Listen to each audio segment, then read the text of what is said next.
actually went to the prison. He organized a musical concert for inmates, the prisoners there. He brought like a lot of other artists. See, I don't want to talk too much. I want us to watch these videos that I saw on social media yesterday. Then we'll talk about these things later.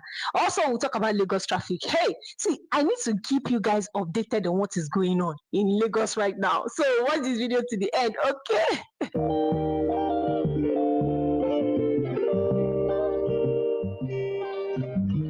What you are seeing right behind me is a concert taking place in this correctional center, an actual dirty December in the prison. Outside the walls of this prison, Nigerians, Lagosians are having a swell time. And it is also the reason why today an artist brought this celebration to inmates for them to pause for a moment from the harsh realities of being inmates and to enjoy, to dance, to laugh, to celebrate and have their own dirty December in their own style. And so from all the inmates and back to you, it is a happy dirty December. I love you now. Today, no condition is permanent. Let me hear you say no condition is permanent. To know that God never forgets you.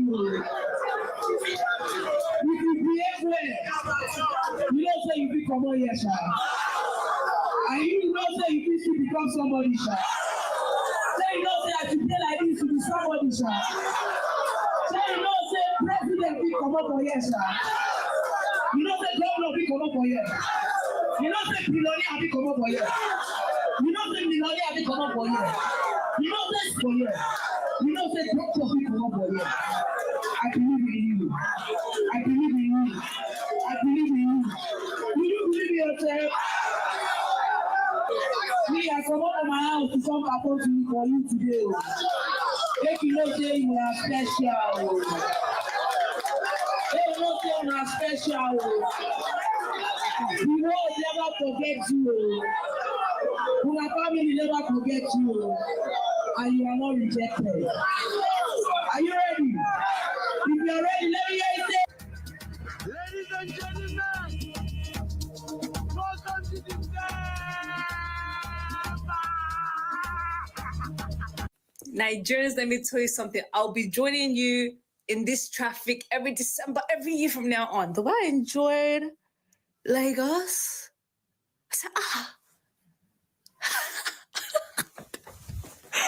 the way I enjoyed, I'll be seeing you again this year. I'll be seeing you again next year. I'll be joining you in that traffic again the year after, the year after. I can never relate to people when they complain about traffic in Lagos. I can never relate because you see, to me, that traffic is where the enjoyment begins. That is the preamble of the enjoyment. You see how you people that drink do pre-drinks. That's how I see traffic. That traffic is the preamble towards the enjoyment that we're about to experience in the night. You know, when you have sat down inside one car for over 1 hour, listening to all the songs, thinking about the enjoyment that you want to go and have inside that place. My dear, when you enter into that venue, nobody is going to tell you that you're going to have a great time.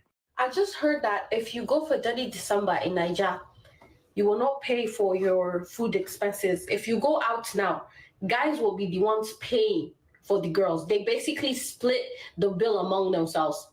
I say, what? They don't need to know you. I just heard that from one TikTok creator. He's talking about, as a guy going to Lagos, you're the one paying for everything. Like, literally, you're paying for everything. The only thing that a girl needs to pay is for her ticket and her apartment where she's staying. And sometimes you can squat with other girls. I said, whoa, Lagos, you're going to see me. You'll see me very soon because I'll stay in the Asaba area because I hear Victoria is a little expensive and Banana Island is a little $15,000 just to stay for a few days, enjoy life, chop life, and then come back home. It's that much. Even the best hotels here in America are not that expensive. Y'all really are rich because I don't know. What? Is that why all of you keep going to Nigeria in December for Dirty December? The Nigerian men have money. I've just seen a video of Don Jazzy saying that when he produced the song Baby Calm Down, you know that song with Rima that's gone like global?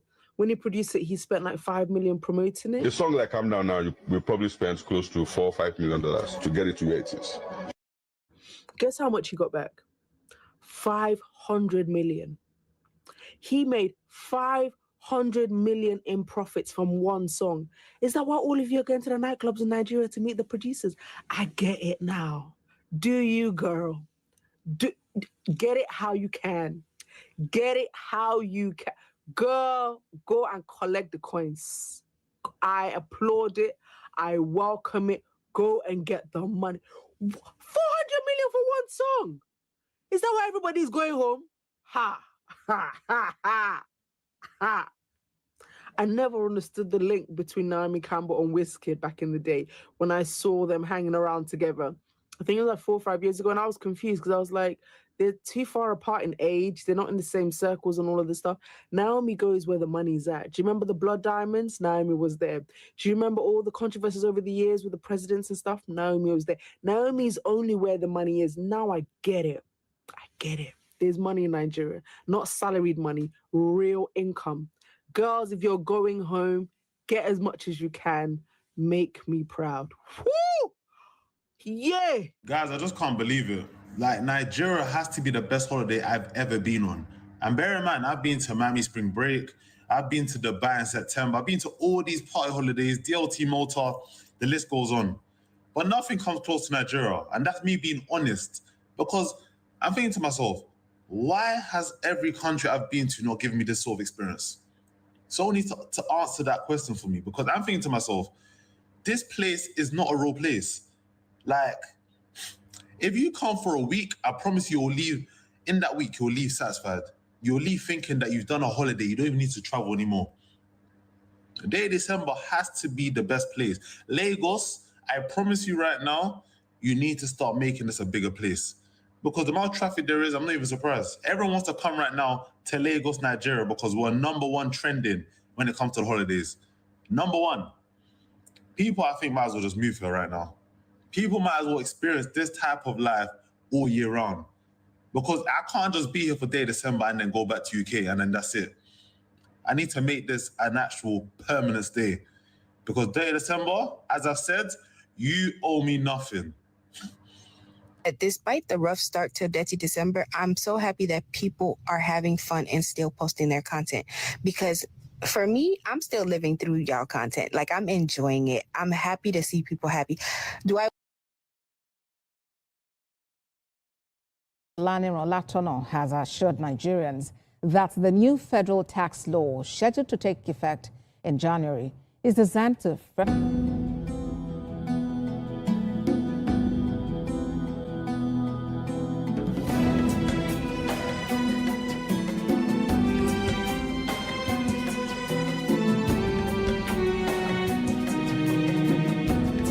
Bola Tinubu-led federal government's efforts to modernize the tax system, improve revenue generation, and promote fairness in tax administration across the country.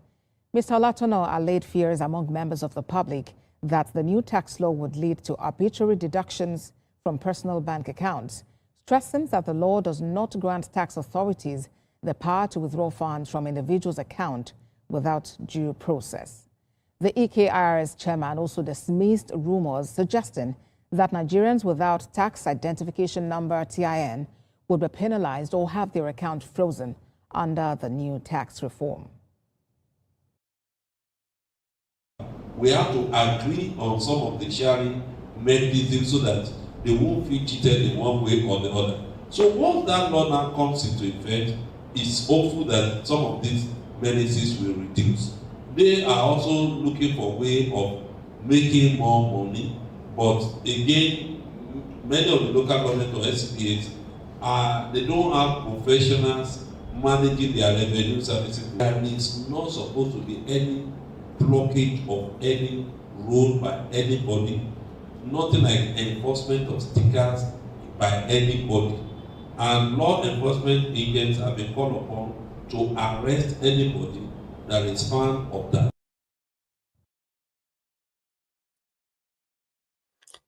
Good evening. Thank you all for joining me.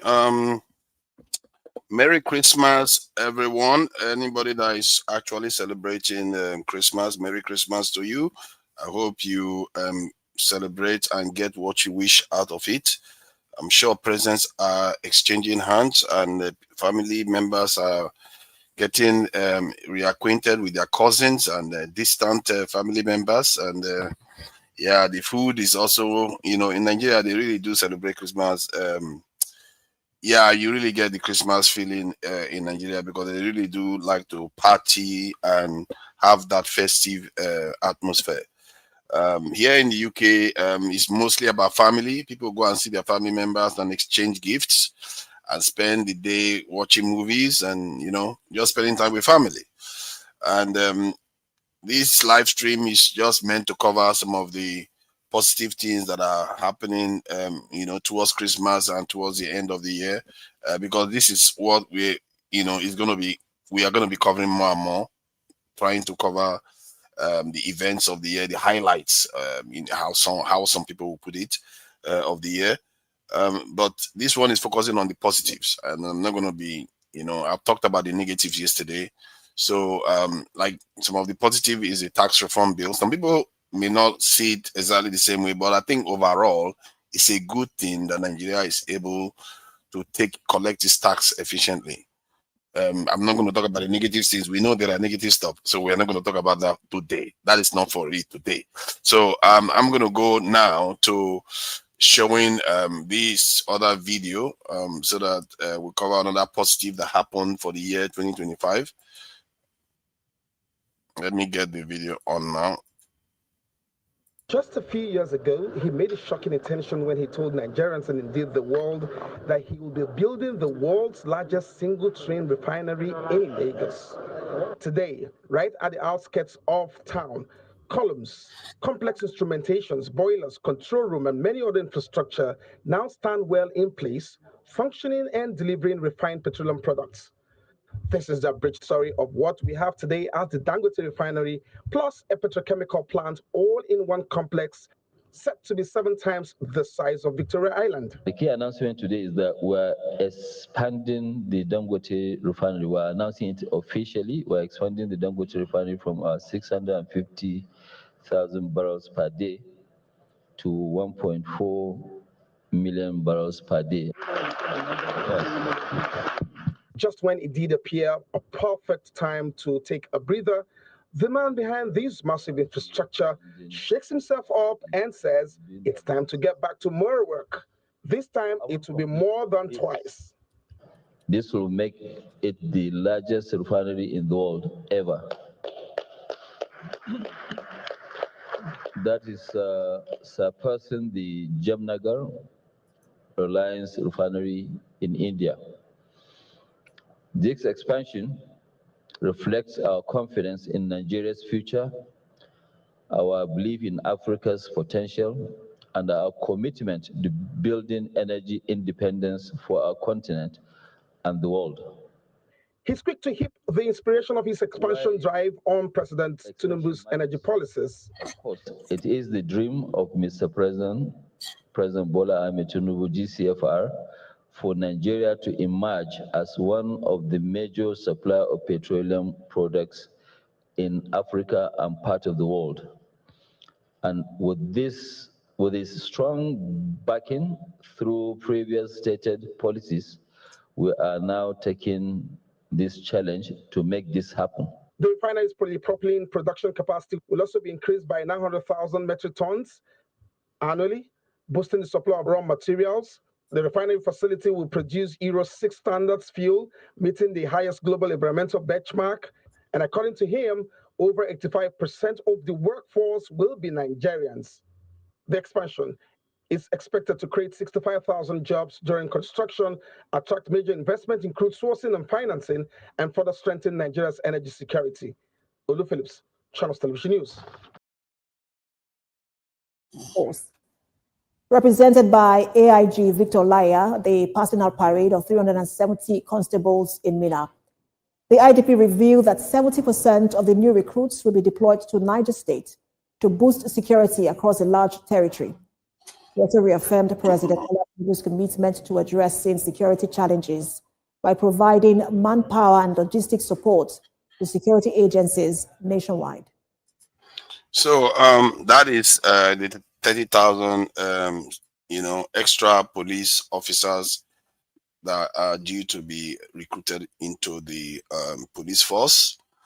There is also Dangote refinery that is also boosting production up to 1.4 million barrels per day. That is quite significant boost, and it will mean a significant shift in the way Nigeria exports, the way Nigeria exports goods, because now it will involve that extra capacity is basically addition to our national exports. That is quite significant change, something that we've not seen. I don't know when we've seen anything like that in our history, actually, where Nigeria does such massive exports. So that is quite a massive step forward. Funny enough, I guess you can always give the credit to the current president, but he wasn't the one that did all this, the groundwork. From what I gather, it was Jonathan that started it, and then Buhari was the core of it, because it was under Buhari the construction started and completed. That refinery is single-handedly one of the most significant developments in Nigeria for the last 2 to 3 years. Without that refinery, I don't know what Nigerians will be doing right now. I really don't know what they will be doing right now. They will probably be losing it on President Tinubu right now, because things would have been very, very dire. Imagine the queues this December. The 30th December would have been something else. Who knows what they would describe it at then, stagnant December or whatever they want to call it. People will be frustrated, let's put it that way, without the Dangote refinery coming on stream. But that said, that is a good thing for Nigeria. The other one that I played was the tax reform bill, which was also a great bill that came, that was done this year. I don't know what I would call it great, but in the absence of anything that was there before, there was nothing really there before. So you can say at least it's a step forward. I don't want to say anything negative. I'm trying to be disciplined and stay positive. And so that is a good thing for Nigeria. If there's anything that I've missed, because there must be something, I'm trying to find more things that are positive. The Lagos, okay, let me play this one. I think I've not played one other positive for the year yet. Let me see if I can find it. Let me play that now, because that too is something. Even if let's see if I can get that on now. Yeah, let's play this. Stated that the project must meet the President's directive to ensure that the carriageway from Channel 0 to Channel 47 and up to Channel 50 is open to the public by December. He added that the contractor has been clearly instructed to comply with this directive.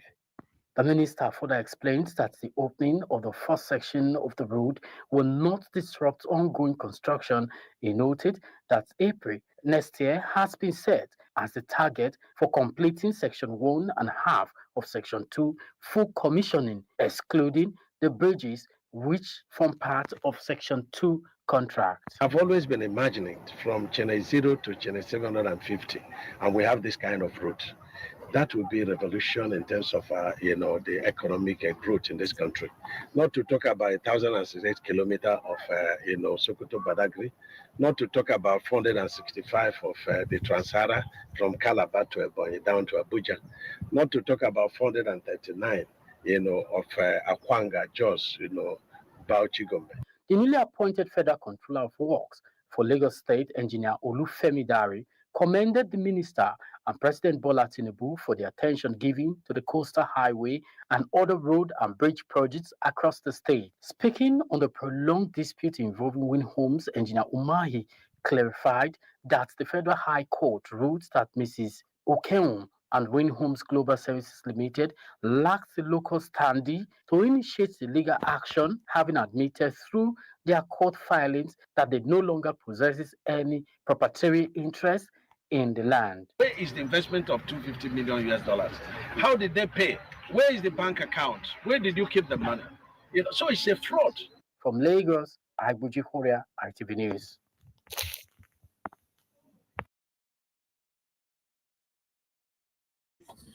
That is the Lagos Calabar highway that is being constructed.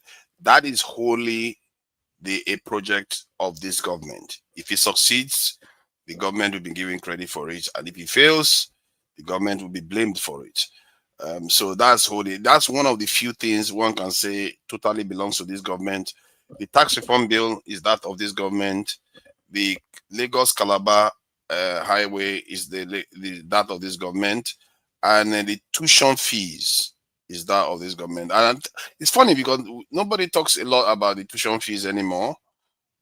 Maybe because it's just functional. So let's give credit where credit is due. The tuition fee scheme seems to be working. The universities are not going on strike. I think it's going to the third year now. So, there is still at least a third of his term remaining. So we still have to keep our fingers crossed. So the universities have not gone on strike. Student loan scheme is working. So there are some positives, and one can take other positives from what Trump did. Trump threatening Nigeria may have forced the government to start doing some recruitment into our security forces. Like the recruitment into the police force, they are looking at about 50,000. Question is whether they are actually going to deliver on it. And in the military, they are looking at 20,000 in the military security forces. There is also the talk of state police that President Tinubu has, he seems to be talking to the Europeans and the Americans that he was going to succeed in bringing that to fruition. So it's something we have to look forward to. So there are not that many, I have to say. There are not that many, except I'm missing something. If there's something that I'm missing, somebody can show, point it out, the positives. One other positive I would say is corruption, and the way Dangote was able to point Farouk out, and action seems to have been taken relatively quickly. So it's something that is positive. So some of the conversation we are going to have today is going to involve how to make those positives, amplify them so that we can get more of such outcomes. Hasvaliant, welcome. Thank you for joining us, Hasvaliant, and for the 2,000 naira. You see, this is quite a significant contribution. 2,000 naira is not a joke. The naira is a very, very strong currency. I hear the sound of silence. What do you mean you hear the sound of silence? Do you mean that what does that mean? 50K, I hear the sound of silence. What does that mean? I don't know what you mean. Okay, I think However says 50K. Yeah. I said 50K. They just said 30,000. Yeah, that is true. But there was 20,000 that was already due to be recruited. So plus the 30,000 makes it 50K. So just to be clear, you know how I like to produce evidence for what I'm saying. So I need to look for it and produce evidence before I go and get myself in another wahala. So yes, it's actually 50K police. Nigeria police recruitment. So yeah, that's what we are looking to take on. Police recruitment. Let me see if I can get the headlines out so that we can see 30K. Let me see 30K. Recruit 30,000. Yeah, 30,000 personnel. In addition to the 20,000 personnel, recruiting 20,000. So let's see if I can find that. So yeah, that there are some positive stuff. Those are the few that I can pick out. If you guys can find anything else, you can let me know. I don't know how many positive things that has happened. Any other ones? I mean, so the ones I can find, I've managed to pull them up. I think some people talk about exports, that our exports have increased. I guess that too is a positive because Dangote Refinery is doing quite a lot of value added exports going on right now. So that too is a good thing. Let me see. I want to get these figures out. Makes 50K. Let me find the 50K figure. 50. It does it not exist here? Where is it? Where is it now? This Ojoro 50. I don't like it. Oh. Me no like at all. Boom. What do you mean boom? What do you mean by that, pants out? Hey, my goodness, pants out has come in here. What? Of all days, why did you choose today to come in here? Is it because I mentioned Dangote? Is it because I mentioned? I think it's because I mentioned Dangote. That's what got you here. Because you don't like to hear that name at all. Dangote, Dangote, Dangote, Dangote, Dangote, Dangote. No, Dangote, pants out. You have to admit, Dangote is a hero. He pointed at Farouk. Yeah, that got his son, his children $5 million education in overseas. Dangote did that, and he's doing value added manufacturing for Nigerians, and he's brought the price of petrol down. You have to admit he's doing some good here, isn't he? Yeah. Well, yeah, and that was a good thing that he did. The reason is, why did he do it? Now, I brought a data that is an indirect data. I want you to make an interpretation for me. I wanted to see where I could post a link for you here. See, I'm looking at Nigeria has been exporting crude oil to United States at record. Nigeria holds a record for Africa right now. If you combine all African countries, right? Nigeria has been exporting oil to the United States, crude oil. So now, as a thinking person, as a rational person, which I believe that you are, because you try to use ChatGTP, I wanted to post a website. Or you could go ahead and Google it yourself. What is the record for exportation of oil from Africa or from Nigeria to the United States? You're gonna say we're at a record year, billions, $4 billion worth already. So now I'm putting one and two together. What is responsible for that?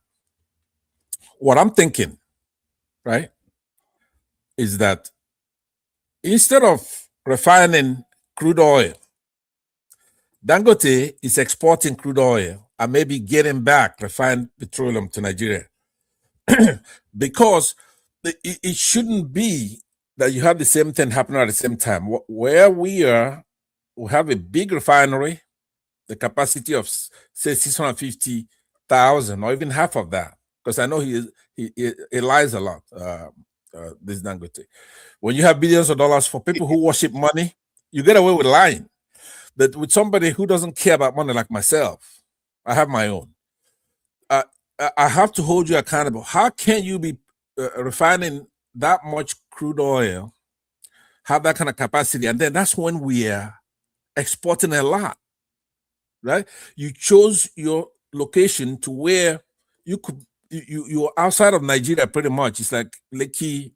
It's a trade zone where you have ships coming in.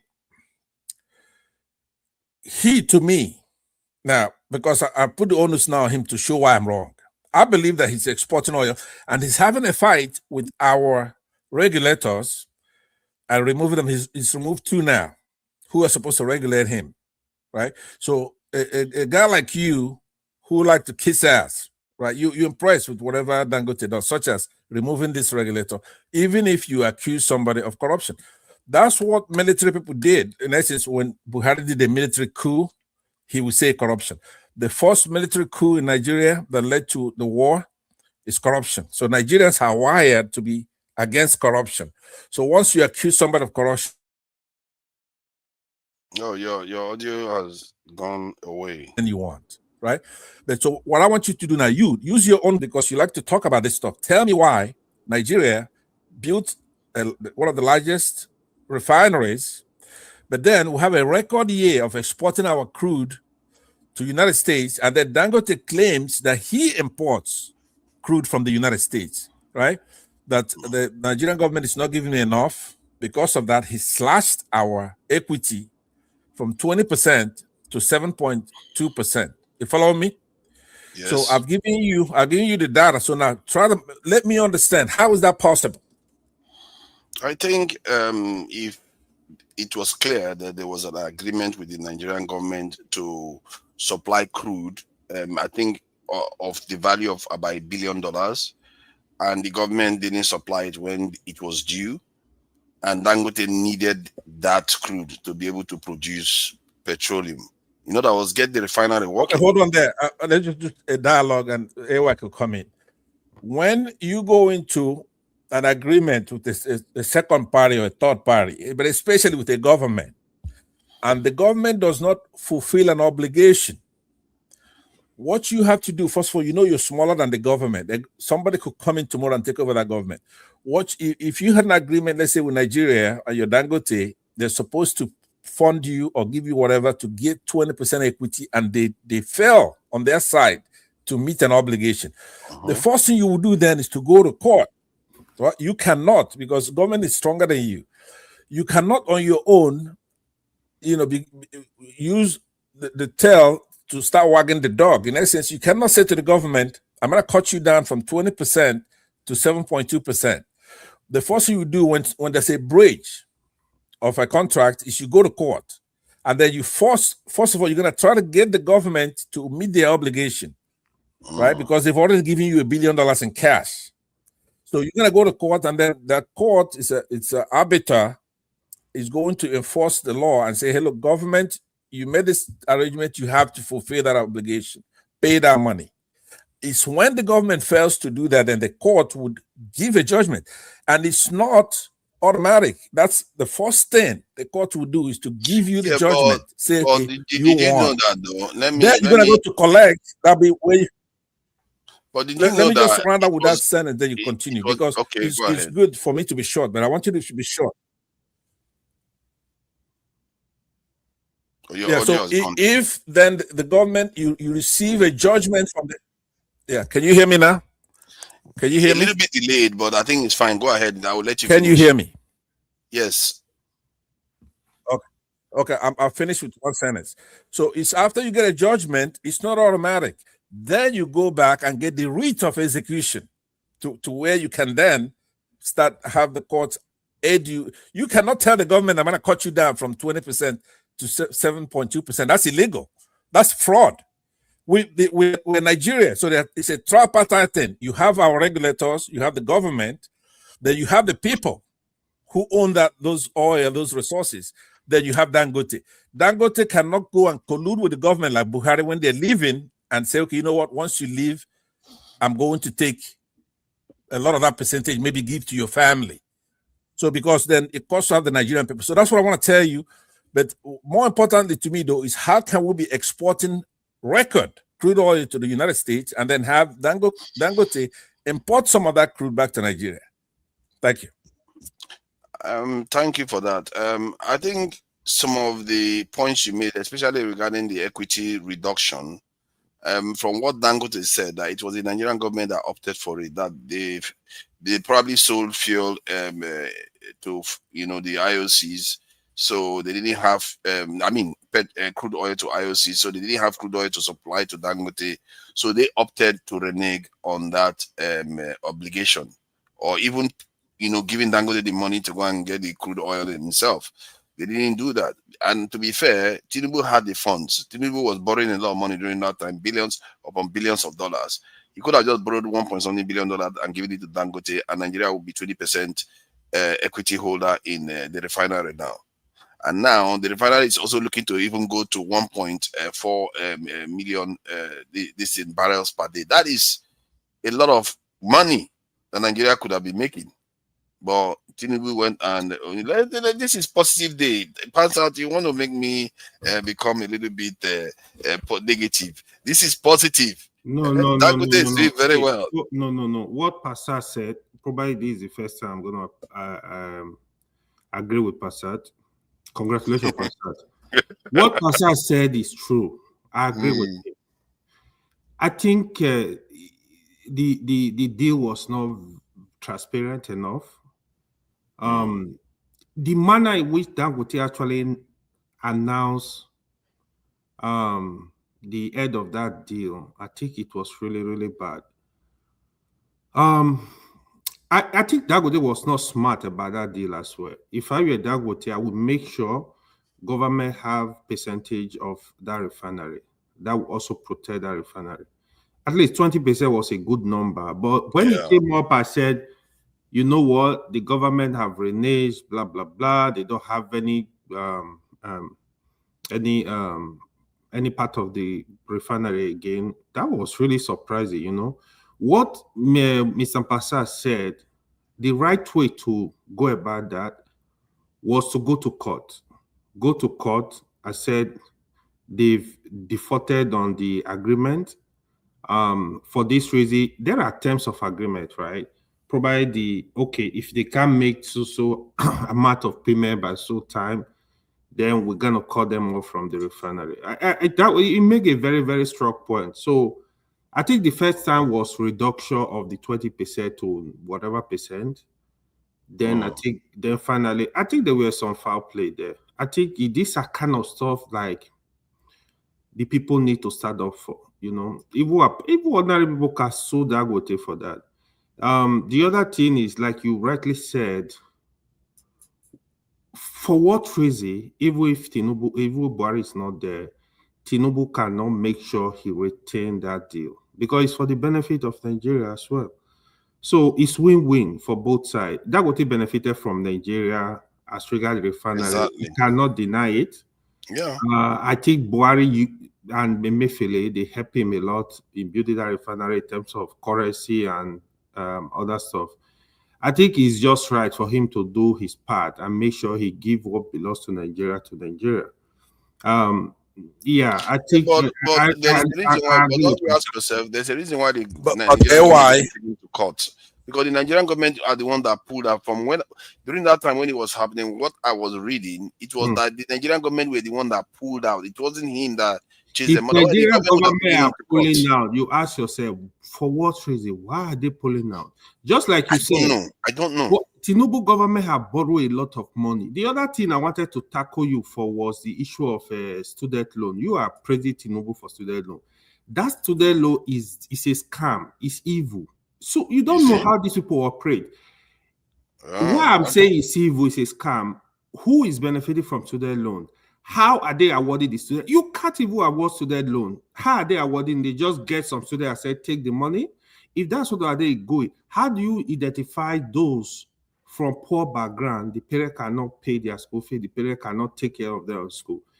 They know what they are doing. I will tell you why I said they know what they are doing. I'll give you an example. Right now, sorry, Passat, right now, as regard what is going on with the tax bill, right? They are telling Nigerians your NIN automatically become your tax number. That is to tell you they know what they are doing. If you remember very well, on several occasions, I have said on this platform, the first thing to do as regard the student loan, if any government that is serious in Nigeria, is to make sure they clean up the numbers we have. We have BVN, we have NIN, we have blah, blah, blah number. Use one number and use that number to identify Nigeria. Use that number to know who needs student loan. Use that number to know the elderly people, those who are not working, those who need help. Every state should clean up their register. That is where we should start from. But they know what to do. They deliberately did not do it. Now, you want to collect taxes, you understand the importance of having a unified number where you are going to get money from people. Now, your NIN is on your bank account, where they see you money moving from your one account to another. Say, you know what, give us our share. These people know what they are doing. Nigeria needs to work together and really tackle these people seriously. They know, yeah, I agree. We need a unified number like NIN. Let every Nigerian have that number. So you can use that number to talk to Nigeria, you know. But you see, They are not doing that. You can clean it up more. Every local government set up an office online. Make sure every Nigerian that is born is registered under NIN. Anybody that died is registered under NIN. In that way, you make sure continuously you cleaning up this number. I will refer you. Part of the problem America are having with Nigeria right now, as regards the visa ban and all that bullshit, was they are not able to verify people. They don't know who is who. Really, this is a problem, but Nigerians are not recognizing it. You see, you are in UK. They ask you for, I don't know what you guys call it, your social security number. While they pick your social, they know who you are. They know. Yeah, but that is true for Nigeria too, though. To be fair, in many cases, how is it true? Because you need NIN to even have a phone. Yeah, that's what I'm saying. They should do it now. They need to do it more in such a way that even police will take your NIN and know who you are. Attach it to phone, I agree. Attach it to everything, to bank. Attach it to the good, not only taxes, because you want to collect taxes. Now you want to implement NIN. Why don't you implement it and let everybody have, even for the sake of voting, let people use their NIN to vote. But they will not do that because that will not benefit them. They know the people will kick. I'm still curious about the scamming part where you said the tuition. Here is the scamming part. Here is the scamming part. There is no way on earth the government can identify people that need student loan. No way. How are you going to do it though? Have you ever thought people are claiming it? But people are claiming it now. People will always claim that is part of another set of corruption. You will see, you don't know. Here is what is happening. You will see that even the rich people, children of politicians, in the name of their politician father, will go and collect student loan. That don't need to do student loan. So the right people, the money is not getting to them. During President Buhari, they had a ministry of humanitarian, right? I call it Yahoo ministry. What is happening in the Yahoo ministry? They tell you they share billions of naira to people. When you go to your village, carry a microphone and ask for the whole village, who have received this money? So nobody. Are you telling me there are not poor people in your village? So who are they sharing the money to? You can't. There was no need to share that money. The first thing to do is to have a register. You are able to identify, okay, this person, this elderly woman is 80 years old. He needs care. You grant them health insurance. You can give to them for free. You have to build a country. The people you want to give the student loan, can you identify for example, their parents don't have jobs. You don't have the record. You don't know who is their father either.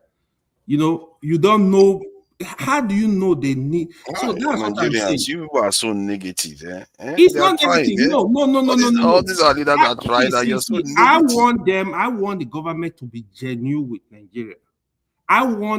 You want to give her money, good. The intention is good. Let the money get to the people that need it. This is the problem. They are not thinking about. Trust me, if you go and investigate that student loan, they are telling you, you will see children that their parents are billionaire, the politicians, they are collecting that money and nothing will happen. That's Nigeria. Even the scholarship, we used to do with a lot of scholarship, that's what happened. Their children are in UK, in US, they just grab my son's scholarship. The children of the poor will be strongly writing exams in Nigeria. They will share scholarship for their children that are not even at the center writing any exam. So these are issues. It's very, I know what this. Let me share something. Let me share a video that was made in Nigeria about this student loan. It's just a 2-minute video. So I would have an idea, because I really don't have evidence for students that have gotten it. Let's hear what they say. And this is 3 weeks ago. From the entrance of universities to the corridors of polytechnics and colleges of education, millions of young Nigerians chase a common dream, the dream of education. However, for many, that dream now carries a price too heavy to afford. I struggle with my father, pay school fee for 100 level house rent and everything. And there are some certain times they will not allow us to write our exams due to late payment of school fees. In response to these growing concerns, President Bola Ahmed Tinubu established the Nigerian Education Loan Fund to provide interest-free loans and upkeep support to students. However, while some students have received their full loan packages, others are still waiting. I thought Nel Fund would at least pay some fees, and so they didn't pay for me. They only gave me the 20,000 naira for the upkeep, so they did not pay for me. I paid my school fees myself, so they did not pay my school fees. With unemployment among young graduates reaching alarming levels, experts ask, how will students repay these loans? Where the chicken will come home to roost is when government attempts to recover such loans after the beneficiaries could have completed their programs. Besides, we live in an economy that does not create jobs. Nel Fund represents a vision of equal opportunity, but without a stable economy, clear repayment plans, and honest management, the dream could turn into another national debt burden.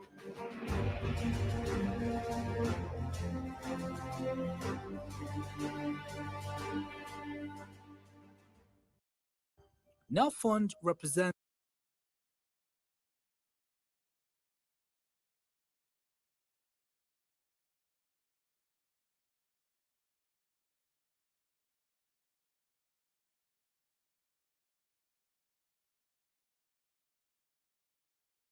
Sorry, I was just reading the stuff. Sorry, I forgot that I was muted.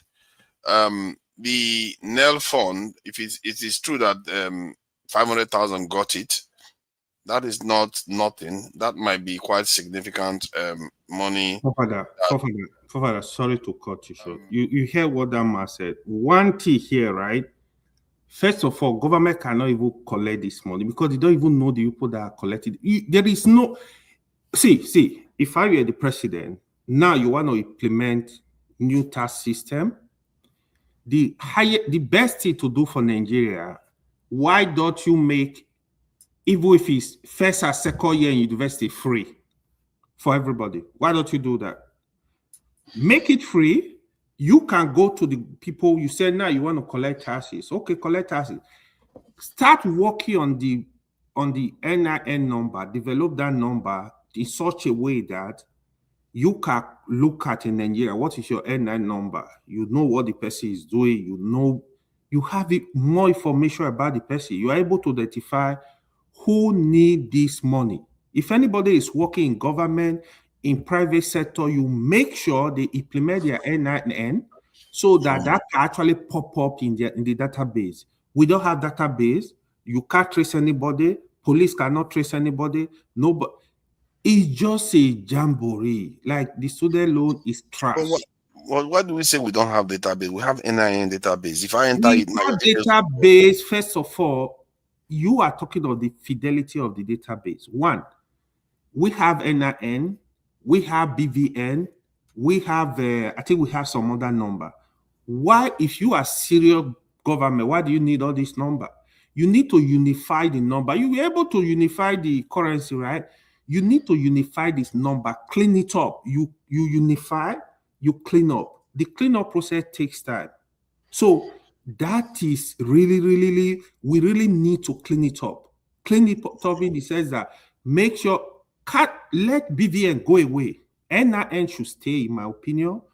NIN should be evolved in whatever every Nigeria is doing. Even the criminality we are fighting today, we can use that to fight, to know who is in Nigeria, to use that to fight anybody, right? Birth certificate, everything, let's incorporate that into our system. Then you cannot start saying, okay, you know what? I think so people, if person apply for student loan, get their information, what's your NIN, who is your father, who's your mother, you are able to figure out, okay, this person need student loan. Even if you want to collect the student loan back, you can collect it back because you have the information. Outside that, even if their parents there are some level of poverty where you, instead of giving them loan, you just award this money, what do they call it again? you give them as some kind of scholarship. You give it to them for free so that every child is able to go to school. There is no excuse. The truth is, the problem is they are not deliberate, they are not serious about this thing. It's just a small screen, you know, we are doing something. I don't want that. I want you to be doing something, implement it, struggling in such a way that even if another government come, it becomes difficult for them to just scrap it. They can look at it. Oh, this is good. I hear what you are saying there. I don't think you hear. I don't You think. know, are you not at risk of being too negative? Hey, No, Pansa, I'm thank you for not. coming there. I'm not. I support. I don't have issue with any. Like I always say, I don't care who is there. I just want you to follow, do things for Nigeria, follow the process. I'm in support. I will listen offline if you can hear me. No, Pastor, you have to be here. This is a good discussion. Today, at least he tried to be, you know, coherent. He didn't go off on a tangent.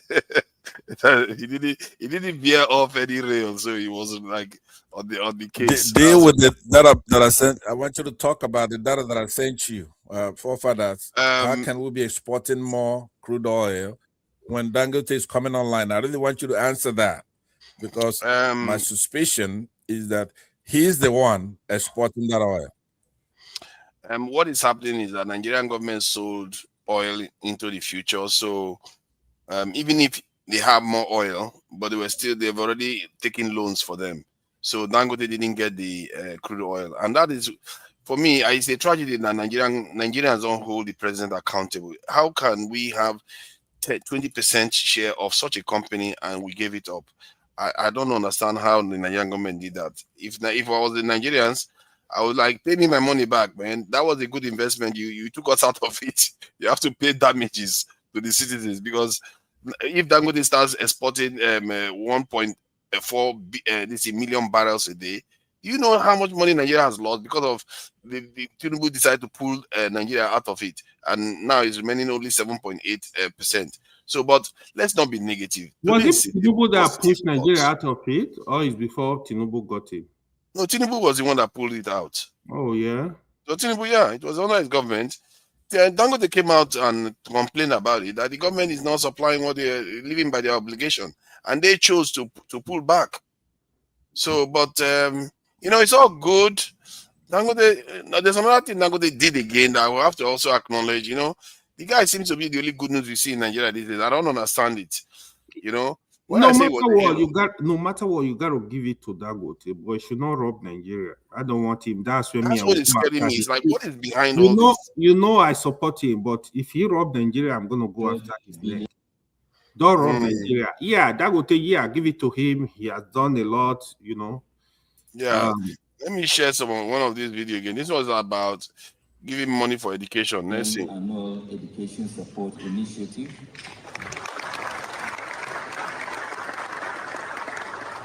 Which will actually cost us about 1 trillion naira over the next 10 years, but also to be reviewed on the 5th year.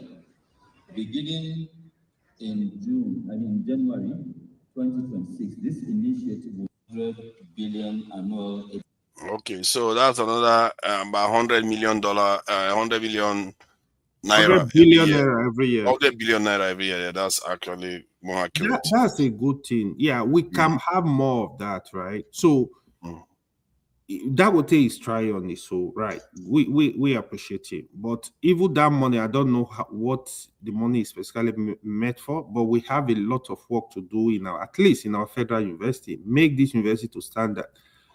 The issue of that Calabar, what do you call it? Coastal Highway, you were praising. It is a good thing, but like last week, or a few days ago, we have a discussion here. Mr. Tony was complaining seriously the bad road in the southeast. Not only in the southeast. I was in Nigeria 2 months ago. The roads are very bad, even in the south. Federal roads are not motorable. They are dead. Totally bad. Totally. What is stopping the government? No, hold on. No, it's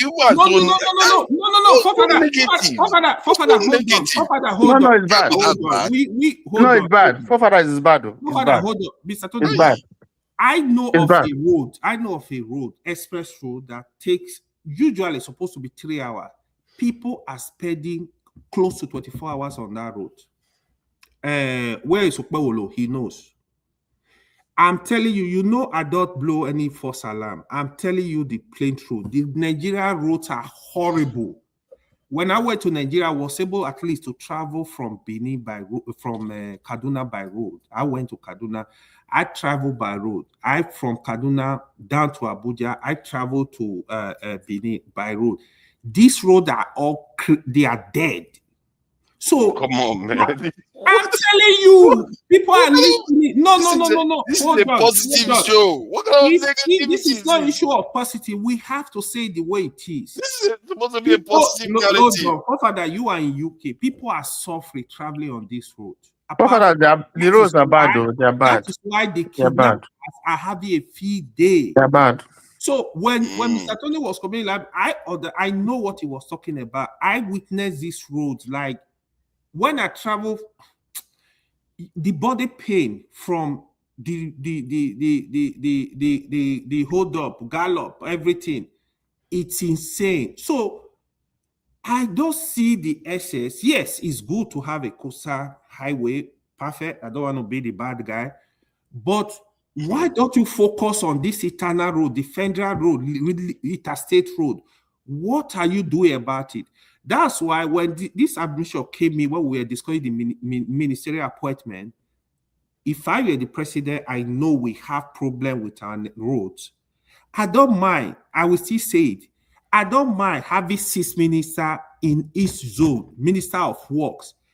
Declare state of emergency on Nigeria roads. We have to fix the roads. I don't mind doing that. Even if I do that for 4 years, I have the result I need. I can say, okay, the next tenure, I have 1 Minister of Works.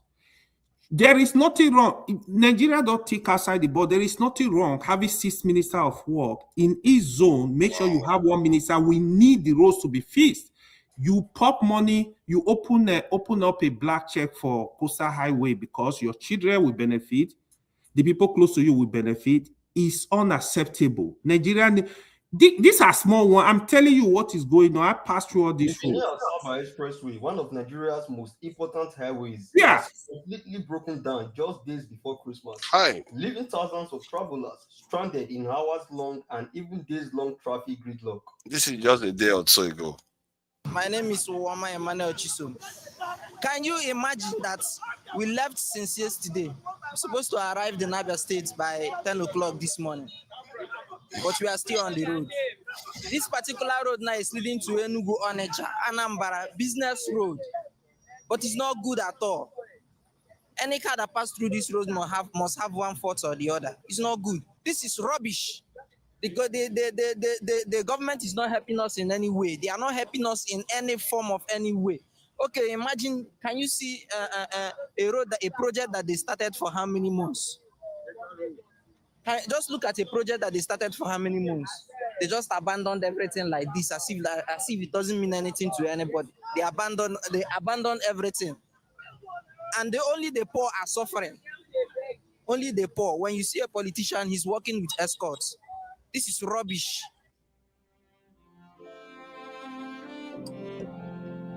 Absolutely rubbish. Edo State plays a very strategic role in Nigeria's road network. If you are traveling by road across Nigeria, chances are extremely high that you will pass through Edo State. Edo connects the South-South, Southwest, and North Central. This makes Edo State one of the most important transit states in the country. Sadly, despite this importance, Edo people and travelers have suffered for decades due to the terrible condition of federal roads across the state. A journey that should take just a few hours often turns into all day, sometimes even longer, because of bad roads and endless traffic. As we speak, almost every federal road in Edo State is in a state of emergency and needs urgent attention. You see, what this guy is saying is true. You see, and the narrator, you notice how he made it look like it was the southeast. But this is an Edo problem. I when I traveled on that road, that's what I noticed, that Yeah. that area was really bad. not the Southeast itself. That is what I was trying to say, that it's not only Southeast, it's all over, all over. Like, roads are bad. Let me tell you, like somebody said, it's an economic sabotage. Let me tell you what's going on, right? Even this road, they are single lane, no, double lane, go and coming, right? But this road, to be honest, we are supposed to have like 6-lane expressway.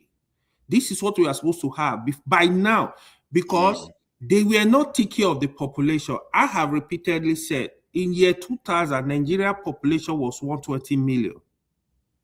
Because we are not able to forecast. Right now, it's still good though. We are 240 million, they say, right? In another 10 years, Nigeria population will be clocking 400 million. People think it's joke. We are growing geometrically. So they need to start planning now. You need to build rail that will carry goods. You need to build rail that will carry people. Yeah. You need to build more roads in such a way that these roads are not overstressed too, because the truck passing through them, the quality of work, you need to care about all this stuff. These people, I don't know, man. So I think they are just, you want to run up because I say good thing now, eh? No. Because okay, let's before they start complaining now. No, it's actually, this was one thing I discovered in Nigeria that was really, really painful. It was really painful. People are suffering. Yeah, I think maybe we should even keep the panel this size. It's not, because at least everybody will have chance to be talking and don't let anybody rushing every time. Yeah, no rushing all the time. Yeah. Okwegolo, this is it's a positive. We are talking about the positive. AY can be, I didn't know AY was this downbeat. No. This is No, he's saying the truth now. Yeah, but we gotta say the there truth. are some good things, but there are also, we have to talk about the bad things as well. Okay. So are there things that I missed though that are good that happened? Because I did mention the Dangote refinery, the student loans, Lagos Calabar Highway, 30 December is a good thing to an extent. Is there something that I missed that I didn't mention? Okwegolo? Don't say it's Okwegolo. Of course, man, you're smart. When you need to be. Don't say it's Okwegolo, that's a good thing.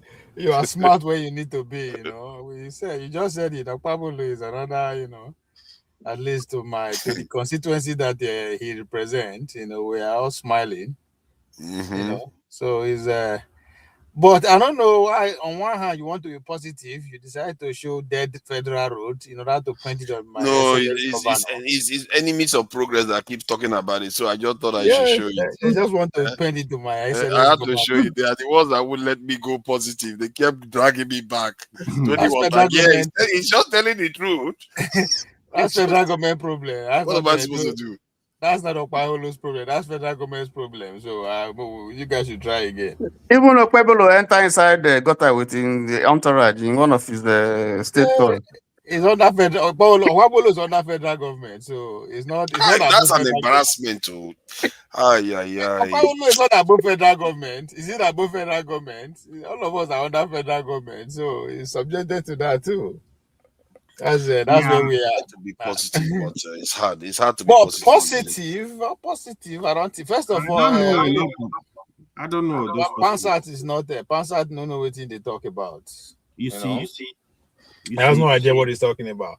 Dangote is not. Dangote no, they import fuel. They import crude. There was a time that the crude from Texas, West Texas, and that is because the refinery they were under maintenance. So Nigeria become the largest country where America they export crude oil to. Dangote they refine it, supply domestic. The remaining one he send them back, but primarily he sent like gasoline and all that other thing back. Not necessarily the way. The way Pansat put out. And investment there now, where mention, you have to give it to this government. But Tinubu he's still holding strong. I'm not sure they never get that yet. was able to continue the investments that the previous administration secured from China. They are still intact. Never hear any complaint from China there that they have been displaced, just like what is happening in Congo. American companies are going heavily displacing, What inching. is that investment though? Is that What is the investment? rails, lithium factory, Lekki Deep Seaport? Seaport. Yeah. Yeah, and then pretty much in charge. Yeah, I think they renewed their currency swap. Yeah. But So the satellites where they be for Sat 1, Sat 2, Sat 3, all of them know they work. they were okay. Maybe they don't stop. Maybe America don't no be succeed. Chico na go by. What are you expecting? No, with that. Once they don't stop them, they Was that China that did it? I think that was the UK that did it now. Tony, was that not the UK that made the Nigerian satellite? No, you go fit pay UK. Now China na do now, not be Chico. Then about Chevron, I think Chevron finished job the agreement, putting like 2 billion in the oil sector. So the oil sector is enjoying investment from outside. Qatar is built to spend 300 billion for X amount of years. I don't know exactly how that is to be spent. Now, so in when you are talking about Saudi, we are planning to spend some money, no? yeah, so if you just want to just mirror in on the positive, those are the positives too. So the investments are coming in from both worlds, even though there's pressure to want to account one, which is putting the government under tight rope. But so far so good. I think they are going. What again? What other positive thing again? You mentioned Dangote exposing the 5 million student school fees guy. Yeah, I ever want to see it. At least they fight dirty, not in secret, but up to carry and come public. So we see the weakness in the system. That if we really want to cause problem with them, is to go into investigative journalists. We know all these men, we know their children. At one point, we they go school together for Nigeria before their papa become a senator, minister, governor. So we know them. If we really want to actually go after them, I mean that's what Sahara reporters she already did with Sahara reporters anyway. So just go behind the scene and expose people then. But it's dangerous too. So Dangote can get away with it because either way you won't come after them is ready legally. Even juju self, I gotta get like people where they do juju for them too.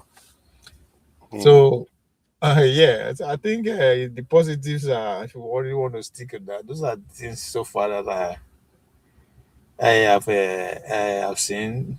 I don't know. I don't know. We don't do complain. So most of the good ones we know it passes by like that. Obi is still going strong. That's positive. Yeah, I guess so. with all the bullets that are throwing at him from attacking the movement, attacking this major, so he's still here. So there is still hope, regardless of the cry of one party system. Atiku is still going strong. So there is still I'm not sure that one is. I'm not sure those ones are good news. Or they are just stating all the bad things that has been happening to Nigeria. So you see, competition. Tony, you see your life, Tony, you see your life. All these enemies of progress. When they tell the Nigerian satellites are working, he was like, "Oh no, it's not working. It's China that made them." But it's a UK company. Sorry, because I thought I know about it already. Is it a UK company? Yeah, it's a UK company. Sorry, Satellite Technology Limited. They built the Nigeria Sat 1 and Sat 2 and X. I don't know which one X is. And The two of third them one. are still working. I think it's the X one that is not working. No, But they are not working now. I don't know. What is the date? What is the date of that this thing? This one, it says as of late 2025, Nigeria currently has at least 2 functional satellites in orbit: a communication satellite and an Earth observation satellite. However, and they are not using it to operating beyond their original design lives. Okay, they already stayed beyond their designed this thing lifetime. Because I know they are not working. Otherwise, they go use they use them to You see now, do surveillance. why did But you? okay, I agree with that is not China. I think it's not Chico. I don't know where I got that from. Yes.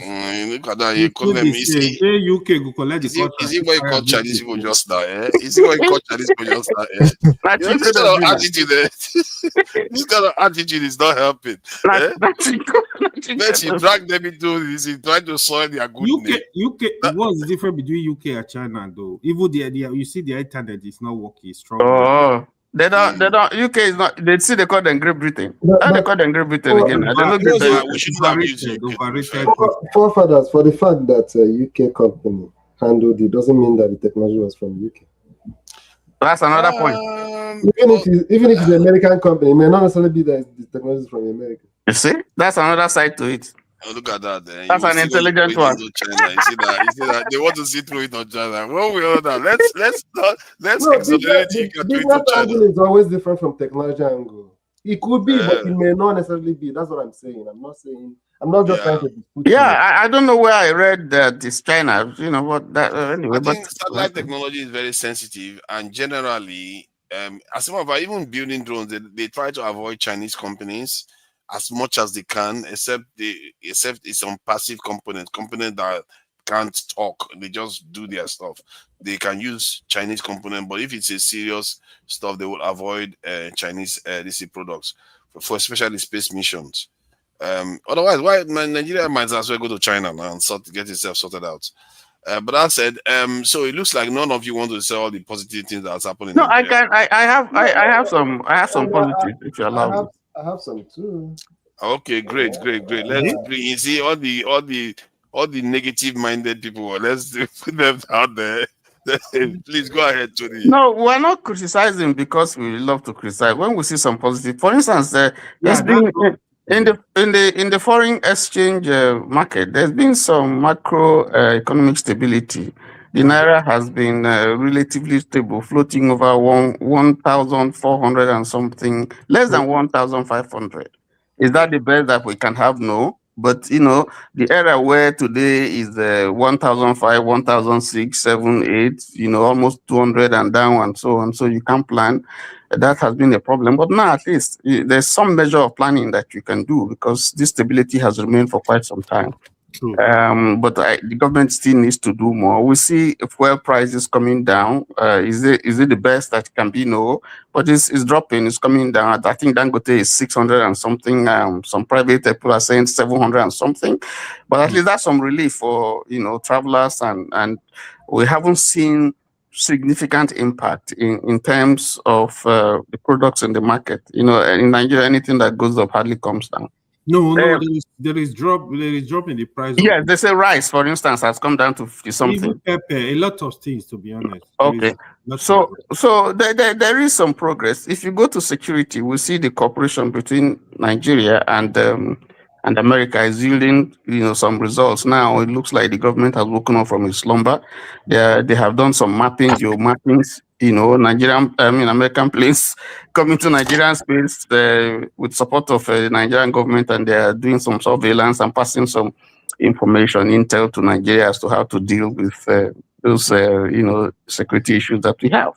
And the pressure from America, I guess, is also gingering government, making government to wake up and to stand up and to show that they are serious about fighting banditry, insecurity, and all that. So there are one or two gains there. We hope the government will sustain it.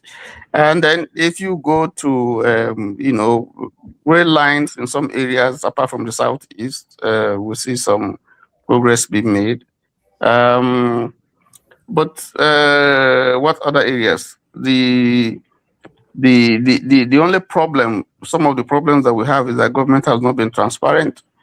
Some of the trade agreements that they say they have made with India, with Japan, with Brazil, with UAE, some of them, those countries have come to say that they were embellished. They're not really true. And I think that's part of the things that is counting against the government. They say things that turn out to be contradicted.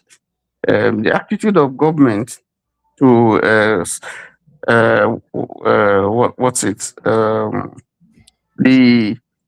The feeling of the people, the pulse, in terms of feeling the pulse of the people, are actually saying the truth as it is. That's another problem, because most of the time the statistics that they give out and the things that government say don't align with what is on the ground. I think as 2027 approaches, you probably will be seeing the government changing, because election is coming, and they want people to vote for them. So I think they are quite Dangote. You talked about Dangote, fantastic job he's doing, even though I don't like him, but I praise his courage. Dangote refinery has been a game changer, for Nigeria. I praise him for his entrepreneurship. I praise him for being bold. I praise him for even putting that investment, because even all those people they steal money from Nigeria, if they even pity Nigerians by using the stolen money to do something here, maybe it will be, you can not excuse them, but I mean it will be different. So for him, I think he's kind of encouraging, entrepreneurship. He's employing people. He's what he's doing is impacting on our forex. And if, like you said, by the time he expands it to 1.4 billion barrels per day, that's a game changer. And that will be the largest, refinery in the world right now. Is this largest single train refinery, and with the connections that he's doing with Zimbabwe, exporting aviation fuel to America, to even Saudi Aramco and Europe. That's a great thing that he's doing. But I don't like his monopolistic style. I don't like some of the things that he's doing. I refuse to buy his shares. I used to buy a lot of shares, even though I regretted, because his shares went up. I would have made money from him, but because I didn't like him and the way he was carrying on his business, I just refused. But I still praise him for what he's doing, for investing, believing in Nigeria in spite of the hard times and the challenges and difficult times and I think that if we have more Dangote, that would be good. I think the government needs to also encourage car companies like Innocent. There's one in your state, in Nord Motors. I think. Yes, and then there's one somewhere else. There are people who are trying to get private refineries offstream. Yes, I think there's some sort of confidence that's beginning to come, from Nigerians who are saying, okay, we can invest this money instead of just taking it to Bureau de change and be changing, because it's no longer too attractive to keep your money, your dollars in Bureau de change and just be doing round tripping, like the banks are doing. So I think people are beginning to, be courageous to put it in productive ventures that will employ people, create wealth, for the country. So I think those are some positives, that we can see. But the negatives are also there, and they're numerous. But since we are talking about the positives, I think let me just stop there. Don't worry, we'll get it. Don't chat to talk about the negatives. I don't know you invest in Nigeria stock market. I want to get serious. My friends have been disturbing me. I will try and invest some money. I don't know what it is now, but I built. Let me start. I don't know what it is now. I built my first house with stocks. I was trading in stocks. Really? And yeah, amazing. I was trading. I don't keep it for long. I trade. I watch it. Now stocks every day. I go watch, and once I sell, I buy. I sell. Nigeria market though. I do the other trade, but no, the market is good. It's favorable.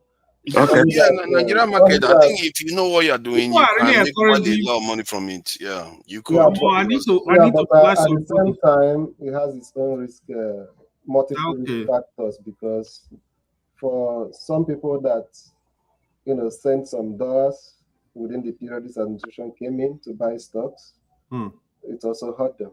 Yes. You understand? And I had similar experience. But now that the exchange rate is stable, I think we can plan around it. That's good. I will look into it seriously. Overnight, you lost almost like 200% of your wow your capital because of So you are forced to leave the money there for I don't like market that is manipulated. That's my problem with. That's my fear with the Nigerian market. No, some of them respond to the in the stock market. Any small thing can just cause your stock. But the good thing about I Nigerian like stock market that is fluctuates the good because thing about what Nigerian you do stock have to do market is wait for it to go No, up. the one I'm even talking about is the insider trading. No, the good That's thing the most about Nigerian stock interesting. market is that it's not as the daily fluctuation like you have in advanced markets. It's not as volatile as those The ones. way news move the market here, news doesn't move the market like that. In Nigeria, really? I would have thought Nigerian one would be moving more. No, it doesn't respond like that. When the central bank cut interest rates, it was really in America, news move market like wildfire. That's what you trade now. Let me. I wanted to share some positive. Yeah, one of the positives. Let me say the positive. Let me say my own positive. Let him say it. Say it. Good. Go ahead, Steph. I will what are share the more things you've negative seen? too. Yeah, one of I'm on the negative side today. I will share more negative. One of the positives for me is Dangote.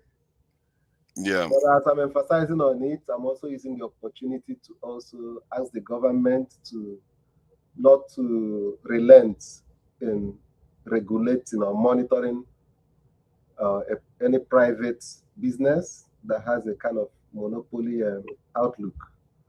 You understand? Until the system throws enough natural competition. If not, they shouldn't. They should try as much as they can to whatever thing. Am I audible? Yeah, we can hear you. Yeah, whatever assistance that was given to Dangote Refinery, the government should extend the same kind of gestures to any other person that want to establish a private refinery in Nigeria. Whether you want to establish a 50 barrel per day refinery, government should also equally assist them. Then for other sectors of the economy, government should also create the enabling environment, make desperate moves that will help those people to also have a better deal. By so doing, it shows that they're actually not, you don't need to have particular influence in the government to be able to get good deals. So government should be strategic in different sectors of the economy, just like America is doing when it comes to AI and stuff like that. Create the environment. If you want to provide incentives, specify those incentives. Let it not be based on any individual, so that as much company as they can be able to come in and take the advantage of the opportunity. That is one. Then number two, another positive is the Fintri, the governor, pardoned Jackson was it yesterday? That was a good news. Yeah. I believe the man should not have been imprisoned in the first place. So I welcome the pardon. And Sorry, what did he do? So the viewers know, what did he do? He pardoned him. Pardoned him. He killed some a bandit that attacked him in his own farm. So there was a struggle for the weapon that the bandit was using to attack him. And he overpowered the bandit and killed him in the process. Just similar to the guy that was killing the Jews at that was the story said there was a Muslim that now intervened, which was rare to find. If the script is flipped, I don't think they would have received such help. But let me not go there. But just like in the case where you see on TV, when that guy overpowered the shooter with a gun, assuming that he killed the person in the process, you now charge him for murder. That's wrong. Shouldn't have happened in the first place. But it happened. Yeah, it should not have happened. You know? So I think that was a welcome development. And they shouldn't just end in the pardon, they should also apologize to him. Yeah, but is there clear evidence that the guy was the bandit? No, it wasn't. The guy was trying to harm him? What they said is that having when you were able to Overpower him. Overpower him. He should have run Shouldn't away have. instead of killing him. No, I think if the man was a bandit, yeah, he has the right to defend himself. But is it clear that that person was a bandit? Yes, he almost killed him now. He didn't hear what I said. He stabbed him now. He was stabbing. He has a stabbing this thing all over his body. The argument in court is that at that particular point you were able to overpower him, he should have run away. That's ridiculous. That's wrong. That was wrong. That's a capital offense. Even he's supposed to have been executed for being a bandit, trying to kill somebody. So the guy did what was done. In America, that would be like they would be like what? Self-defense. As a hero, yeah. Yeah, clear self-defense. That is it. Okay. Any other one? So, on a lighter note, another good thing is that the political tension in the country is reducing because there is no more opposition. And according to Akpabio, maybe before the end of the year, all the remaining lawmakers would have defected to APC, and at least we're going to have peace. And apart from Abia State. Yeah, we're going to have a quiet transition in 2027 because so that's a good thing for the policy, at least. People will not spend too much money in campaigns, and I think that's quite an observation there. You forgot to add that. You forgot to add that Okpebolo taught us some new English that is now in our grammatical lexicon. I'm not even current. I didn't hear that. I think he's here. He will educate us on that one. Wait, so is Alessoti? Is he say he's not going to contest for second term or what? No, he's contesting. Okay. I hear that the Ghanaian government they are trying to manipulate it to do a third term.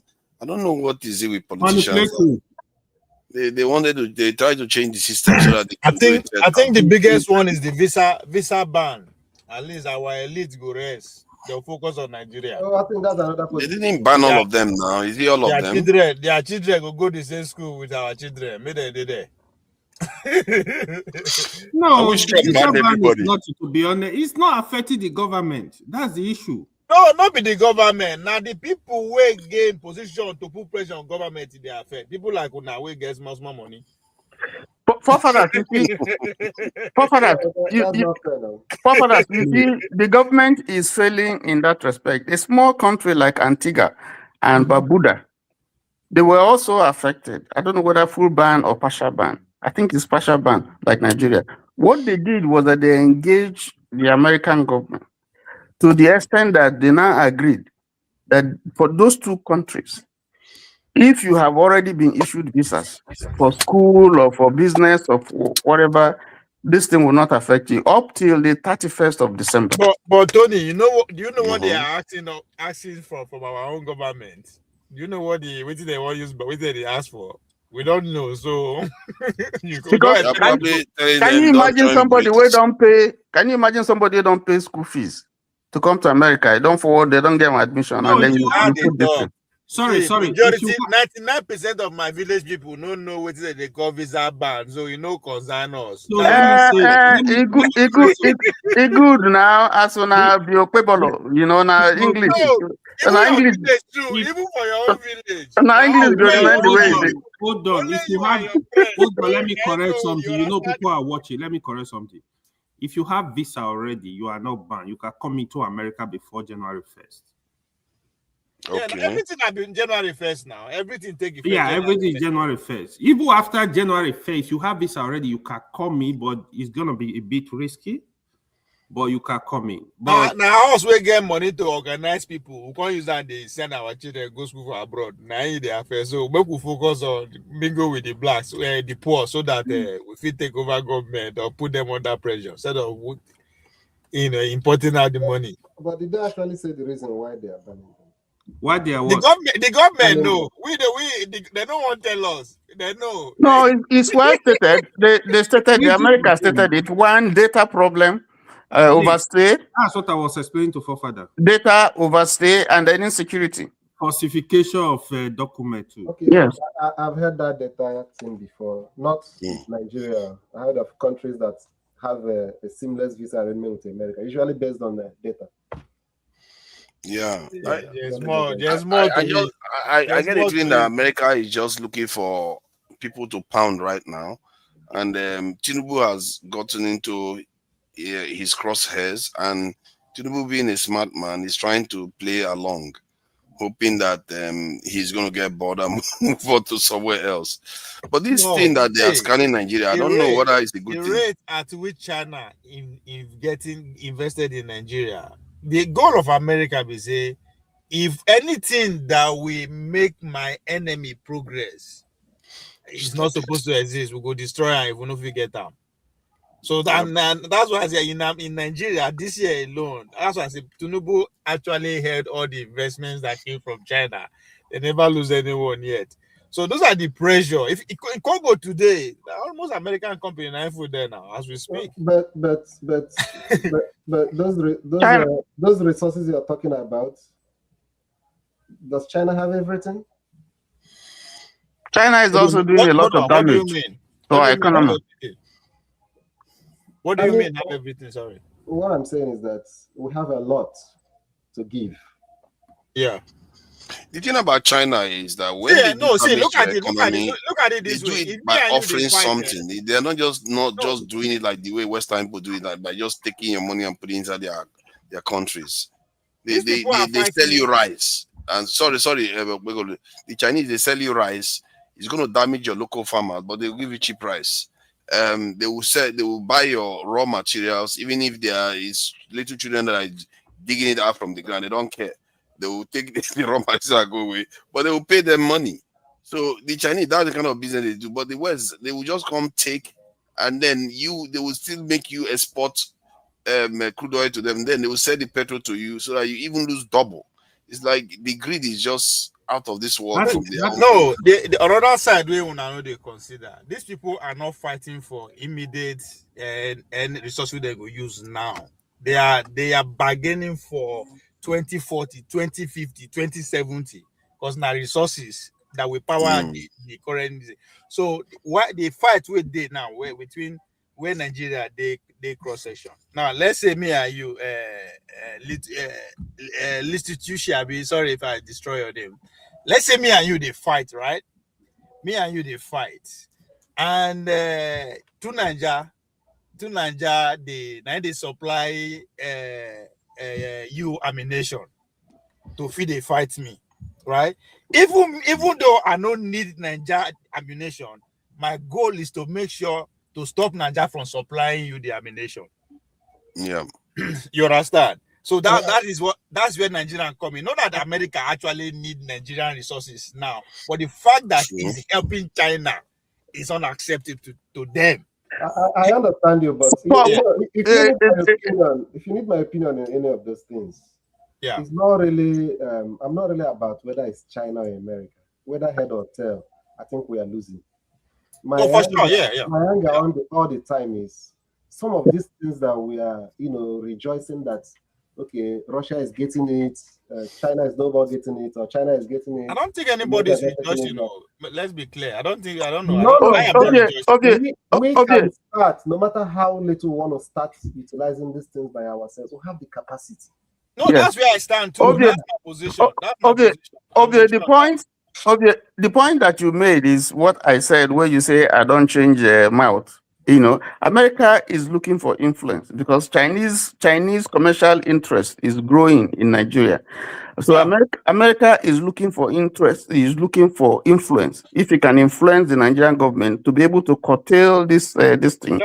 And is the Gulf of Guinea is where it's targeting. So it can influence the countries. I mean, just like it is influential in almost all the Gulf that you have all over the world. So that influence is what America is looking for. China is going for economic interest. Russia is going for, like military support, at least to tell America, say, we did here.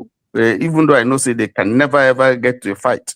They will not, because all of them are the same brothers. They've been at the same Now they know they get where they will go No, meet. Go settle, now go we solve their go problem. fight. Now we go do the fighting. No, but now we go dey fight ourselves because of So, that. so I also agree with what's his name? My brother will speak after you. You know, it is up to Nigeria to sit down and play them. You know, in elementary history, when we read about West African history, we read about Samori Toure, how he played the French against the British. Sorry, Tony. I know the try to, but that's what the government is doing. They are trying to get from both sides, right? As I said, we don't know because we don't trust them, they don't trust, so they are not transparent, right? But I believe that's what they are trying to make sure they keep the both of them. You understand? But it's just that, as I said, I'm more focused on the question is, the question you want to keep the both of them. When, what are you yourself doing for yourself? I heard what's this tax man today on Arise TV? That's where our greed comes. And we're asking him about the France agreement. Has anything to do with our data? He said no, data is not involved. You look at that, you see? This is a lie. Wait, now they're not asking why France. Is it because they've done harmonization before to understand how it works? What Tinubu did in Lagos on his governor, they are touting. Is it not harmonization? Oh. What kind of capacity building does Nigeria need any other country to teach us? Why don't we do it, make mistake, learn from it? They know that if you use alpha beta, if you use alpha beta, the whatever, Nigerians will come against them. So now, I think I don't have anything against alpha beta. What people have against alpha beta is the profit they are making. If he says, okay, we are just going to use alpha beta as a backbone, and we are going to pay equivalent of what we are paying, we're looking to pay France, or even less, people will welcome it. No, people won't welcome. You can't. Alpha beta is Tinubu. Then petroleum minister is Tinubu. Let me ask this question. Then he should remove himself. He should recuse himself from alpha beta because you have to put the nation first. If you ask me, let's assume Obi that won or Atiku won, and they decided to involve KPMG because now the famous yes, institution. Yes, why they not use them? Okay, now hold on. KPMG na foreign company. Tinubu company na indigenous company. So no. We are talking. Where I'm going is that Nigeria should stop being scared of making mistakes and learning from it. But look at it. Alpha beta. Let's make mistake and learn from it. Let me quickly say this: alpha beta is conflict of interest. You got to call it. That's what I'm saying. So that's why I say Moku take the owners, the names owner, because let's look at the reality, because somebody have to own the company, whether we like it or not. And somebody it's conflict of interest. There's conflict of interest. I agree if you want to make that argument. Conflict of interest, but the President Tinubu and whatever association he has could have decided, they should have planned it that way, that they would have a kind of divested from alpha beta is a family company. Let's be real. Yeah, but you divest from it. Because why bring France into it when you have a national? I would rather Nigeria is doing the French. KPMG are they are there. We are all assuming nobody can prove that alpha beta they do. So let's be very conscious of. No. Nobody is saying alpha beta is doing it. What one is saying is that he would have used alpha beta, but Nigerians will come against it because that's the pattern. The high tech is doing the Lagos Calabar highway. It's a family business. The query we should be having is what our brother. This is your name. I know if you pronounce that. It's what we are saying. Let's do try and error, right? That's what he's saying. But there's. We need to now because we don't get all the information. No. Okay. The question that you guys should be interested in. You guys know that because, is it Ovia that said it? We don't even know what the truth is. Yes. You know that there's a company, e-Transact, and they later added another one that's going to be collecting the tax on behalf of the government. Yes. Okay. And they're going to pay them. You know the thing. What exactly? If you're going to engage another foreign company that is still going to pay, what are they going to do? What is the e-Transact that will collect the tax? Why are the MOU? Why are they not bringing it open so people will know? Is it just after people pay money into e-Transact, you give them commission? They're not offering capacity building or what? Yep, they are So, not. so those are the issues. If you look at high tech that is building the Trans Lagos Calabar this thing, the only reason why they gave them, according to government, the only reason why they gave them is that because they were able to fix the problem with the Co-Atlantic and the Atlantic this thing. That's the only reason. So to say that it's the only French company that can handle this is not true. I mean, I would think that if you go to ICANN, for instance, they should be able to give you names of people who can do these things. You know, I don't know whether they bidded for the job. I don't know how. They didn't. How. They just. Do you think they did when they handed it over to a French company? They did not. They didn't do anything. There are many other countries that could have done this for Nigeria, and what makes it very very sensitive. I was trying to be positive, but The this one, data. that data is very sensitive that they are handing over to foreigners. It's in real time. You know, my Bro, problem is that let me first whenever an opportunity comes for the government and its officials to convince me that they are patriotic, they will fail me. They keep failing. And when I criticize them, some of their options will say that I'm unpatriotic. Yeah, I don't blame you. I think they just keep failing. They're disappointing the people constantly. Papa, let us leave that. We are discussing the good things, so let us. Yeah. Let's be up. Look at that. That's spoil the fun. Now he's the one that is now looking up the sign dish. Okay, let me play a video because there are quite a few videos I wanted to play. At least the December festivities seems to be bringing some cheer to Nigerians. So let me just play. It looks like Southeast they enjoy Christmas more than most in Nigeria, and this lady is complaining she's not finding it funny. One and they go village with private jets. What's happening? Tell me what exactly is happening in Anambra State. Allow me to take you to a village. You are not allowed. Go back home. Monica, go back to Abuja. You are not allowed. Allow me. No. Haba. What's happening on this app?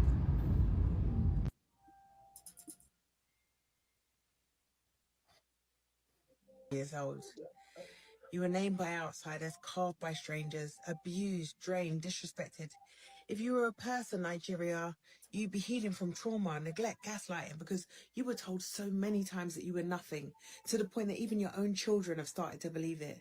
But that's not where this story ends. That's not your portion, because you, Nigeria, are rising.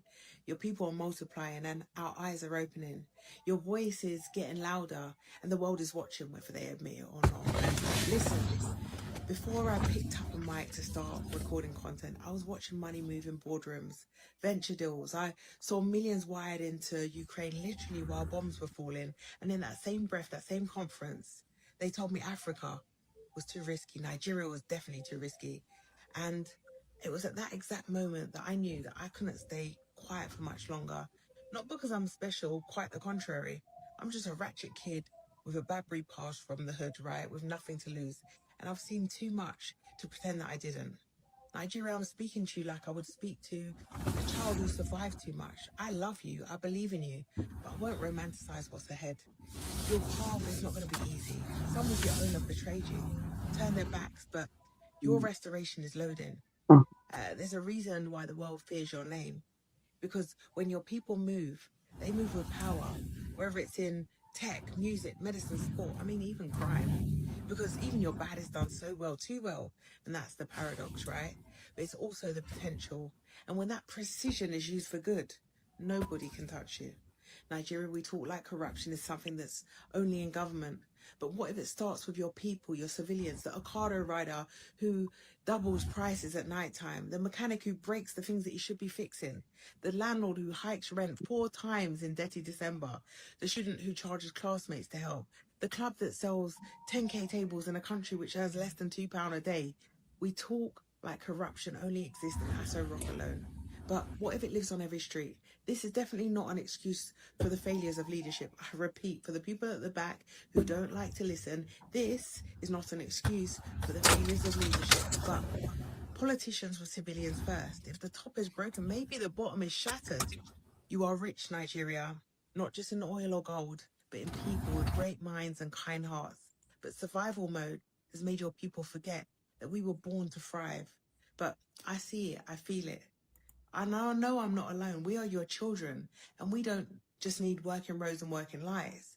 We don't just need the government to govern. We need to remember who the we are, because once we do, not history, not the West, not bullets, not bribes, not borders, not broken promises, nothing will stop Nigeria. Let's talk in the comment section. Love you all. Okay, this is what we You got. know, why are you playing AI video for? ọ bụ na ihe m igbugo aga m enye gị amụmụ eyi ya jọsogbu Father! jọsogbu Come on, stop this!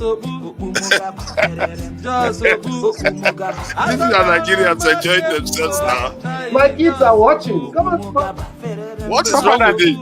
You don't know what he did. You don't know what he did talk, forefathers. I If you don't know know what what he's saying. Turn it off.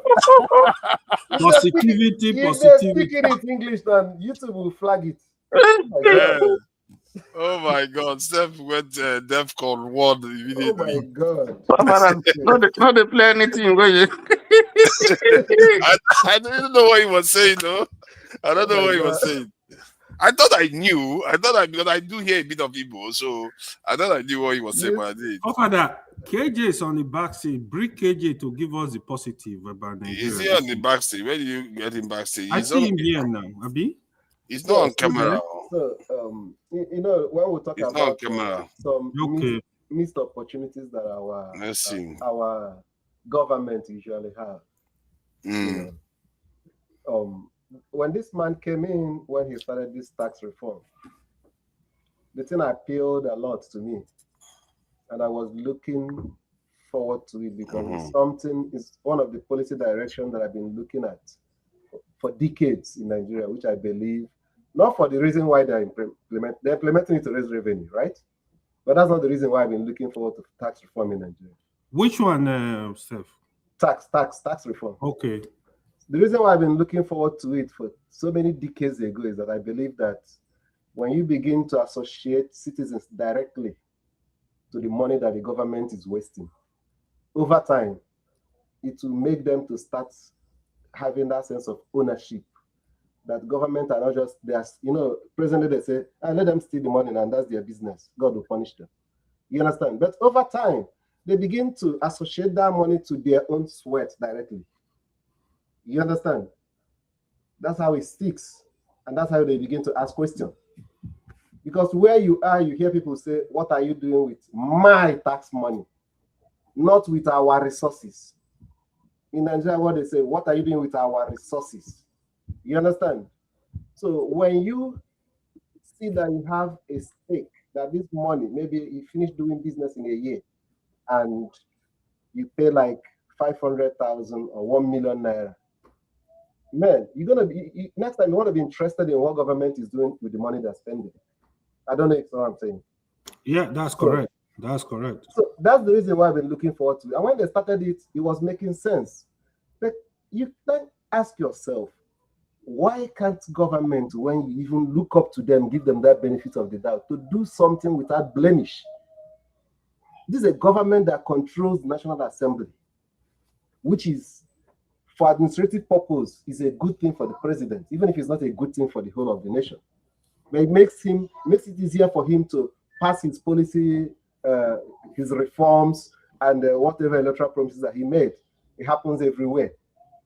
But you have that opportunity and privilege that whatever you want them to do, you know how to get them do it.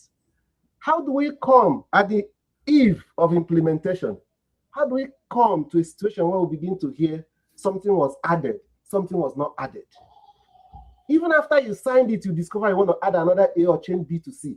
Why can't you take it to them overnight like they did the national anthem? They can insert it, re-endorse it, and send it back to you. News will carry it. We've added one or two additions to it or made one or two amendments. But you now decided, even if nothing is in all this thing going on everywhere now, you just want to throw the nation into unnecessary chaos and distrust. Does it make sense? Somebody tell me if it makes sense. It doesn't. It's quite a kind of it's one of those things that we want to try to do away with for 2026. And because I think some of the things the government has done to sabotage the Nigerian economy in the last 3 years, 2 to 3 years, I think they've washed away now. And this is why you are seeing the petrol price come down and this naira stabilizing. Those things, except he goes and does something crazy again, something crazy is going to. And history suggests that they are going to do something crazy, but maybe they won't. After all, Dangote didn't exist before. Now he does. So maybe Nigeria is going to be experiencing growth from this period forward. And maybe by this time next December, people will be far more happy to go to Nigeria and feel safe. Can you imagine going to Nigeria when you don't have to worry about traveling on the roads? Man, those roads, my God. When I look at I'm trying to be positive. Okay, I'm positive. So those roads are going to be fixed. Father, let me say something. We have to make sure the roads are going to be fixed. Oh, Father, let me say something. Let me say something on the Oya God. You see, I've been saying this for long, like forever. The solution to this thing is very, very easy. Now we are getting close to the solution. Because of people like Farouk, a lot of them in different sectors. That's why Nigeria is not developing in some sectors. Right now, what Dangote is doing is a good thing, but that oil industry need complete deregulation. When you deregulate it, government hold control of monitoring what is going on. Then you allow competitors to come in, poor price. We even go to 400 in no time. It's simple. It's as easy. Don't forget, you see the telecom sector. Tony will be able to witness when the telecoms, when MTN and Econet then were doing their thing. At some point, Nigeria will pay how much per minute. They will charge you per minute. You make 1 second call. To get a SIM card, people will pay up to 30,000 naira. Then 30,000 naira was money. But today, nobody cares. If you have MTN SIM, they are doing you nonsense, you throw it away, you go get Glow. It's just deregulate, complete deregulation, and the government sit down and regulate. It's as easy. Boa refinery is coming on board. Give out more licenses who is capable. Let them build 100 refinery. If you are tired of your own, you sell it. It's as easy. That is how a country develops. All government do, just make sure you regulate, you watch what is going on. The price will automatically. Look at what Dangote is doing now. He dropped the price to 700. Compete with him. It's as easy. And go import for it. Compete. Even artisan licenses. Give them artisan licenses. To even build refineries in the modular refineries. Yeah. Modular refineries. Yeah, when you do that, you see state. They can build and supply only to his village. All you make sure with regulation, make sure exactly is of standard for Nigeria to consume. It's so easy. Yeah. This problem will be solved. The reason, see, our refineries, our national refineries not working is deliberate. People deliberately had those refineries down. They did want them to work. If they tell you how much they pump in repairing Port Harcourt refinery, you will be shocked. Man, those people, evil. So I'm so happy. I don't know anybody that will be more evil. Was finally kicked out. Father keeps saying, "Don't worry, give them a chance. It's going to work in October." Okay, they said it's going to work in October. Just don't worry, it will work. The other area is the electricity. You know, I hear that there's been some increase in in output. Yeah, yes, generation. You know, to about 6,000. You know, oh my God. You know, we have much more than that capacity, but we have not been able to utilize fully the capacity because of transmission problems, because of distribution, and so on and so forth. But I hear now there's a slight, increase in generating output. So I don't know whether. Did you say 6,000 megawatts? Yes, I don't know whether that has that has affected distribution in a significant way. You know, I don't know how. That is not good news. It's still erratic and comatose. We are talking about good news. Giving us bad how many news. were you producing before? About I don't know. 4,000-5,000 It that has they are. always been at 4,000-5,000 now. It's always been like Megawatt. that. Oh my Yeah, God. yeah. At Why? least for us to even get serious at all, we need to at least have 20,000 in no time. Then we can push to 100,000. For us to get serious. You know what I think? Electricity. To transform Nigeria, one of the good way to do it is if you want to aspire to become a leader, start now. Start now. Study all the things you need to do before you get into office. Study all of them deeply. Understand how you're going to get them done. If it's a road, power station, all those things, study it so that once you get into office, it's execution. We know. We know. You said this year. We know all. Look at that. We know all those things. All the gems are being released. This is Paparazzi, the best of I can tell you that we know all those things. We have the facts.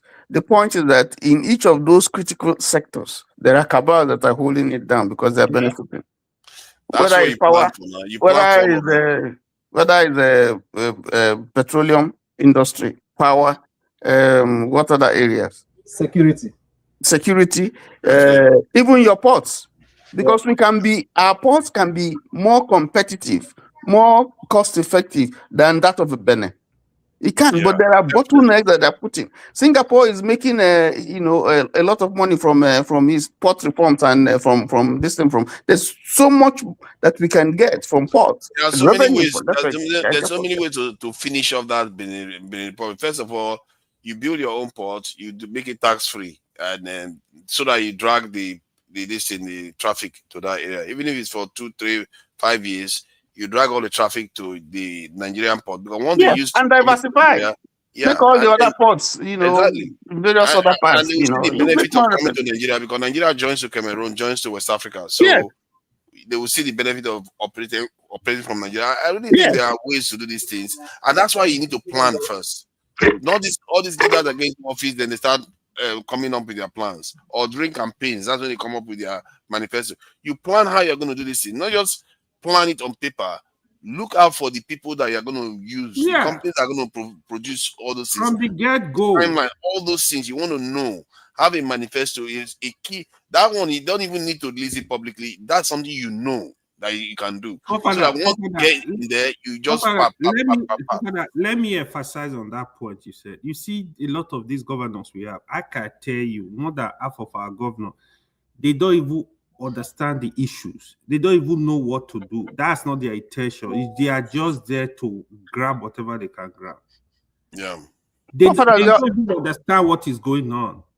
The other area that the government should be looking at, if we also want to fast track development in the country, there's been so much over the years. There's been so much investment on roads, and we're not seeing the impact.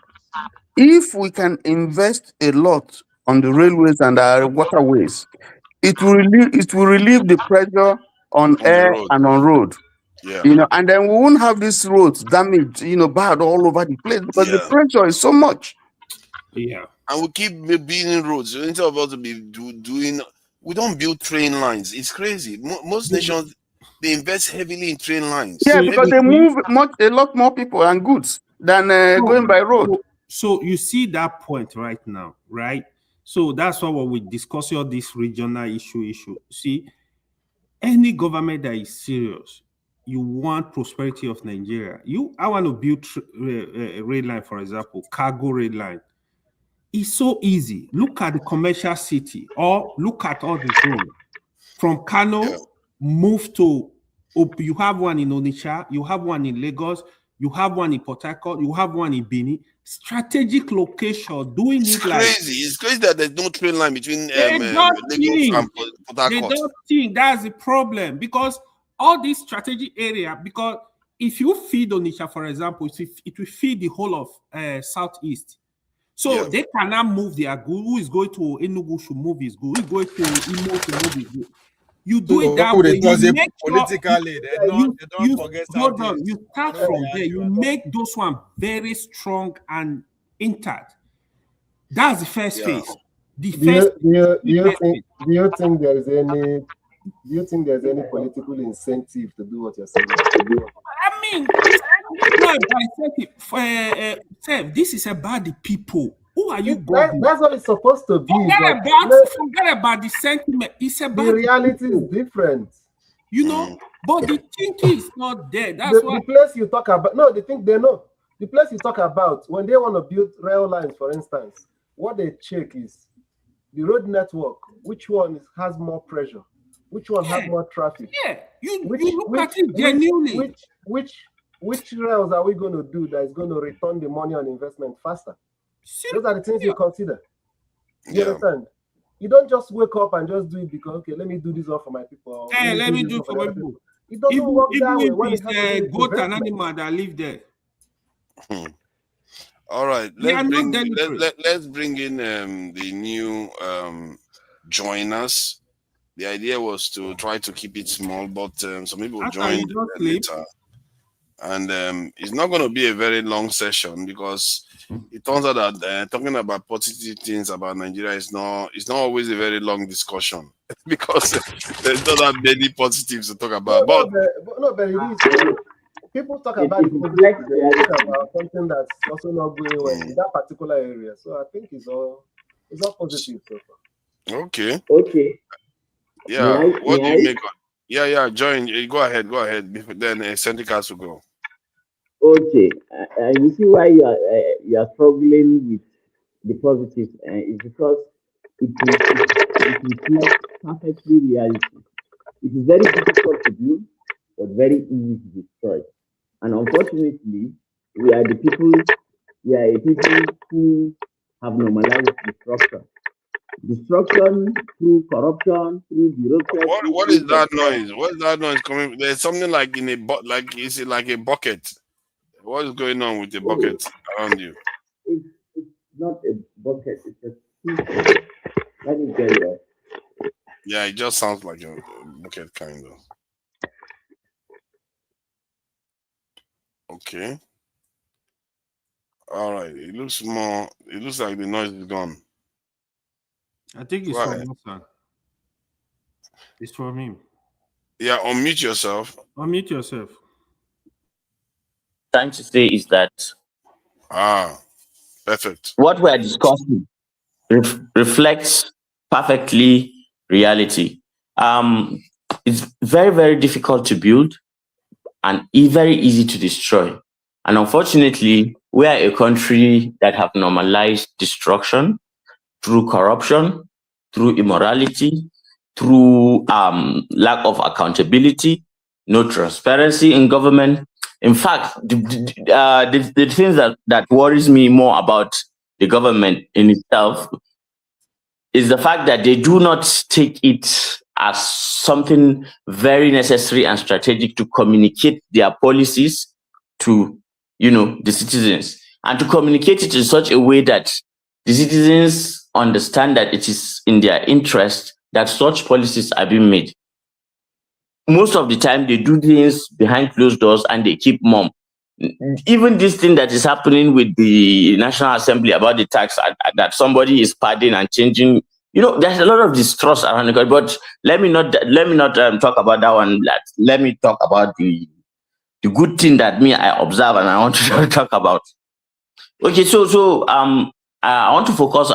I actually sent a message around it about our indigenous, arms manufacturing. A lot of Nigerians do not know what is happening in this sector. However, we are making gradual progress. Even a baby would have to crawl before it begins to stand on its 2 feet, then begins to experiment with walking, and then walks. Now, a lot of Nigerians do not know that we now, manufacture our own ammunition for AK-47 rifles. There was a new law that was an overhauling of the DICON Act. I know a lot of you know about DICON, but it has been moribund for a long time. But it's now actually active. And there is this bilateral agreement between Nigeria and Pakistan and Nigeria and Slovakia around these things. These are the kind of countries that are willing to, share technologies with us. We have to start somewhere, right? And I think it is good that we are doing this. We'll reach a stage where we would be the de facto arms manufacturer in the whole of West Africa and probably the African region as a whole. I don't know whether you know about this Proforce. Yeah, I think it's a Yoruba man that owns the company. They are actually doing a lot of armored personnel carriers, mine resistant, vehicles that the army use and go into dangerous fronts. And their designs are quite good. In fact, some African countries are beginning to, send their orders. And even the Nigerian army is having to kind of say, oh, no, Proforce, you have to dedicate all your time to producing for us first because you have not yet, served our demands before you start exporting. So imagine the potential that is in that company. But now the eyes of the world is watching, and I hope the powers that be do not sabotage this kind of initiatives, because usually we begin and then it is sabotage. We begin and then it is sabotage. This time around, I hope we actually carry it through. And a lot of us are not talking about Operation Snowball. I don't know whether you guys know about it or you don't know, but I keep talking about it, and I've not had anybody repeat it. Okay, so you remember? Sorry, what is Operation Snowball? Okay, it's an internal. Okay, it's a DMI operation, like Department of Military Intelligence. That was conducted after the killing of a general, around Damboa in Borno. You remember the general that was captured and executed by Boko Haram? Yes. All right. Now, imagine it had to take the capture and killing of a general before the DMI did its homework. And what they discovered was a bombshell.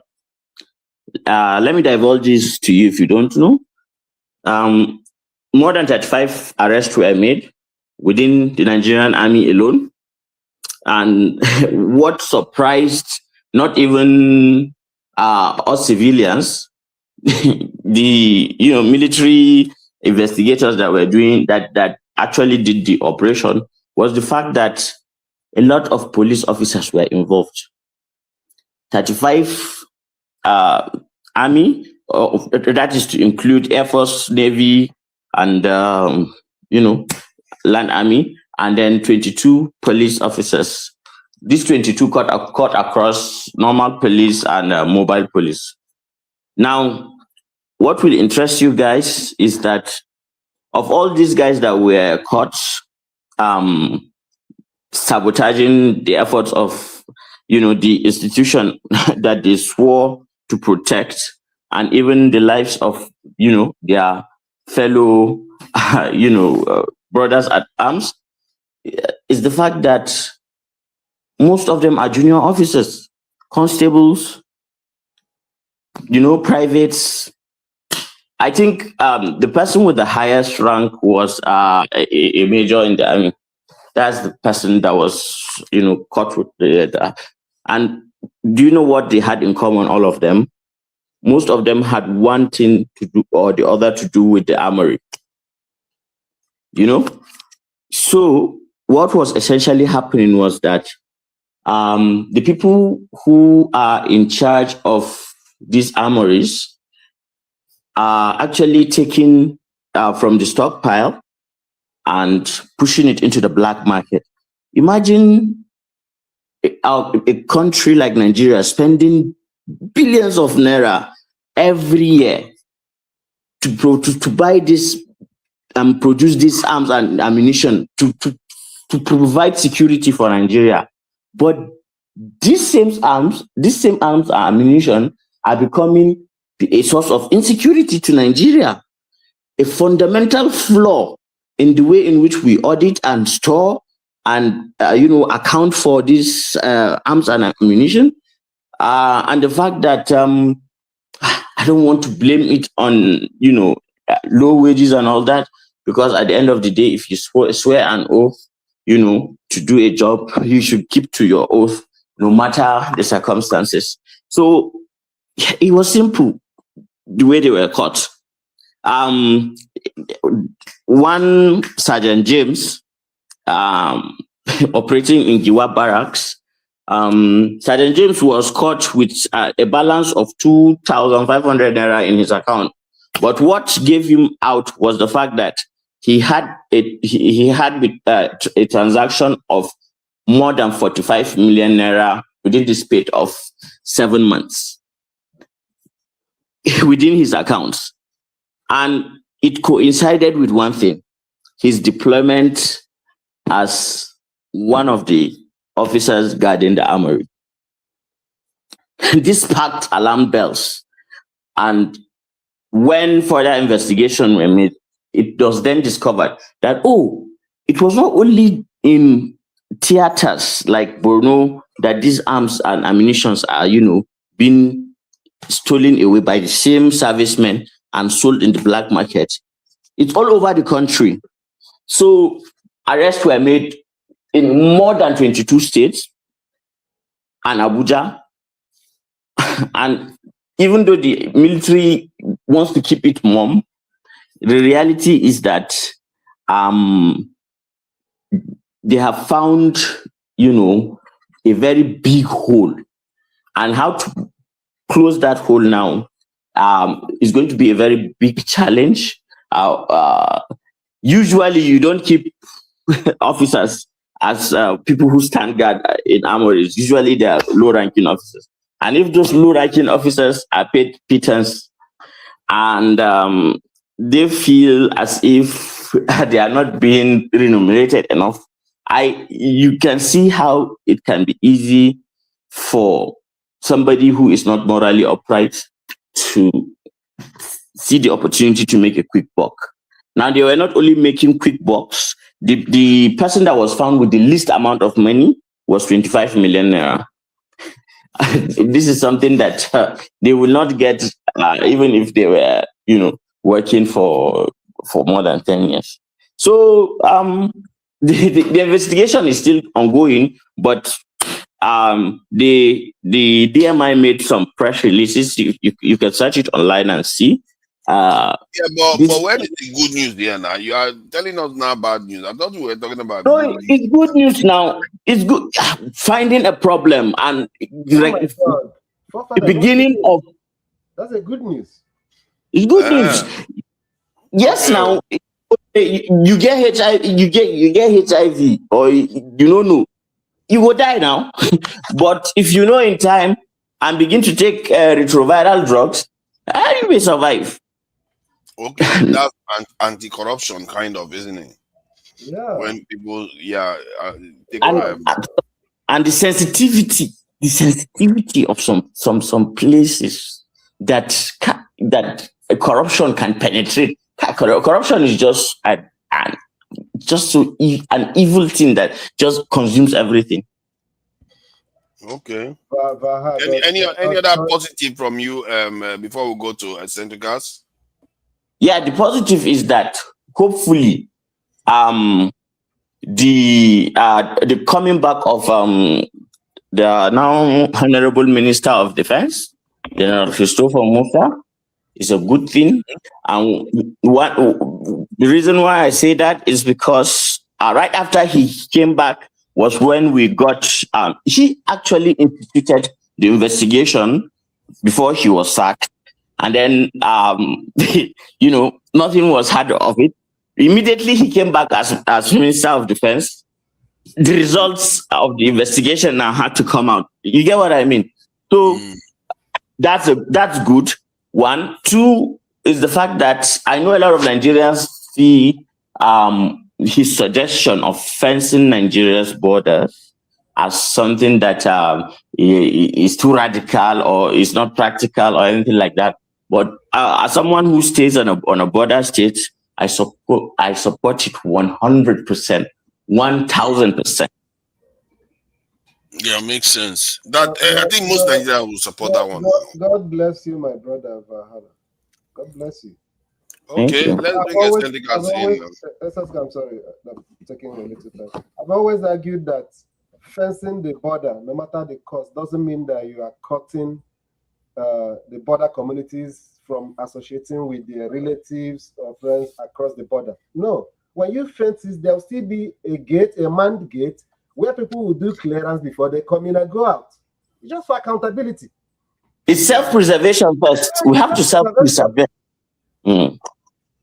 Yeah, but the president is not taking it seriously now. He's not like passed any kind of or borrowed any money to even. I'm sorry, forefathers. I know you are from Niger Delta, but I'm one of the people who argued that that road, we don't know how much is the cost per kilometer. That money should have been used in fencing Nigeria. Investing it in security anyway. I think you have a point there. It's actually far to fence it than to make those roads really. That's obviously accurate, because the roads, they may provide economic benefits, but security actually yields far more economic benefits than that. But then again, while they are not doing that, then you might as well build the road. But I really don't think. Let me ask you, forefathers.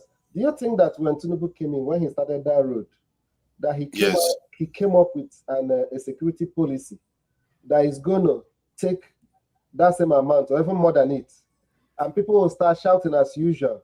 That within 6 months we are seeing progress. Another 1 year we are seeing traffic reduction in insecurity. Do you think it would have been a very big plus for him or not? If he had, did you say if he took the money for the road and built the wall? No, I'm not saying take the money. Assuming he did not announce it, he may still build the road later. Assuming that he made it his priority the time he started the road, he came up with a detailed policy of addressing insecurity, which might include the fencing in some parts of the country and some other measures that is going to go up money. And then people will still say, why are you spending that amount of money? But the way he kept mum about the road, he kept mum and started implementing it. And within 6 months, we saw measurable progress. And within a year, we saw serious reduction in insecurity. I think it would have given him a greater bonus by now. Oh, yes. I think if he had just even done some of the things I recommended, or he even recommended in national security, he wouldn't even need to compete for election, because that would have completely decimated that he would have thrown the bandits and terrorists off for a while. And it will give him a lot of space, and people will give him credit that there's no insecurity anymore. Maybe even ITP camps to start closing. So, but the truth is that they know all these things already. That's why their policies reflect it, but they don't do it. Everything that he has done. He has done the Naira unification, fuel subsidies, student loans, tax reform, but the security one that he promised, he still never, even till now, he's still not done it. Because I think, was it Niger too, the lady that said that he told her that if he tried to fix the security problem, his life would be forfeit. So maybe there's a reason why our politicians don't try to fix our national security problem. Because it's a very simple problem to fix on paper. There is one thing, and it's being kept hush hush, but that's the only way you can make sense of what is happening, especially with the bandits. Because you see, the Fulani bandits are not like ideological as the Boko. Okay, let me explain something that a lot of people don't understand, right? You see, the way the Nigerian government is fighting Boko Haram and the amount of, resources, manpower that they put into the fight against Boko Haram is like times 7, 10 of what they put to fight the Fulani, militia or herdsmen or kidnappers. the bad eggs amongst the Fulani who do all sorts of bad things.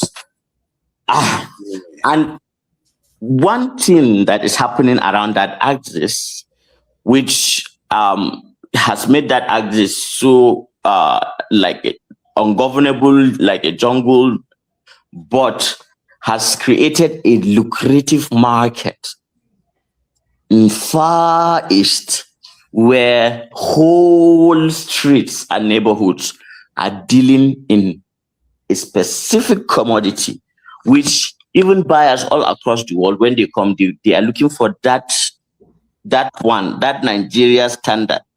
That is the one that they are looking for to buy. What's that? And I've heard that. Yeah, so imagine now, for example, as Nigeria has all the OPLs, we know, and of course, Shell, they must make financial statements, they must audit their accounts, things like that. Even if they don't account it to us, they must do it back home with the IRS and all that. So we would have access to all this information and can deduce that, okay, this is the amount of value that they are extracting from the country. Now, on the other hand, regarding that other activity, if there is no record, if the government does not institutionalize the extraction industry, then nobody knows. Nobody knows how much is taken. Nobody knows who is getting what. And yeah, so that's the only way to make sense of it. And there are a lot of Southeast Asian people, the short ones, that are beginning to rise now in the world.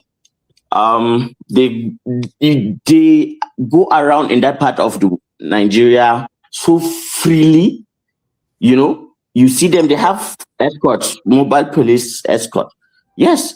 They go into anywhere so freely, and you wonder why, and they are left. In fact, there was a time I was traveling to Sokoto from Maiduguri, so I had to take a plane to Abuja, then connect to Sokoto. When I arrived Abuja, and so the plane, Nigeria and delay. So we were supposed to leave Abuja around 5:15. We ended up leaving around 7:45. I was so surprised by the amount of, those short Southeast Asian people, the number of them in that plane. I was like, wow, what's happening? Who are these guys? And they were just speaking their language, talk so casual, and they had some police, bring them to the VIP lounge in the airport. When they came, most of them, sat in the, business class, and then off we went. There's still question mark. Maybe at some point something will change. I also met a lot of them in Egypt or in October. Fly from Cairo to Abuja. They were a lot on the flight, to be honest. I think Nigeria, we are too lost people, man. We just say foreigners are invading our country somehow, Joe. Okay. We have to do better. Asa, what about the wait, how many Nigerians leave outside the country? If you don't want foreigners to come to Nigeria, how many Nigerians leave outside the country? We are not saying they should not come. Like no. First of all, you guys talk. There's a connection to what you guys are saying here. No. The people talking about fencing Nigeria, and then talking about seeing Southeast Asians and kind of having some kind of phobia about Southeast Asians. No, you need to understand. What are you talking about? You guys sound like this is. You don't understand the foundation. It's like they are talking about it for national security. It has nothing to do with that by immigrants. Yeah, Cedric does not. Yeah, that we are not saying people should not. I believe you weren't listening. Paul Fathers, there is a news coming from Maiduguri that is not good though. Blast, right? No. Of course, all these they will search all the internet to go and find search for all the bad news. You're gonna find them. Tell us, Asa, what happened in Maiduguri? Is it a lot of people died? I heard they blast a mosque in Maiduguri. Yeah. Oh wait, there's a bad news in LA. There's flooding in LA. You guys are interested in that too? There's a serious flooding. I'm literally in that flood right now as I speak. Yeah, see, and there's flooding in my state too. There's Which flooding is like around my crazy. area. It's been You know. raining since morning and it's gonna continue for a Yeah, same thing here. I'm just looking at this now. You Some know, community what we have are been going to do is that we are going to go.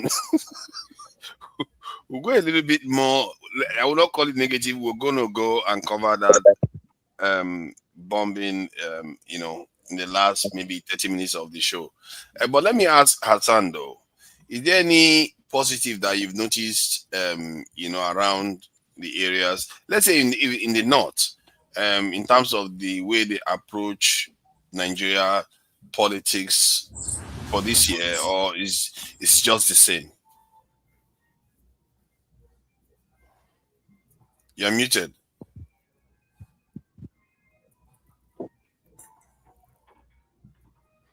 Right now, the consensus in the north is that Tinubu gets another 4 years. Okay, that's the consensus. Atiku will do his thing. I know. Obi will do his thing. But the consensus around the APC people, the ones that are in power, okay, is for Tinubu to do his second term. Is this view the view of people in Borno or the view of the people all over the country? He said, I believe it is politicians. Of politicians. Do you think it's because they believe that he has done some good for power them? brokers. Listen, just hold on. Do you think it's because they think he has done some good for them, or it's because of the turn by turn thing? Bro, not a politician don't care about this thing you are talking Turn by about. turn. It's by turn. You need to understand. That's why people don't understand this country, right? When people talk, not a politician don't care about you building anything. All they care about is turn by turn. They get the power. They don't care about the common man. That's what we Satan adult tends to understand. Not that politicians are more hostile than the Satan politician. They don't care. It's the power. They care about it.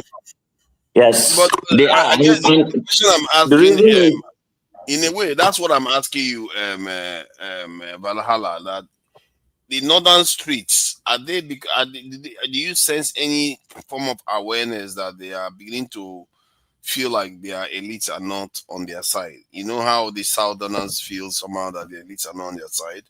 Yes, there are, and but it's coming from religious leaders, not not political leaders. Okay, how about the population? So it is the religious leaders that. How about from the population? Do they feel like their leaders are, so far they've not seen any much of a progress? Let me tell you the no bullshit truth. They don't believe that they have their interest is on the table. They know that their interests are not on the table. They know. So it's not as if they engage the process in such a way that they think they are protecting their interests. As much as Southerners would like to think that ordinary average Northerners are illiterate or are not educated, they understand the fundamentals of how power works and how irrelevant they are in the grand scheme of things. Just as other Southerners too, ordinary Southerners at least, are irrelevant to their elites in the grand scheme of things. It's still the same thing. Yes, you can argue that the North is worse because of our population and the lack of enrollment in school and things like that. But the bottom line is that they don't really engage the process like that, and they are kind of. If I think there's anything that the people or the average person in the North will want to see is a drastic change. This is Mr. Google Counter High. What was that? You guys know this. You guys noticed during that was it protest? Or they were that a lot of people in North were carrying Russian flags. Yeah, and those young guys, I think they were put in jail now. They suffered quite badly for it. Yeah. So the further is that democracy doesn't work. That's for the average northerner. They have given up that it doesn't work. So they think maybe if the army, because there's always this nostalgia about the army and what it's like, especially for the young generation that are coming up. They didn't experience what the army, but at least whatever they see of importance, they say, "Hey, it was during the army that it was during the army that." So you can kind of maybe understand. I don't know, but they are powerless. The problem is that I think politicians have proven themselves to be quite oblivious to their responsibilities, and they are so irresponsible. I don't know why politicians are like that. Why you would think that they would be more responsible compared to the military, but the military is more responsible than the politicians. Because for me, you believe as civilians, you would think you want to behave yourself so that the crazy guys with uniform, don't come and kick you out. But instead, they're just acting crazy. It's like they want the military guys to come and take over even because of their silly behavior. But thank you, Valhalla. Let me go to Eccentricas. I don't know what Eccentricas has seen that is good. I know that the video, come on. I know that the video, I forgot who played that. Was it KJ? Was it KJ that played that video of, or the video of that philanthropical group that built a school in the Rockland area? That was quite. Yeah, I think it was. Oh, I forgot who played it. Was it Dr. Damages? Yeah. Was he? Dr. Damages, yeah. Yeah, it was Dr. Damages, yeah, it was him. Yeah. I remember it was I think it was on Sunday or I think yeah, it was on Sunday. Saturday or Sunday, yeah. What are your positive? Yeah, positive you've seen this year and how you can build on it. Oh man. And I mean in Nigeria or anywhere in the world. Or Nigeria. Mostly Nigeria, yeah. Nigeria. Any positives? Man, oh boy. I thought you had a lot of positives. Dude, positives. I mean, I don't know on an individual level. I'm pretty sure there are people doing things positively out there. I don't. Honestly, I do not know. I mean, we can philosophize over like things they could do to make things better, but because the core, like based on what I've heard, the core issue is the issue of corruption, right? I used to be like skeptical about this whole corruption thing. I feel like it's like a blanket word to describe a lot of things, but I mean, it kind of makes sense. It describes everything, right? Like the military issue, military selling their armories, to the bandits. I know Ukraine had the same problem. Ukraine have the same problem where they sell some of the, some of the military equipments that they get in the black markets, right? It's the issue of corruption, and I was thinking about the whole corruption thing. I was like, man, what if Nigeria digitized all the transactions? Actually, the major monetary transactions, if they digitize the whole thing, where there's a paper trail, right? If you do any transaction, it has to go through the digital system. You won't be paying cash. I don't know if that's gonna like solve the problem of corruption. The thing about corruption is that I think this is another angle I need to shed a bit of light on. You see, society is a weird thing. When society is a strange, like when people break the law, if a large number of people break that law, the law becomes irrelevant because the society will feel like to uphold that law and punish the wrongdoers will be counterproductive to society. So laws, to an extent, have breaking point. If too many people break it, that's the problem with corruption. Too many people are breaking the rules, and it's hard to solve because of it. I think humans break rules everywhere. I think there's something about breaking rules that's psychological. of course, Nigeria has EFCC and ICPC and other type of watchdogs, right? But they're not strengthened. I don't know, like their leaders, the ICPC leaders and EFCC, if they're appointed and like their tenure, you know what I mean? Like they need to have like a longer tenure, and I think that's gonna remove corruption in that organization, the watchdogs, right? Because those guys are the ones that fight corruption. And ICPC, also, are you talking? Is that international organization or local one? ICPC is like Nigerian, right? Oh, I don't know about it. Yeah, ICPC. Yeah, Father, you don't know about ICPC? You don't know about ICPC? So it's also only AFCC, DSS, NIA. They have a code of conduct bureau, like CCB, right? No, ICPC is just like it's redundant with TFCC. To be honest, it's almost the same thing they're supposed to be doing. Independent corrupt practices and other related offenses. And yet, we still have corruption when we have so many institutions chasing just one specific. Yeah, I think ICPC was before EFCC. So. Oh yeah. Oh really? Yeah, I think. I mean, those organizations can be reformed, right? They're supposed to be one. To be honest, supposed to. Do they have such organizations in the US and the UK? I'm sure they do. No, like corrupt practices organization in the US. Do they have? Of course, they have organizations that deal with like financial crimes. FBI will just take you to court directly. Yeah, but that's my point. There's no special organization for. So there are special. So ordinarily, right? EFCC is supposed to actually be under the police force in such a way that, for example, not that there are units in FBI that deal with this kind of financial corruption, right? So there is a case they draft you there, but I think the reason why Obasanjo just pulled out the EFCC, separated it, is because of the high level of corruption. I think EFCC has to do with like financial crime only, like high. But they're supposed to be under the police. No, hell no. No, they're not supposed to be under the police. They have. What do you mean, hell no? What's the job of the police? Why would they be under the police? Like, it's like no, maybe they should be under DSS. See, okay, my point. The question I'm asking here is, why is it that we create anti-corruption organizations because I'm not sure whether the US or the UK or Germany has anti-corrupt practices organizations like that. Agencies? Because it's almost like it's stigmatizing us by So developed country is structured, right? Part of the reason Obasanjo created EFCC was to tell the West that, we are doing something about the corruption in the country.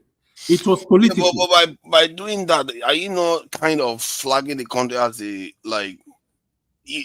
know the country is corrupt? By creating the organization specifically, it's almost as if the country would not ever evolve out in of America. There is DOJ, looking at corruption. Why not just give it to DSS to deal with? Department of Justice. America has FBI. They have OGE. Office of Government Ethics. I get what you are saying, forefather. I think if DOJ and anti-corruption, if we can have independent EFCC, it would have been a very nice thing for Nigeria. But we don't have. The moment you bring corruption as a specter all the time, I'm not sure it helps the image of the nation in any way. When you keep hearing about one corruption, I have to be aware that other countries have them too. Because if they don't have them, some countries do. Some countries they all do. What do you mean? Some countries? What countries? European countries. Let me see. They do have it. Look it up. They do. They have it even on EU. European Union just had a corruption issue where one of the EU member was charged for corruption, for embezzling a lot of money. That was just like recent news that just came out, right? But they are not even like independent. That's my problem. Yeah, they're not independent because the executive almost appoints all these people, right? That's the problem. They need to separate from the executive. Do you know what Obasanjo used to use in EFCC America? They have the FBI, they have the DOJ, they have the IRS, they have the Security and Exchange Commission, they have the Office of Inspector General. We have they have the US Department of State Bureau of it. All these ones are all the same thing with AFCC, whatever you call them. They're the same. And then they have an Office of Government Ethics. OGE. Yeah. In the United States. So EFCC, it was at some point, it was very political. Obasanjo used to use EFCC to go after opponents. He started it with He Ribadu, started it, yeah. with the current So NSA, everybody call if you don't align with OBJ, we just look for something and follow you to where you are going. EFCC will carry you. Yeah. OBJ, I think they said that many, like in EU, many of the yes. In your country, you have a serious fraud office, SFO. You have a National Crime Agency. There you go. NCA. You have Crown Prosecution Service.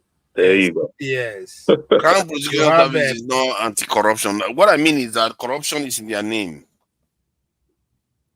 Everybody, no be grammar with this speak. You can put it. No, corruption is different. Corruption is a specific word that they use to describe, practicing, especially in third world countries.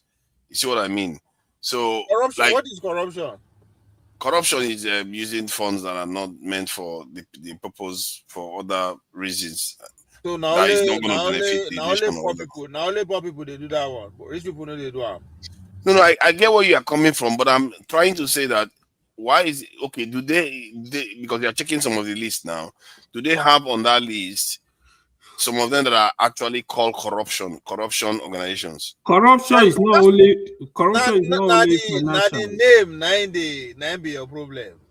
No, to be fair, it's not a big problem, but I just feel like we have to be careful when we keep picking up something they tell us to do, and then we'll do it, and we are just stigmatizing ourselves, making ourselves look backward all the time. The way Gokpe will describe it, corruption is not, according to good luck, stealing is not corruption.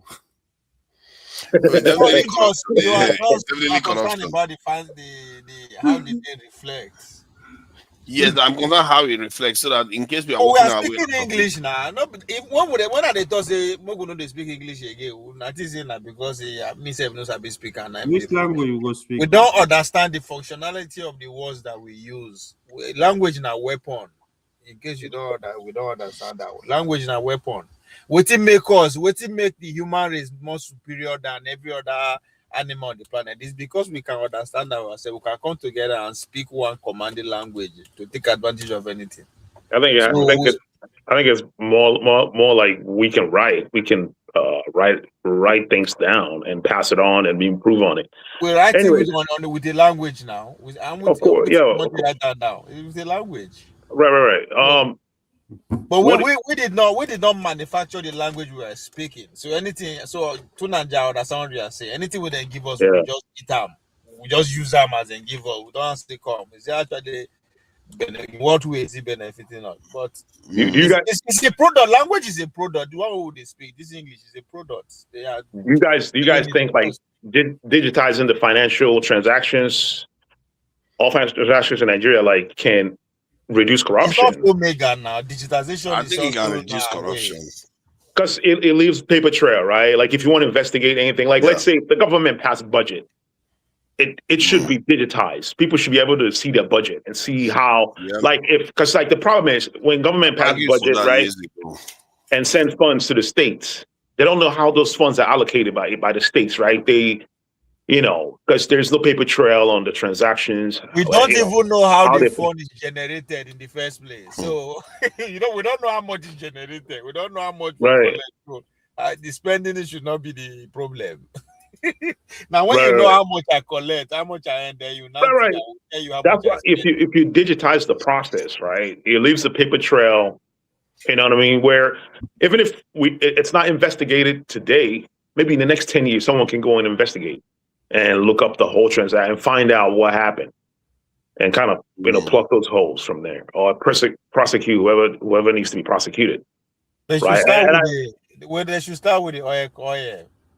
Government are easy to control. They should know what goes in and out of our resources first, legally or illegally. If we can get that figure out, I think every other thing will follow. So I think Nigeria eventually will need some serious cleansing. There's so much. But when we are talking about digitalizing, now the digital company that we get So what's the difference? No, we it's, don't. It's technology. It doesn't matter who owns it. It's technology. Technology leaves paper trail. Anyways, I think Nigeria needs to work on the power sectors, right? I think they need to invest on other forms of. That's the most important thing. Say again? I said that's the most important thing. Right. Because it's all tied to anything else. Like you cannot extract them. What are the positives? I think let's start from there. So then what are the positives? Solutions, yeah. I mean, based on what I've heard, I would say Dangote Refinery is one of the positives, and of course the BRI, Belt and Road Initiative. I know it didn't start from this administration. It started from I think the past administration. Yeah, BRI has done a lot of stuff too. I don't think anybody has actually talked about all the projects, all the BRI projects that they've done in Nigeria, right? We haven't talked about that. That's something we need to look into, like all the BRI project, and I think that's somehow related to why Trump wants to it's because come to Nigeria. That's why they planted the whole Christian genocide. Whoever planted that whole story, KJ and his people, somebody, I'm just kidding. Anyways, the BRI projects, you know what I mean? I think they should extend that also to other regions. Like someone talks about, having like advanced train projects, like in. Of course, they need to work on transportations, other forms of transportation, because there's road problems. The roads in Nigeria are pretty dilapidated. So you are still talking about problems, positive things that have been done already. Oh, okay. Well, I saw a video of like you getting married without your Fulani girlfriend. Dude, I need me a Fulani girlfriend. Where's Hassan? Yeah, hook me up, bro. Let me say positive. Let me say one positive. Yeah, the train. I saw a train, man. I saw like infrastructure, train infrastructure that was built. It looked pretty. It looked pretty awesome. I said it can look at Hassan. Look at Hassan. That's a positive train line. Hook me up, man. Hook me up. The Fulani girl. What we are going to do now? I need the Fulani girlfriend. That's positive. I said I have an Igbo girl that I'm planning to marry. Oh God! Hassan, me, I need Shua Arab. I need Shua Arab. Look at that. That was Shua Arab. I thought it's a matchmaker. Hassan know what I'm talking about now. A lot of people never reach. Stack up, make more money. AY. Now you know what Lord of the Rings. You know Smeagol? Huh? The Lord of the Rings. Yeah. That movie. You know Smeagol? Yes, now. You see how he was attached with the ring and what it made him to become. Oh yeah. I know what you're talking about. Yeah, that's how you have to love gold before you marry Ishua. No worry, I'm ready. Pawolo is here. He will support me. He will be my backbone, my main sponsor. Okay, that's true. I see the angle. Pawolo is here. Don't worry. Any amount of gold, he will supply them. When you talk about positives, I think I kind of think there's a lot of negatives this year. There is a lot of con. There's a lot of positive now. It's just like we don't like to see the positive. We always like to only see the negative because we explain the positive. They are not much. That's the problem. The Nigerian state is not doing a good job to market anything they achieve. Like, no, they blame us. We don't know what it is. Yeah, the football team, the Eagles beat Tanzania. So there you go. No, they did not qualify for Olympics. I mean World Cup. So they didn't qualify. They didn't qualify for World Cup. You see, we're going to turn to enemy of progress. Yeah, what the hell? Maybe next year we don't have positive. Nothing makes him happy. Nothing good. Nothing comes out of Nigeria. Yeah, what the hell, man? Even when we win the match, he remembers the one we lost. So I'm happy. I'm thankful for my governor. Some people. Okay. Let's talk about the Borno this thing. Now that we've covered this one, then we'll have about a minute or so each to wish Nigerians Merry Christmas. and what you would like them to, the kind of Christmas you would like to see for them next year. But that said, this Bono attack, it reminds me of information I got yesterday in Bangladesh, if I'm not mistaken. A Hindu young man was accused of what do you call it, blasphemy, and he was beaten, hung, and then this is set out on fire, almost similar to what happened to Deborah. And the difference this time is that the Hindus are not having it, and then they too are lashing out and they're protesting. Indians, that area is it's a keg of fire. This thing right now, and now we just heard about one. Blame it on the British. Blame it on the British. The British get all the problems. Your country. To be fair, I don't think it's the British thing. I don't think it's the British that are causing it. It is the British, man. The British. It's the class of the Muslims against Hindus. So the British are the ones that got the Muslims to go and hang somebody. They're the ones that split India into like little pieces. I think it's been happening. See, the thing is, in history, the Buddhists were the first to start interacting with Muslims. But for good measure, look at the destruction that they visited upon them in Afghanistan, especially. And it turns out that in Afghanistan, that's where the Buddhists were interacting with Muslims, while the Hindus were fighting against them in those days. But during their interaction, they became kind of compromised, and the Muslims defeated them, destroyed all their Buddhist statues. The ones that survived, they were still destroying it even under Taliban. But the point is that there is something here that is going on that I maybe want to ask a question about. Because with the attack now we saw in Mughal Empire. Pardon? I didn't get that. So are you talking about the Mughal Empire? The Mughal Empire. Yes, the Hindus and the Muslims. That must be the Mughal Empire, right? Oh yeah, no, I think that. I think maybe that was after that period the Mughal Empire came, because when they defeated the Buddhists, because they found it very difficult with the Hindus. The Hindus were holding on, but the Buddhists were interacting, and it got bad for them. So the point I'm making is that even when people are friendly to them, they also defeat them. Our internet and social media. Pardon? We should be thankful we still have our internet and social media in Nigeria. Why? Why? Because others don't have that.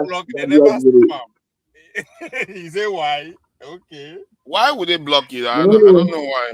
Why they will block your internet? Why did they block our people want our data. But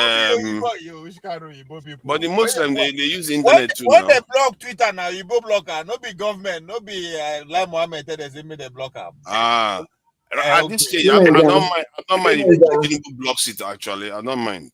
Okay. I made one point the other day about violence and religion, but then I told you that it's a human problem, but you came from another angle that I had to agree.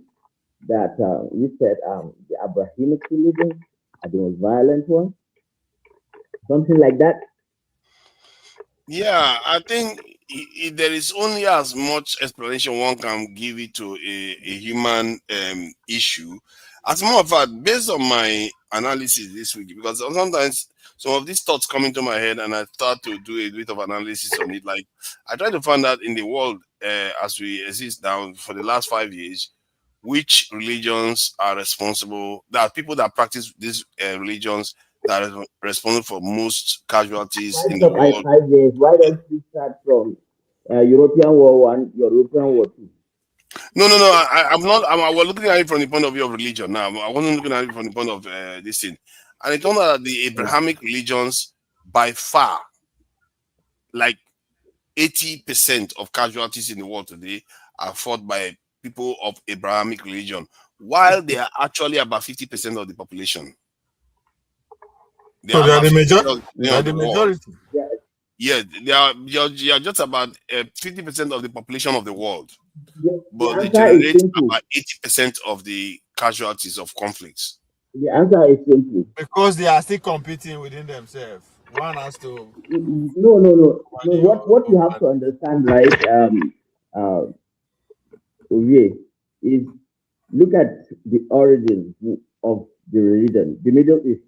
Look at the topography, look at the climate, look at the hostility of that region. If not that now that there is a vast oil wealth, these are literally people who, you know, walk barefoot most of the time, harvest dates and wear camels, living very, very, very, very low key life in the past. And then because of the nature and harshness of that, place, it is survive or die. You get it? So, and it created a culture among those people.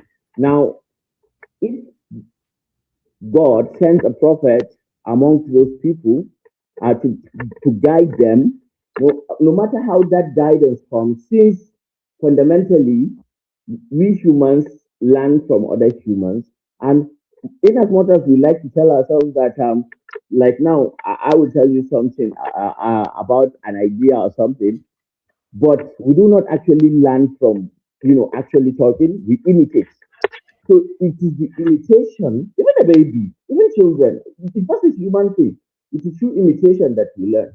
So we conflate the Arabism, that is in Islam, that's what at least. We conflate the Arabism, that their nature. Because even in pre-Islam, even when you read Islamic history, you see that because there is this book of Yeah, Ibn but Hajar, hold on. You are going on with too many points because the point is very very simple.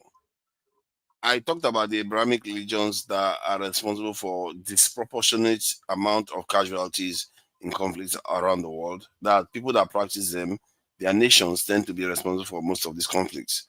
You can argue that okay, it's quite incidental that America is a superpower, so it's involved in quite a lot of I was conflicts. So coming to that. I made the argument. But the issue of let's say what happened in Bangladesh now, and it turns out that from what they are saying, that the guy may even be innocent of what they were accusing the person of. And they videoed it. You see again, like just like they did with Deborah, they videoed it when they are doing it. And people And keep saying, and no, hold on. you know, Why do people keep saying that, okay, oh, these are just extremists and all that? There is something going on within religion where people feel, and it wasn't only extremists, so there were many people surrounding that area. Many Muslims were there when they were doing this to that the young man. They were burning him in public. So, and this type of behavior, you can't keep pretending as if it's not a problem. And according to one lady that was presenting it, she was saying that why do they keep saying that it's extreme this thing, Islamic people? But while in the same Quran, the Quran also says that there are certain things you can also do to non-Muslims. So you can't the eat your Bible cake and says have it like that. the Torah says it's true. It just The thing that it these doesn't seem right, and this is a problem for everybody to deal with because if you are practicing Islam like me now, if I was the one that was in Islam, we have to do something to tame these people because you can't pretend as if you are not seeing that these people are actually doing like the slightest thing you do to hurt them, death. It's like why? Forefather, Trump's administration just killed, I think, 100 and something fishermen, people on a boat, so-called, drug peddlers or whatever. How would you classify that crime? Yeah, I think like anytime a crime is like more morbid, anytime murder is like very morbid, we kind of like focus on it. You know what I mean? I mean, using a bomb to like kinetic bomb to like kill people riding a boat, it's pretty grotesque, right? It's Yes. I don't know, man. It's something about humans, man. We No, are apes. We are violent apes, man. We are from violent. what you I are mean, saying, okay. Here's the thing. Here's the thing. Let me say this. Let me use this opportunity to say this. Like people talk about empathy and all that stuff. If you think about it, our empathy, we show empathy to our own kind, to our own species. We don't extend that empathy to other species. You know what I'm saying? Like, dude, Yes. like you said, I've thought about stuff like this, and my conclusion was that humans are we're inherently psychopathic, right? We are crazy inherently because all the good things that we do is what we do for our own kind. What about to other kinds? Because I mean, look at what we do to the planet.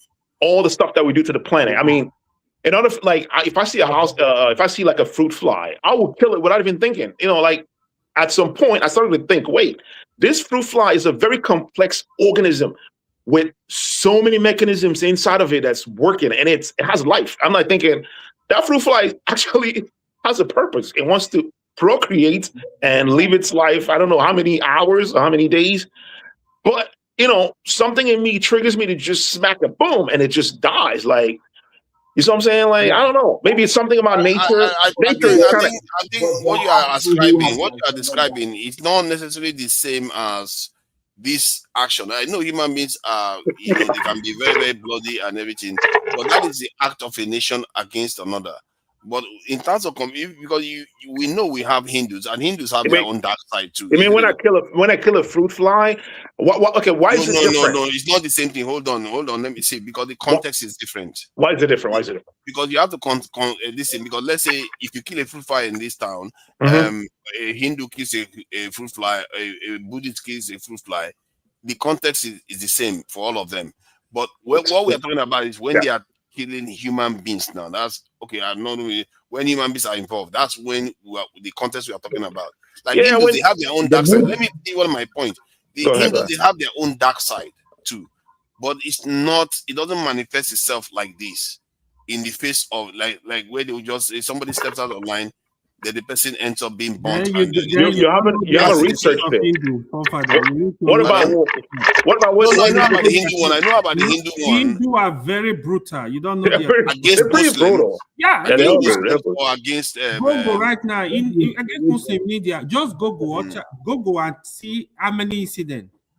Just Google. You see, hold on. Then you don't know what is going on in that region. Calm down. See, I know the history with my own lifespan, I know a little bit of the history, because in the somewhere in the 90s, early 2000s, you know, India was facing a lot of attacks from Islamic extremists. You know that.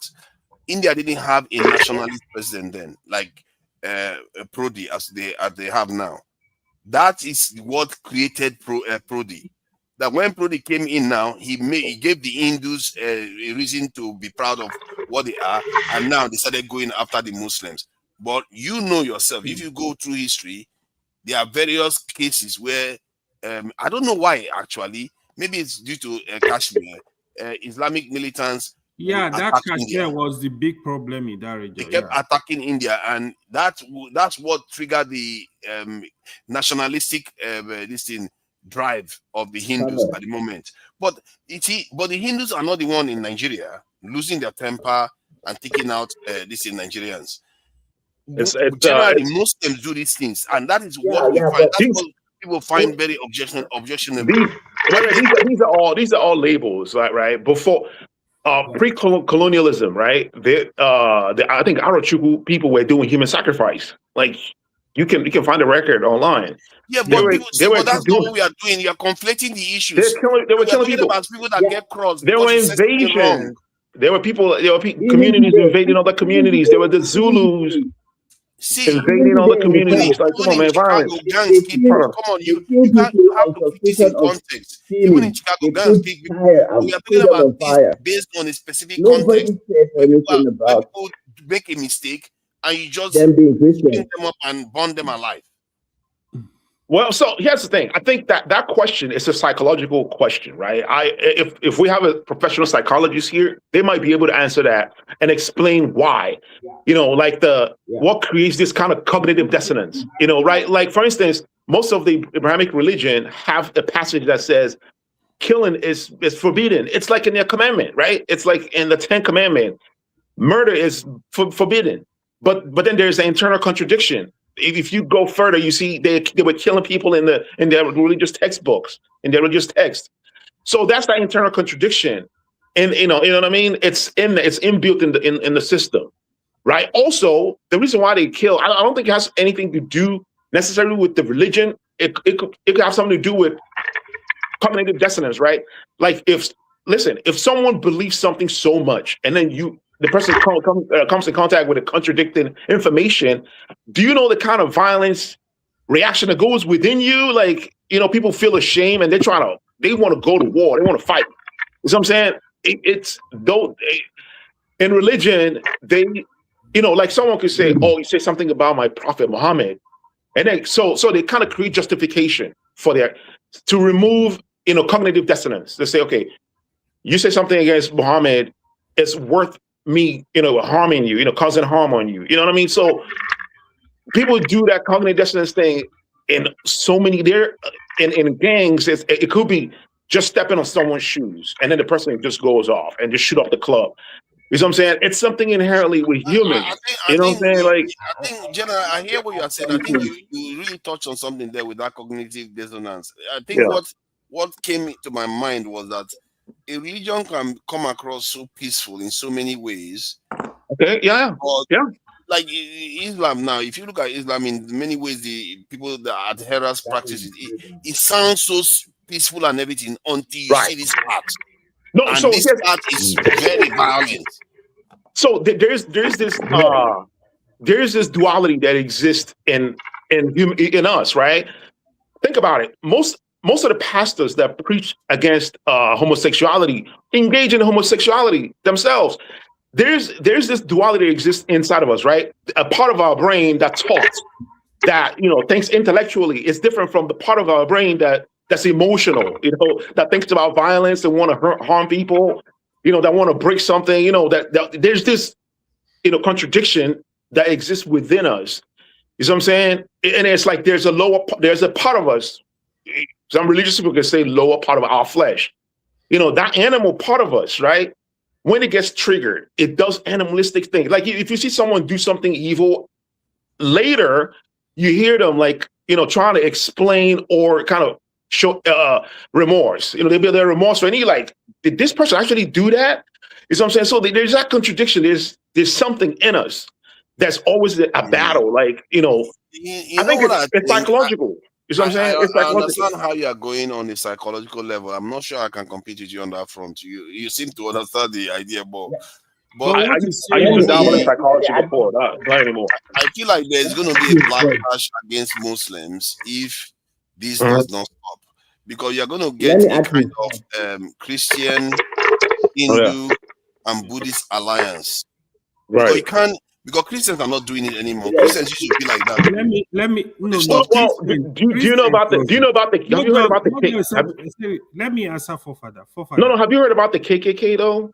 It's like a Christian. They used to be like that. Christians used to be like that. That's what I mean. Father, okay. Let me ask you a quick question. You see. I don't know why you guys don't pay attention. Okay, like the killing you see in America, who are the people doing it? All this mass shooting, the killing. Oh, no, other people. They are not Christians. They are not Christians. But they're not doing it. They're not doing it because of Christianity. Yeah, it's different when it's like tied to religion, like the case he explained. But what the Seneca is basically saying, right? You see, even in Nigeria, at some point, let's say in Lagos, for example, at some point, I don't know if it's still happening. When you hear ole ole in Lagos, they're just gonna put fire on your head and you're gone. People were doing that, like even if you are innocent, if anybody call you ole ole ole ole, I'm wrong. I will just but that one is also stopping. That one is because of criminal behavior, not because of a religion. Yeah, that is good. That is good. But even when you look at the dude, what you just explained in psychology, there is a name for it, right? Like when people are in a group, they lose their individuality, like some kind of group think. That particular thing is dealt with in social psychology. There's a book called Social Animal, the first and second edition. I'll recommend anyone to read it. If you're not interested in psychology, try to get Social Animal, the first edition and the second one. I think it's something to do with crowd behavior. Yeah. People in the crowd lose their individuality. Yeah. They lose their individuality, right? And then they kind of lose their own individual identity when people are in a crowd. Like, it's well-studied stuff. Like, when people are in a crowd, they lose their own individuality. Like they stop thinking about themselves, their goals, their beliefs, their own personal principles, and they act like the crowd. You know what I mean? And the other thing, right, Father, you see, Muslims are not supporting this foolishness. The truth is, if few people in Islam did something, I know you want Muslims to apologize for it. To me, I would never apologize. Do something about it. It's part of your religion. To be If honest, you cannot control it, then quit the religion. On. If you really watch it, right, even in the north, you call. To be honest, those crises have really, really reduced compared to before. Most time, this thing is ignorant. There is no religion. There is nowhere in Islamic religion where they tell you go slaughter somebody because he insulted the prophet. They are doing it. They are not doing it once. They are not doing it twice. Let me explain it to you. These are emotions. There is no anywhere. What is it in the religion that let me explain emotion? to you? This is the problem. You know, allow me explain to you. I'm trying to because when you try to say something, then I ask a question. In Islam, life is sacred. Every life is sacred. Even if you mistakenly kill somebody, let's say you drive, you mistakenly kill somebody. In Islam, you are supposed to pay for that life.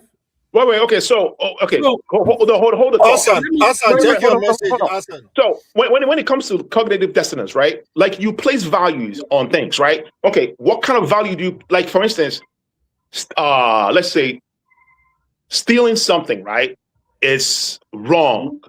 There's a reason. There's a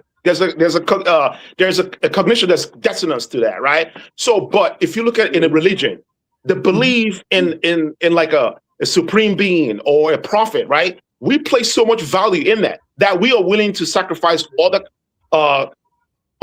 cognition that are dissonance to, let's say, murder, right? Like in Islam, you are willing to sacrifice that cognition that murder is wrong over you could insult my prophet, right? So how do you? These are things that go on internally. We don't even know how. No. Here's another thing that we do. Here's another thing that we do that we don't actually pay attention to. Look at your work area. When you go to the break room, where do you sit? You always sit in the same spot. Even if you don't, look at other people. They always sit in the same spot. It's called territorial psychology. And if you sit in that spot, they get angry at you. There are things that we do subconsciously that we don't even know. So that's part of it. Religion is like a gang. And the reason why a gang member would kill for the gang is because of the commitment. Like if you go through a lot of commitment to be part of something, an organization, you are willing to protect that organization and that organization's belief. So it's like that cult-like thinking.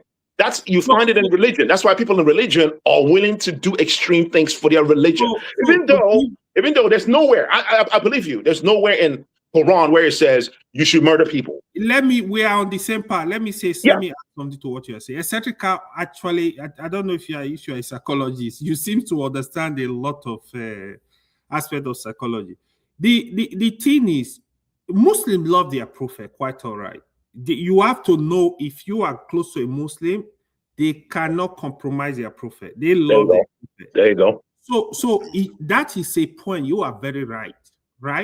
There you go. I am not in support of you by somebody in the name of the person insulted your prophet. Like what I would tell my Christian and non-Muslim people around Muslim community, I'll say, you have to respect. That's a red line for most Muslims. Even they can even like stay away from you for that, right? But I don't even see reason why somebody. It's just like somebody father. Like I would call a Cedric. Don't even go there. These are red lines. How we know it's somebody father or mother, So here's the thing. Here's the thing. Those cognitions, right? They are tied to like some kind of your self-esteem, right? There's an aspect of self-esteem behind that, right? So like someone that's like let's say a religious person, all they know is religion. Their self-esteem is like in religion. So if you destroy that religion, they have nothing else to hold on to. If you create cognitive dissonance, man, on something, trust me, look at how they act. Like for instance, if you call out KJ when you say something like bigoted. Look at his emotions. He gets really Please animated. don't let KJ come here and fight anybody. No, I'm saying, yeah, he's like a. He's not a 545 now. He gets super animated, right? And think about it. The IPOP members, when you say something about Connell to them, that could kill you. That could murder you. If you say something something critical. But the issue still remains that it's the same thing with religion. Even if, because I'm trying to get to the bottom of this to an extent, because something is going on here that will need addressing. Because I fear it's going to be a problem for Nigeria too. Because when you, like AY said, they love their prophet a lot. You know what I always say, even to children and everything, I always say, if something is a problem, it has to go. If you see that love for your prophet is leading to loss of life constantly, maybe you should tweak it. The love is killing people. No, the love does not. Nobody. It is killing people. It's a no. It's that's listen, man. That's not it's like a man that loves their wife so much in such a passionate way that if the wife wants to leave him for some other man, he will kill the woman. Yeah, that's not love anymore. That is dangerous. This is different. It's different. See, how is it different? You can't do that. See, there is no reason. There is no reason to take human life. We need to establish this first. We know, we are in agreement on that. But there is no reason. But the fact that there are few dissidents that engage in these activities does not make it right, does not make it supported by the Muslim world. Muslim world does support it. But it keeps happening.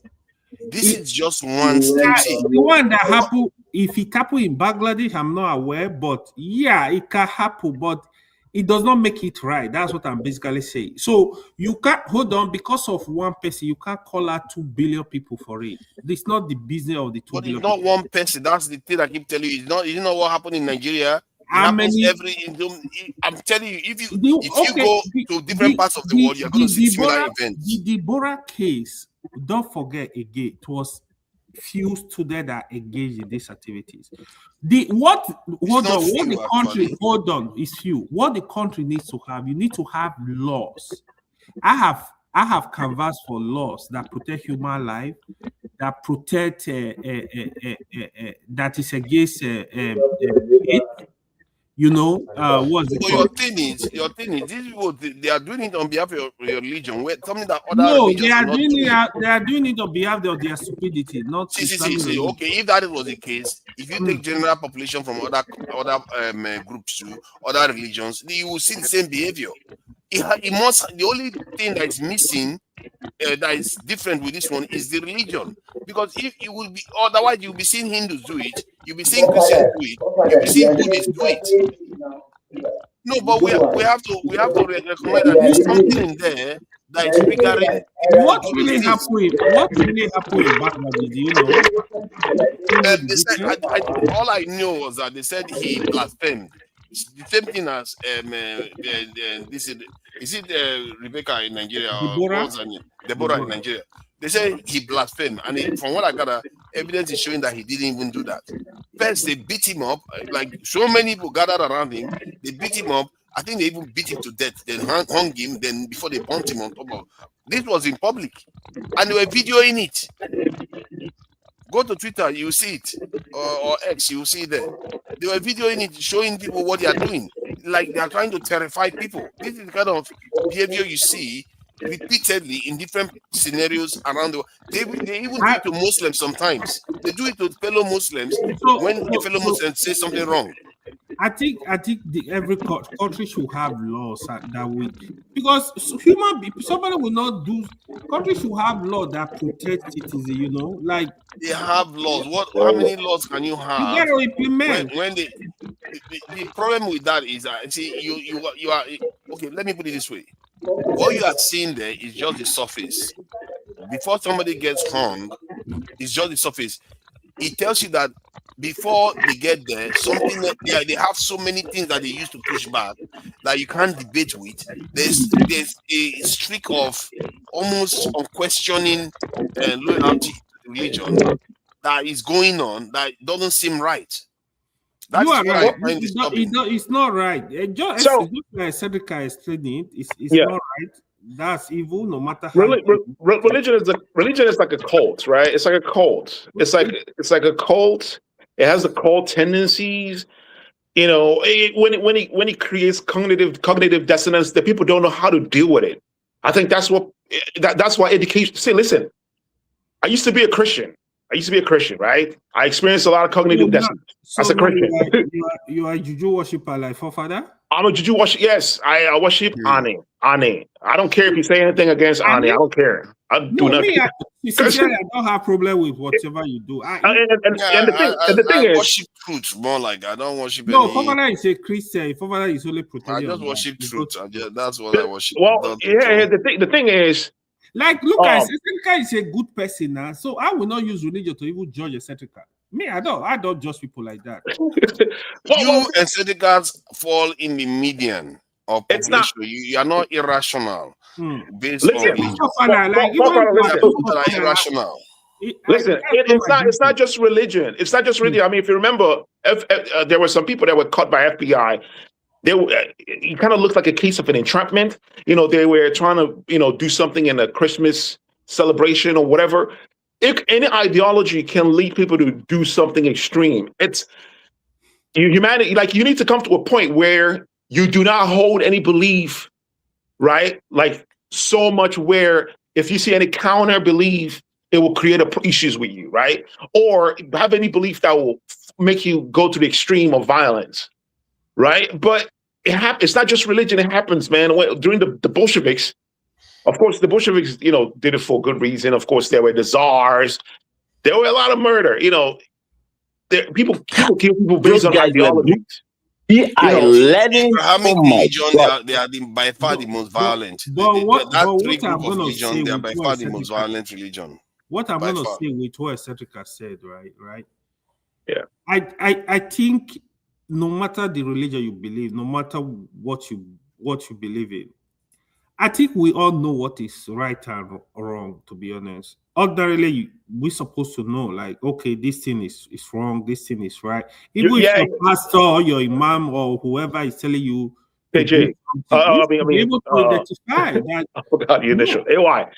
The concept of knowing what is right and wrong. They have violent religions and they go for violence. They wake up in the morning and they choose violence. That's basically it. Because not really. People don't choose violence. Like I said, it's something that triggers that violence. Like the concept of their religion. That's what, and they were willing to take human life for it. Listen, that's why we created societies. That's why societies create laws, to prevent these tendencies, right? Knowing what's right and wrong. Function when people are willing to follow it. Why are there blood libel laws in Europe?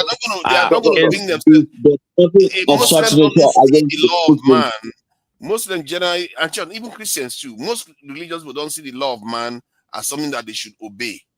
They don't see it. It's only secular people that actually believe that. The law of man, when it comes to true adherence to religion, they tend to believe that what do you mean law of heaven? There's no law of man. It's only laws of man. A dilution of law of God.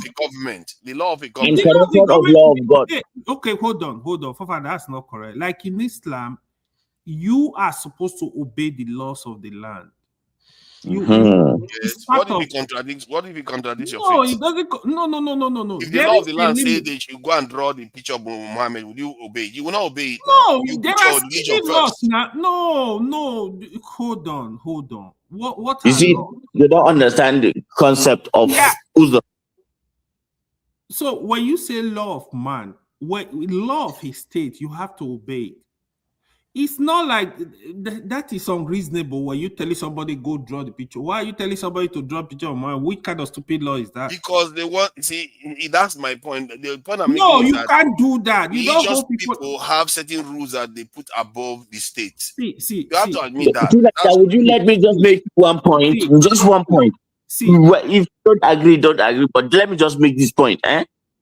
Why is it okay to make blood libel laws, anti-Semitic laws, in Europe against anybody who says anything that the Jews consider to be, against them, and you could face serious consequences for. But instead, it is encouraged for people in the West to attack Islam and generalize and stereotype them because it's a Christian civilization that is ruling the world now. That is why this has been normalized because there is a Zionist agenda and all that. Therefore, we are not applying the same standards that we applied on Muslims on the other religions. This was a literally carrying out a genocide. Yet somehow all of everybody's attention is on the Muslims, this, Muslim that. It's evil. There is always evil. It's the same. It all falls within the same frame of my argument about the whole cognitive dissonance. It's like, of course, you're absolutely right. The people of Jewish religion just committed freaking mass murder. Like, it committed genocide, literally. Like, dude, I've watched so many of the pictures and videos. It kind of messes up my own internal principles.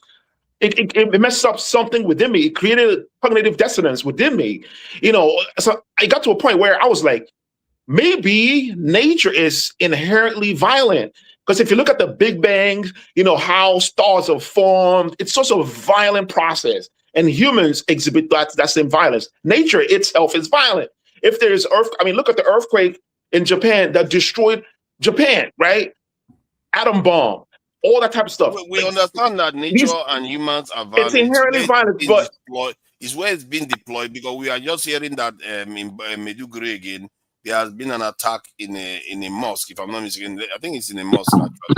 It's in a mosque. You see, I was actually expecting Fofana to talk about it. You see, that's what I want to talk about now. But so you hold on. There is reason why I'm raising that. So tomorrow now, people will come and say, "Oh, it's Christian genocide." If it was church, now you hear the noise. That's why I'm telling you. But these things are very common. You don't even know who is doing it at this time. And there are a lot of attack in the mosque that people will not, because we are from South and is dominated by Christian, they don't tend to talk about this stuff. That's why when people talk this idea of Christian genocide, I say it's just a smoke screen. No. I don't think it's smoke screen. The reason why I see that. Let me tell you why. What Nigeria should focus on, there is a high level of insecurity in the north that is killing Nigerians. When you go sit down, take statistics, you have a genuine person, you will be shocked at that number of the Muslims that are slaughtered in the north. So that's why the argument does not even make any sense. Hear me when I say this. This is very important what I'm about to say, because I spent some time studying historical this thing. Maybe not deliberately, I was just reading documents of how Islam spread to Asia. And if you look at Africa, like the Kush Kingdom, I was trying to find out, okay, what happened to the Kush Kingdom, because they said it lasted 1,000 years after the Egyptian, these pharaohs and all the rest.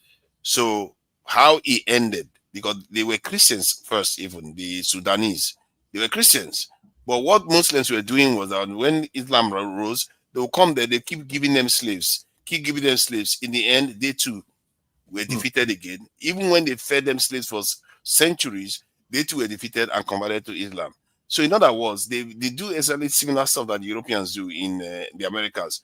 They will get stronger and they will come and destroy you. And the same thing happened with the Buddhists in the East, where the Buddhists were the ones that were interacting with them, while the Hindus were fighting against them. The Buddhists that were interacting with them, they destroyed them. So you see, the pattern remains the same. It's happening in Sudan right now too. The pattern remains the same, whereby sooner or later, the religion wants to expand and they are violent. It's not like they are just preaching for you and it just ends. It's not. Let me add to what you are saying. Let me add to what you are saying. You gotta be fair to yourself. You see, these are all the way to blackmail Islam. Islam is a religion that naturally grows. Even as me and you speak today, hold on. As me and you speak today, look at from the West to the Africa, to all over the world, into Japan, nobody is shooting any bullet. Islam is growing at a very fast rate. It doesn't matter, it's just natural. This thing they are telling you is not true. Did you see the recent experiment? With what I just said. Why then? Okay, if it is growing naturally, why are they? Hold on, calm down. If they are growing so organically, why are they so violent? No, why are they so accepting of the weak? Let me answer. Why are they so accepting of the weak? Hold on, for father. You see, part of the problem you've seen, we have to remove emotion to discuss this stuff, right? The problem that is happening in Sahel today, who created it? Do you want Muslim to say the Christian country created the problem? And that's a fact. There was a country in Libya, peaceful, one of the most peaceful countries in the world. People are living well. Poverty was highly reduced. You went there. Hold on, let me finish, please. Let me talk. Christians didn't exist when they destroyed it. Don't blame the Christians. You are trying to blame the Christians for it. I will let you talk. Let me finish. He won't accept that. Hold on, guys. Hold on. No, because Christians didn't exist when they destroyed the No. That's too double standard. That's too much. Let's have this discussion. Look at it. You went to Libya. You destroyed the whole country, throw thousands of bombs. You mostly could say you went there to destroy a Muslim country. The people resort to violence, killing themselves. All the weapons move across the border through all the Sahel. Similar to that in Iraq. You went to Iraq, said that Iraq were living peacefully. There is weapon of mass destruction. You destroyed the country, killed thousands of people. The people resorted to self-help violence. They are causing crises. You want to do the same in Iran. You did the same in Syria. See, let's tell ourselves the truth. But in Afghanistan, the same thing. They were living peacefully. You come attack them. But when they react, when they start getting violent, fighting for their survival, existential threat, then people say they are violent. This is what is happening in the world. You know, you are describing a modern era. What you didn't describe is how did Muslims get to Afghanistan? How did they get to Iraq? To you. How did they? Okay, explain how they got to Afghanistan. Let's hear it. See, when you hear those stories, right? These stories are just bullshit. See, when the prophet was in Mecca, right? Even the Mecca people, they did not actually accept the prophet when he was a prophet. You know what the prophet did? He migrated to a different city that was almost dominated by the Jews. These were people that accepted the prophet. By the time they accepted his presence in that city, the Mecca people were begging him, come to Mecca. Come, go. The prophet loved Mecca. He went back. He preached Islam across. See, when you hear that all this story, they were killing people, Islam, during the time of the prophet and the Sahaba, nobody will attack you if you don't come attacking Muslims. They will defend themselves. That's why. And look at. Let me finish this point. The Arabian Peninsula, they were highly violent with what's it called? Before the advent of Islam. Yeah. They were hostile to the religion. We are talking about Afghanistan. Afghanistan. I can explain all those who are just stories. They are related now. Okay, let me. Why you? Valhalla, calm down. I don't have anything to worry about. You allow AY to explain. I don't think Seneca is ready to. Father is ready to listen. Father, let me tell you. Let me give you an example. Before the prophet was born, he lost his father. When the prophet was born, at 6, he lost the mother. The man that took care of prophet was never a Muslim Soko. Till death. What is the point of that? The point is to tell you nobody was forcing anybody to religion. What am I going to do with his nanny and all the rest? We are talking about how they went to Afghanistan. Are you saying that Abu Talib was not a Muslim? Wait, no. Listen. Are you saying that Abu Talib was not a Muslim? His grandfather? He was not. Tony. He was not.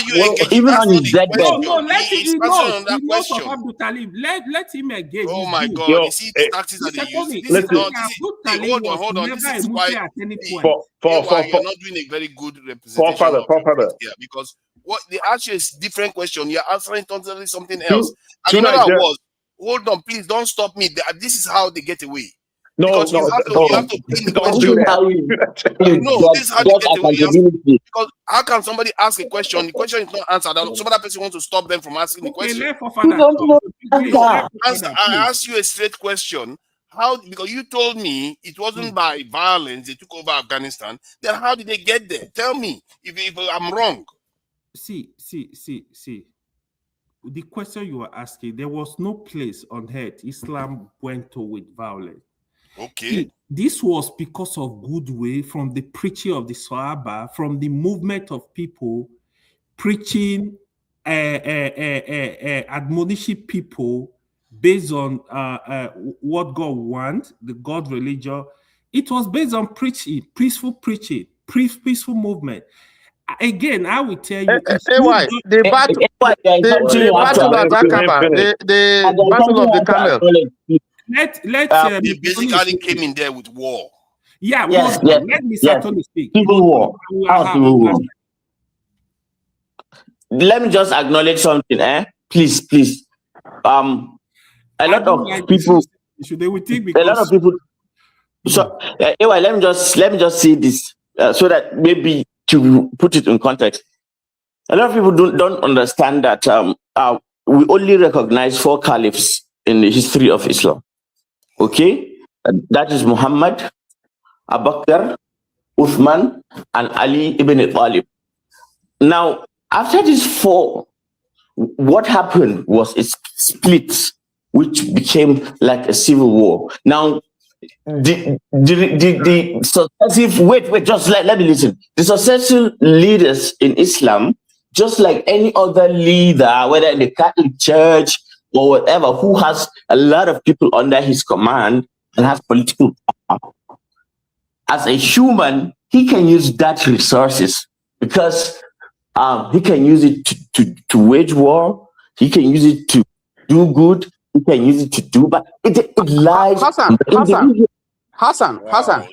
is even confronting the nature of the religion itself. Hassan, the prophets of Islam. Christians don't have anything to hide to say that they spread their things with violence. Hassan, the prophet of Islam, peace and blessings of Allah be upon him, did he fight war in Mecca? Yeah, that's true. Yes, of course, defensive wars. Here is the reason. So this war were actually approved by God.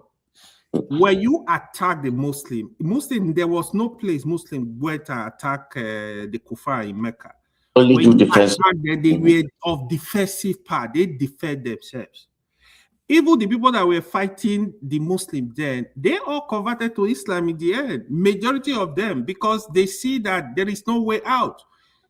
The Prophet was showing people like partake in this activity because they have to defend their community. Okay. Let me ask you another question. No, let me finish the Hadith. What does the Hadith say about war? What do you mean war? About war? What kind of war? Defensive war? See, let me tell you, this is not about this is about Quran. Let me tell you. If the war that we fought in Islam, we are instructed in the Quran. For example, when they attack you, attack them. When they give you peace, allow them to live in peace. I'll give you an example. During the time of Prophet, but that is not how they spread. You see why the reason why I ask you that question. Will always argue with me. Okay, no. Because you are saying things. But don't you think that we should say things that are bears some resemblance to reality? What is reality? The truth is that in the case of Afghanistan, they came with violence. No. And you said earlier on that Islam moved to Afghanistan. No, peacefully. We trade, peaceful preaching.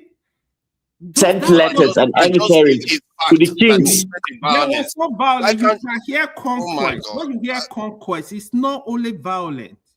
There was nothing like violence. It was conquest is not violence. Wow, forefather, I know you. No, I'm talking about violence. I'm reading it right here. You want to show you? Tell me of any empire, that did not fight war. But tell me who adhered to the ethics of war. See, no, all empires That's a fought good wars. question. All empires fought wars, and the question here was that Islam did not spread peacefully. Even when those who are not enemies, they attacked. Yes, but answer the question. Who was the one who adhered to a higher ethics of war historically? That's not my lookout. I'm not. Yeah, you don't want to see the truth. That would be an assignment for you, forefather. That would be an assignment. No, why would that be an assignment for me? You have to be open-minded. You have to be open-minded. No, it's irrelevant to my point. I'm not disputing whether they adhere to human rights laws. Your question is operating on a preconceived notion. I've already heard this. I don't know why this. I don't know. The preconceived notion is that Muslims are violent people. Yeah, that's a preconceived notion. This notion. If you listen to Fox News and all. Hold on. Let's not confuse it. You see, you want to confuse the discussion, so we'll not get to anywhere. No, but I'm not going to let that happen. There is a you see that. If you don't want to have conversation, we should just close the channel and go. Because we have to try to get to some truth here. It's not about me saying that all Muslims are violent. I'm saying that they display traits you don't see in other religions. Like which religion? Like in Christianity. So you don't know the history of Christianity? I see, but now I'm talking about now. You don't know what the crusade did? Hey, my God, forefather, I know what the crusade did. I'm not denying it. You see how I'm accepting it. Forefather said Forefather said the Abrahamic religion, which is Christianity, all of them, Islam, and Judaism. He said it, so it's not. But he was not particular by Islam. That's where the argument started. No. I'm not particular about Islam. See, remember, I was the one that sat here and said the Christian faith has been responsible for more deaths in the world in the last 2-3 years alone because of the Ukraine war and this thing. But it doesn't mean that the Muslims are not even from the center of the world. No. I'm just trying to keep it contained for now. Okay. But what I'm describing here is something else. Okay. Where the Christian faith is said that is responsible for most casualties in the world. When you say something to them, they don't go about just burning you alive because of their religion. Forefathers, are you saying are you saying the Christian faith or people who are Christians? Nations that are Christian, that are Christian dominant nation, and they are technically not even Christian. They are more like many of them are secular people. But that said, Christian has a violent history too. We know that, even against fellow Christians. We know that.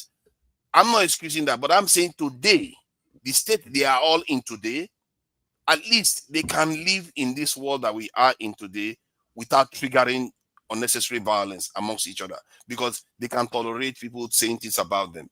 Hindu can appreciate the fact of the least tolerant. Hold on now. You are okay. Am I wrong to say Islam is the least tolerant among all the three today? Of course you are. You are very wrong, actually. Of course you are. Okay, now prove me wrong, please. I would like you to prove me wrong in front of everybody. Let me just quickly tell you. Then I'll finish. You see, to be honest, you could say in Christianity they allow anything goes. Because Islam does not allow, it has border. People think, Muslims are too hardcore. For example, you see a priest coming out telling you, he can wed man and man, doesn't matter. Islam, these are red line. You can't discuss it. You can't come to the mosque or you want to do this marriage. There is no law that will tell anybody to do it in the mosque. If you are a Muslim, you want to do it, you can go do your thing, go to court. But you understand what I mean? Christian, just imagine the former Pope was saying that, there is nothing wrong if a man and woman decide to marry. See, in Islam, what is not in the Quran, you cannot prove in authentic hadith. It's not avoid. It doesn't matter whoever you think you are. You have not answered the question. Forefathers asked you a pointed question. Islam is a peaceful religion. It doesn't endorse killing, but we see killing. We see Boko Haram. We see ISWAP. We see these are Muslim groups. Yeah, you live in the north. Nobody will preach and say, go keep people because they did this. You Oh, Yet we see it. That's the Jingiri has been doing it. We're not acknowledging that we are actually Jingiri is doing it. He's a sheikh. He's a Muslim. What are you saying? But we keep seeing it. Tony, who? Sheikh Jingiri. Who is Jingiri self? Who is that? Hassan knows it. Tony, let me ask you something. I don't know why this is confusing for you, AY. You keep saying peaceful, but we keep seeing it and you're not addressing it. What of the things that Bongbong just said and this guy, is it Darie or Yang, the other Plateau State governor? Darie? Who was the one that Obasanjo slapped and removed in office? Oh, this Darie. I think it's Darie. All right. What brought to that? I don't know. Tell me. Complicity in allowing the killing of Muslims under his command, under his watch, complicity of his government in doing that. Yet, you choose to only talk about Jingir. That's one side of the story. You see, this singular narrative. You see, Hassan, hold on. You see, that's the problem that we have here. AY is saying that just regurgitating the kind of thing that you are saying here. Forefathers have just laid the foundation that both Christianity, Islam, and Judaism have had in the past a history of wars. In the past, there was just a genocide in Gaza. That's not in the past. It's still ongoing. It's not a logical premise to argue. So if that is true, and what about the genocide in Gaza? How would you classify that? Is that a religious That's what we are genocide? saying is happened. They are the most violent groups. We are already who are the most violent groups? Abrahamic religions are the most violent groups in terms of religious groups. Okay, what I'm doing with more violent? Okay, I agree with that. Who else agrees with that? Among the Abrahamic ones, the ones that get triggered the most because of their religion and resorts to violence is Islam at the moment. Also, the Buddhists are violent. Buddhists can be violent, but the one that is most likely to get deadly violent is Islam. At least the ones that practice the adherence to Islam. So wait, which religion? Hold on, let me ask you a question. Which religion? Of all your claims to data, which religion? Hold on. Which religion was responsible for the genocide in Gaza? Which religion? I think you can say it's is it Judaism? Okay, yeah, that's right. Religion.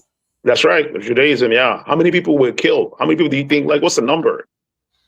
I don't know, 60,000, 70,000. Some people say over 100,000. Okay, the war in Iraq, right? How would you classify that? Is that like does it have some kind of religious connotation to the conflict?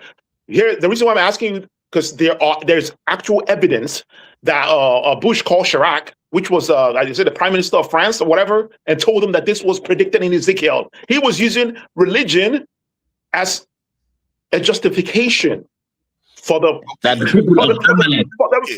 thing they did in Iraq. Okay, so let's say that is true, but the issue I'm addressing, the point I'm addressing right now is different from that. We are not talking about national actions.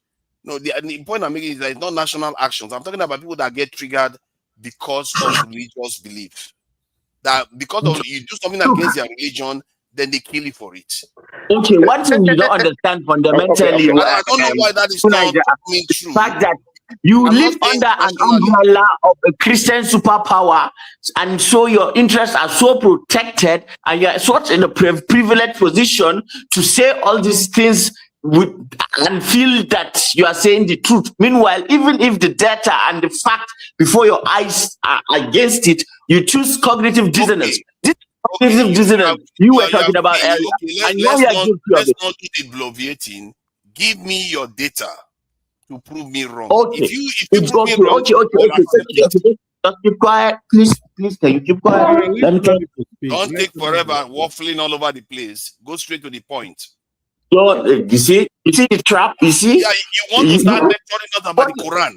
No. The moment I say something that cannot count then you get antsy, and then Honestly, you make do you know proud. why this discussion is difficult? Forefather have preconceived notion. No, I just want people to So go to that's the, what Seneca said. That's what I said.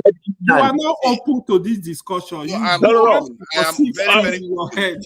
You know what I noticed, Ewa? You know what I noticed when you ask most Muslim question, they want to start teaching you about the Quran. In other words, they want to actually start proselytizing to you. Instead of them to give you the answer to the question you're asking. I'm asking a specific question. If he wants to answer, he can come and answer the question. I understand. He's asking a pretty specific question. He's saying like, which religion could harm you if you say something about their prophet or their God? Exactly. It's a very specific question. When you ask them, they'll start wandering around. It's a goalpost. You move that goalpost like this. That goalpost can be moved. You can still move that goalpost around if you want. You are not seeing what you are doing. That's an interesting question. The point started from the Bangladesh issue, Deborah issue. I linked all of them. These are just isolated cases, Forefather. It's not isolated when it's happening everywhere.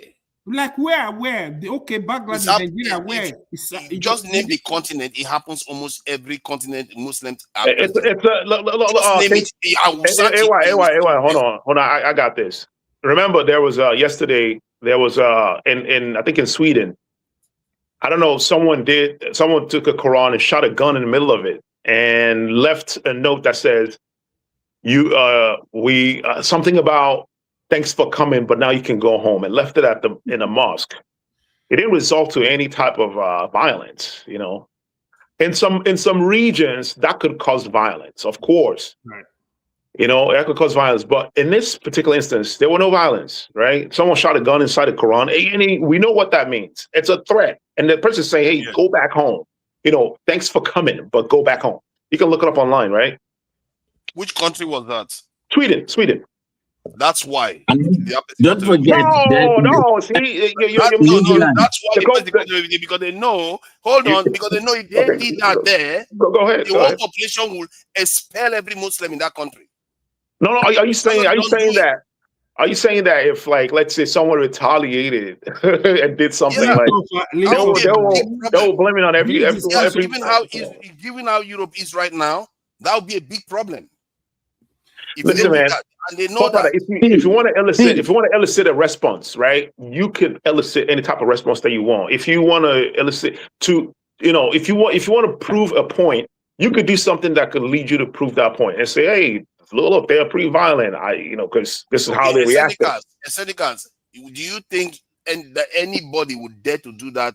Let's say in the northern Nigeria. If you go to some, not make it out of that place. I can't answer that without even you finishing the question. If you go to some, I agree with you. It's not a reasonable thing to do. If you go to some why would you kill a human being for shooting a book? I agree. It's a book, nonetheless. I agree. I don't see why you would harm a human life for that. But it's a threat. It's a violent threat. It's a threat. It's a symbolic threat. Everybody mute your mic. Let's move. Christian mic. It's like millions of people all over any moral position because anybody how violent. Mute your mic. It's a symbolic threat, right? It's a symbolic threat. We know millions of Latin Americans.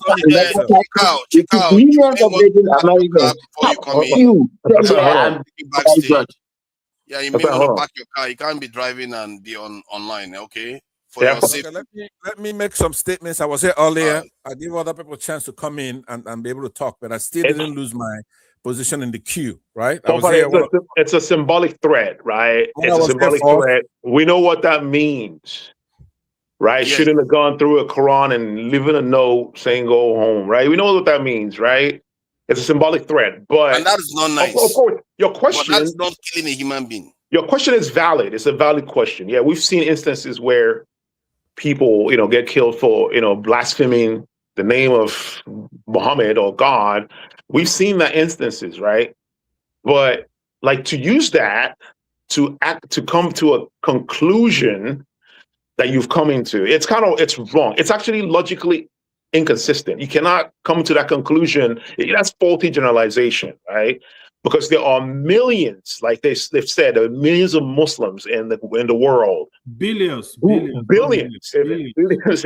do not engage. Who do not engage. Of course, if you have any other type of organization, if you have any type of organization, wait, hold on.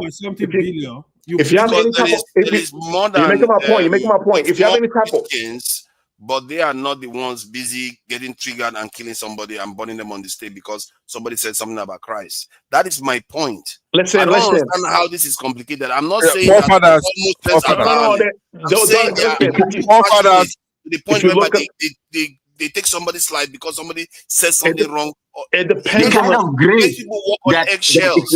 When I was here earlier, if the Christians that were in that position, I don't think Muslims would be hold on. Okay, let's bring new voices in so that I'm not only a new voice. It's my you turn, should have right? just answered my question. We would have been gone a long time ago. Before now look at them. It's all your fault. It's all your fault. You didn't answer the question. That's what caused all this wahala. You were busy going left and right. That's what caused all this wahala. According to your I need your help to mute AY. He didn't let you talk before. Okay? So now let me say this. First of all, when we're talking about Islam, we're not basically talking about the tenets. That's a lot wrong with the tenets. That's what we're talking about. Right? Who are you? In our country right now, what we're talking about when we talk about Islam is both doctrinal and scriptural issues that they have. It's the same thing. It's the same thing as Christianity. Like it's the same thing as Christianity. Let me land. Okay, I need your help. I'm supported.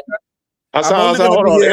I got this. Hold on. It's the same thing as Christianity. That the text is saying the same thing as Christianity. There's no difference. I'm framing what I'm saying to say that I'm not going to talk about. No. Your framing is wrong. You're not going to use the wrong premise to arrive at your terrible conclusion. The framing is intentional. Eccentric, let him speak now. Let the man speak. Let the man. Let's hear him out. Let him speak. No, he's a bigot, man. He's a bigot. I'm not gonna let him. Okay, can I say something, Uncle Pansat? Attracting Uncle Pansat, bigotry over here. Uncle Pansat, before you speak, I just came in. I just wanted to say something. As a viewer watching from the background, I just wanted to make something clear to everyone. Please, Nigeria, you're talking too much. You're giving me headache. I'm working from home, and all I'm hearing is your voice. You're talking more than the panelists. Go to work. Please, no, I didn't ask you why. Please mute yourself, or I'll mute you. Please, Nigeria, can we hear from the panelists? And can we just have one voice? Because I'm on the comment section and listening to you all. We can have all the voice coming in at once, because whatever you guys are saying, when everybody's speaking at once, it just takes everything out. So please, that's all I'm here to say. So can we just have one voice? And to Nigeria, moderate and stop being a panelist. You're not a panelist, you're a moderator. He's a panelist moderator. That's no, he's not. No. AY, I'm not talking to you. I'm talking to him. Thank you very much. Are you going to send us Christmas? No, I'm not sending you anything. Not sending you anything. No, I'm not. Today is all right, Dr. Adama, thank you very much for bringing order here. Yes, Uncle Pansat, please let me greet all my favorites. Uncle Pansat, Uncle Jonaba, Uncle Toon, Stakun, AY. He's not I'm not your favorite anymore. It's okay. Beg. Go do it for me. Eccentric won't come Abiko, but you've become too Nigeria. We're in a Kuzoku too much. Man, that's too Nigeria, man. Too Nigeria effect. Yes, it's too Nigeria effect. So please, can we hear people talk? Why we, the viewers, so that we can understand where the conversation is going to. If everyone is chiming in and the supposed to be moderator talks more than the panelists, everything we are saying gets lost. So to Nigeria, right. I'm watching you. So let's get back to it. Thank you, everyone. Bye-bye. Go asleep. Bye-bye. All right, back to business. See, I don't know why people feel like I just want to talk. Everybody wants to tell me what to do, but it's okay. Let's carry on. Don't mind it. Don't mind it too much. Who is the Let's next give time. because Let's give time. end this on Dr. Damage, they will just go only to Nigeria, and then nobody will come and talk to me like that anymore. It's just not appropriate. But that said, let me. Okay, Pastor has spoken. Who else? John Abba hasn't said anything. Steph has been quiet for a while. Shekau is back. So let's bring Shekau, Yonaba in, and then any other new person. I think almost all of us have spoken. Steph has spoken. Bahala has spoken. So okay, who wants to go first? Jonaba or Shekau? Okay, Shekau is a driver. Okay, please go ahead. You are muted. We can't hear you. You're not muted actually, but we can't hear you, even if you are not muted. Oh my God, what happened? I can hear you now. Oh, I'm on Bluetooth. Let me take it. Can you hear me now? While he's doing that, let me finish. Yeah, we can hear you now. Hello? Yeah, we can hear you now. Can you hear me? Let me finish what I was saying before you bring him in. I'm here first. He's delayed. Yeah, he can't even hear us. Have some respect. Okay, right? I'm out. Have some respect. Let me I think finish. What I was saying. he's calling from Africa. Let him speak. Yeah, if to Niger, it's my turn. It's my turn. Okay. Mute everybody else and bring me back up there. Take AY down. so now let me say that we often, when we're discussing the issue of Islamic terrorism in our country, we go off tangents, right? The problems we have in the country is that we have human rights issues, women's issues, things that are just not compatible with democracy. Else, what do we care about who somebody's worshiping? Right? If you go and you have blasphemy as a foundation to kill people or do whatever it is because somebody has an opinion about somebody you're worshiping who he's not worshiping. That's what the problem is. Therefore, we've waited for decades for some Muslims, like the kid here, Hassan. You want to be a part of us, you want to be one of our friends, you come around here and we talk about everything else, but you do have to go back and talk to your people and say, you know what? People have the right to worship whoever they want to. These people don't care. This is not the topic, Pastor. You are talking. No, hold on. I'm almost done here. You have to live with it, right? Endure it. You're going to go back and say, you know what? If we give women rights, if we at least obey the constitution of our country, these people don't care who we worship. They don't give a damn. You can worship whoever you want. Pastor, can I ask you a question? No, hold on. Let me ask you this question. Let me land here. Let me just ask you. You know, I could turn around and be bad, right? Right, I'm being nice, right? So mute the guy so he doesn't interrupt me. So all I'm saying is that I'm on your side by what I'm saying. I see John Abba, who I disagree with vehemently, nodding his head. You have to go back and tell your people. These people don't really know about our religion. They don't care what our religion is. What they care about is for women to have rights, for the constitution to be preeminent. It's a secular constitution. You couldn't come out here making any other argument. What are you going to say? Because the people you're dealing with, it's like what's happening in Nigeria right now, right? You notice that Trump is bitching around Tinubu, telling him what to do.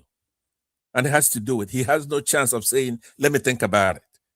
Because Christians that you are doing those things with, killing those Christians you're doing, have more gun power than you do. In that sense, if you go turn it into a war between Muslims and Christians, then you're going to be wiped out. Christians have more power, more ammunition, more education, more technology, more whatever than you do as Muslims. So that's why because you're in this disadvantaged position, you want to be protected by a constitution. You want a secular constitution. You don't want it to be that the religion with more firepower dictates what happens. The same thing is analogous to Igbos. You see what Trump is doing? Igbos could do the same thing. Igbos could take over that Nigeria in weeks. If you don't have Britain, right, or another power. Ojuku said the same thing. No. Well, I'm gonna tell you. Have we moved on? No, we have not moved. You have to. I'm almost done.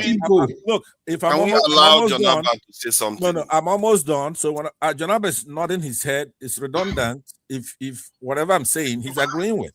So what I'm saying is this: if I make mistakes or I say something wrong, when it's your turn in the next couple of minutes, you poke holes in it. I'm trying to tell you that Britain is being the one prompting up these people, okay, stopping the Igbos from taking over the country when we did it. Forefathers, when they say, or AY says, the Igbos says the same thing, how long did it take for us to take them over? Or your place? The Biafrans ran through there like hot knife on border, went through Benin in one afternoon, August 9, 1967, we took them over. Right? And we were on our way to taking over. I'm almost done. You don't want to hear of his history. Google it. We were on our way to take over the Yorubas, which should have accomplished the next day or two. We'll take over the Yorubas. But Britain found some oil in the South, and they weren't going to let that happen.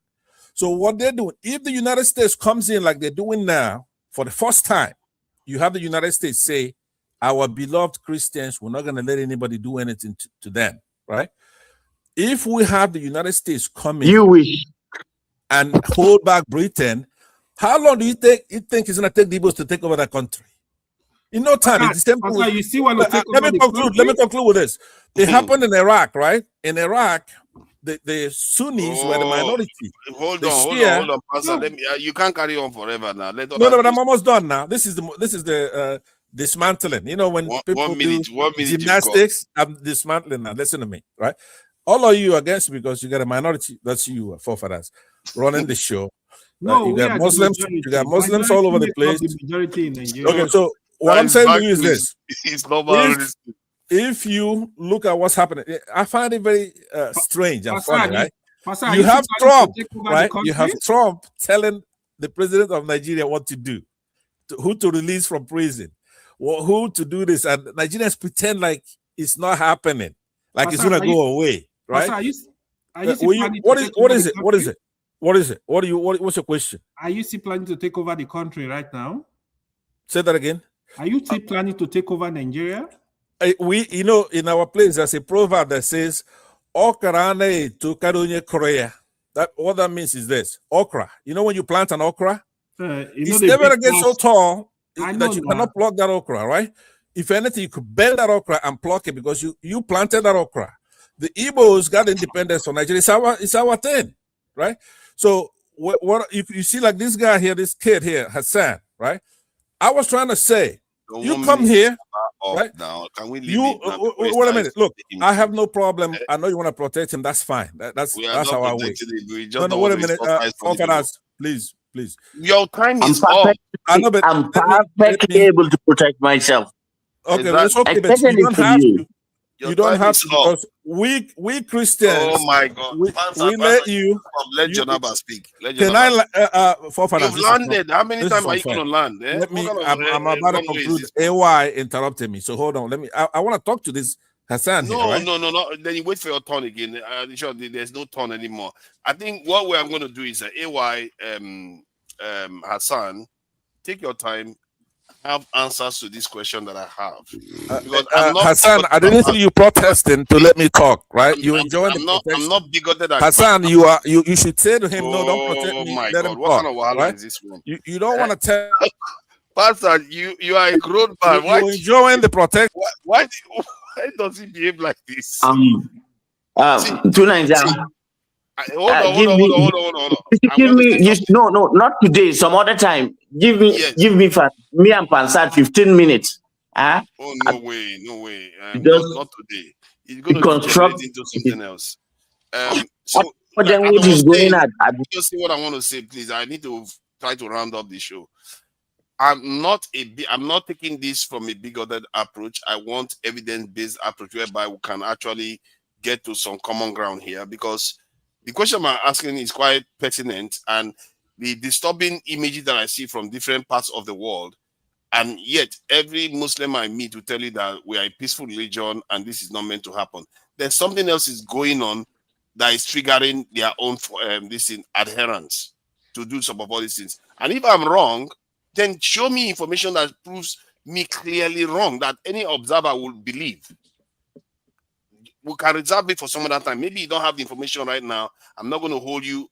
Just say, "Oh, gotcha question." I'm not going to leave it like What's your question? some other time. Pardon? What's your question? I do.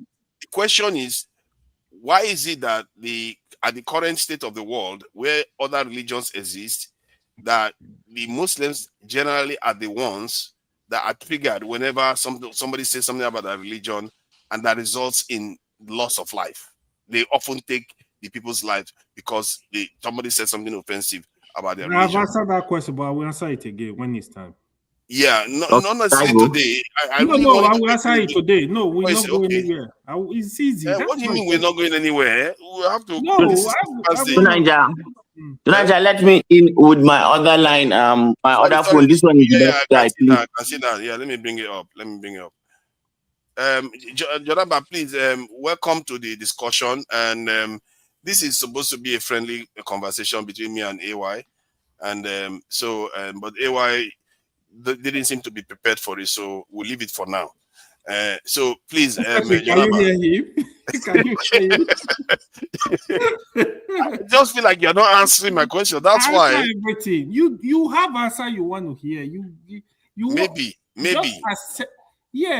Explain. It's like let Jonaba speak like now. To maybe Jonaba will shed light that you shared to him that I didn't pick up. Jonaba. So so what do you make of the conversation so far? Thank you, forefathers and fellow panelists, for having me.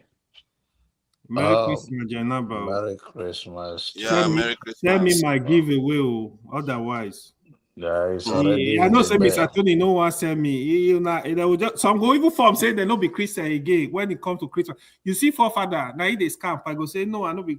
No, send me giveaway. Check your mailbox. May God bless all of you now. Santa is on his way to deliver your Christmas no gift.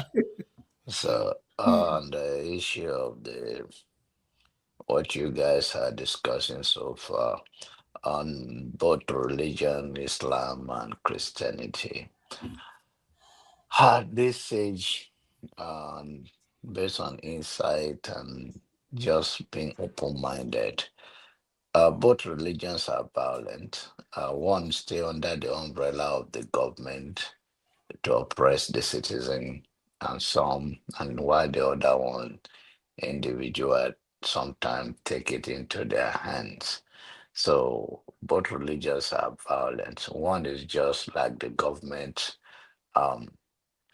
When, for instance, Americans say they will go to Nigeria on behalf of the Christian, it's violent if they go there and kill anybody, and they'll kill more. And that is the truth. But I think Black people, I don't know, it may be a long walk to freedom, but we are all being brainwashed that somehow we have to discuss Islam and Christianity as a way of people that believe in that religion. They are all from Arab. Arab people are naturally violent. See what they do to them in Palestine. You see when Palestinians have opportunity, what they do to others. So our religions are more peaceful, and that is what we should not be ashamed of. Should be open-minded and describe. God is divine. God is not way disorganized by whether Western or any Arab that they package for us and demonize our own. So I think if you have look at life, you look at it as an ideology that maybe you were brought up with it and you wrap your faith around it. Nobody will blame you at this age, but do more research for yourself. All of these things is just a power struggle. Christianity use government more. Why now in doing carry out their bid and argue just because they have more Western influence backing, then the Islam are preached to individual that carry it out, or a set of people or group of people. But we, the Africans, our religion is one of the best, more peaceful. And if we talk about sacrifice, human sacrifice, Christianity or Christ we talk about, who killed him? If at all there was something like that, it's not African that killed him. So the human sacrifice they tag us with and demonizes us, they did the most popular one. So me, I don't want to get into all those things. You can see I'm on my Christmas clothes. It's just a festival. I'll see open more gift tomorrow. And it's just a commercial thing that they already wrap their mind, and it's working for me. There's nothing wrong in having new clothes to me to wear and enjoying a new clothes. So I'll leave it at that. But if you look at it, both religion, one is under the umbrella of the government, one is one that preaching. Uh, Islam will tell you they are peaceful religion, but there are still other violent under them. Christianity will tell you it's all a struggle for power.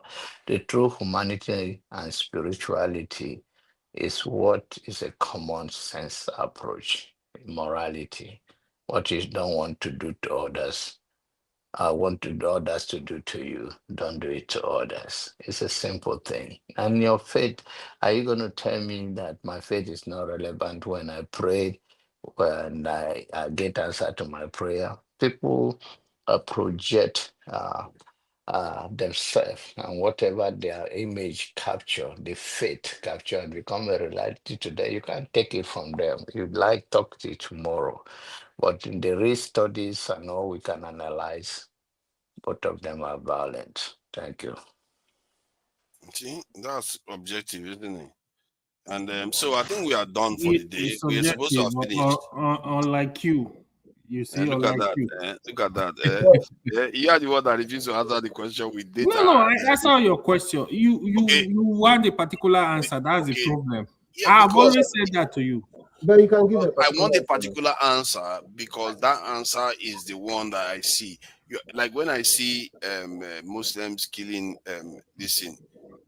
people that say something offensive about the religion. We see that often. You hardly see Christians reacting like that, or Buddhists reacting like that, or Hindus reacting like that. That Because is the point I'm making. first of all, you also look at it this way. You're not gonna see a Muslim, for example, that will take a Bible and burn a Bible, or he sought. So first of all, Actually, they do though. Islam in Like they hold do on, that let me to Buddhist religion. hold on. Don't go there. They do that to First Buddhist of all, religion and let me all. tell you what. Don't go there. Don't go there. Hold on. When it comes to prophet, Islam don't attach any prophet to Christianity. Even the Jesus Christ you call, Jonathan know the position of Jesus Christ in Islam. Islam revere Jesus Christ. Like Yeah, but Jesus they don't Christ, like Buddhists, do they? They don't like Hindus. be Hindu. They destroy their shrines. Even the Egyptian shrine, they try to destroy them. Yeah, Shiran are evil. They can destroy them. You see that shrine is evil. It's other people's religion. On a more serious note, I let people practice what they want. Wait, let me say something. But when it comes Let finish, then I'll do my own. When it comes to Judaism and Christianity, Islam see Christianity, Judaism as a religion before them. So yeah, we accept that. We already know that part. The one we are talking about is when they don't approve of that religion. At the same time, somebody says something offensive. The reaction in the current world we live in seems to be quite violent. In India, are they killing? Are they destroying the idol of Buddhism? In India. In India, idol for Hinduism, you mean? Yeah. Do you see Muslims destroy them? Is that what you say? Because they are not majority there now.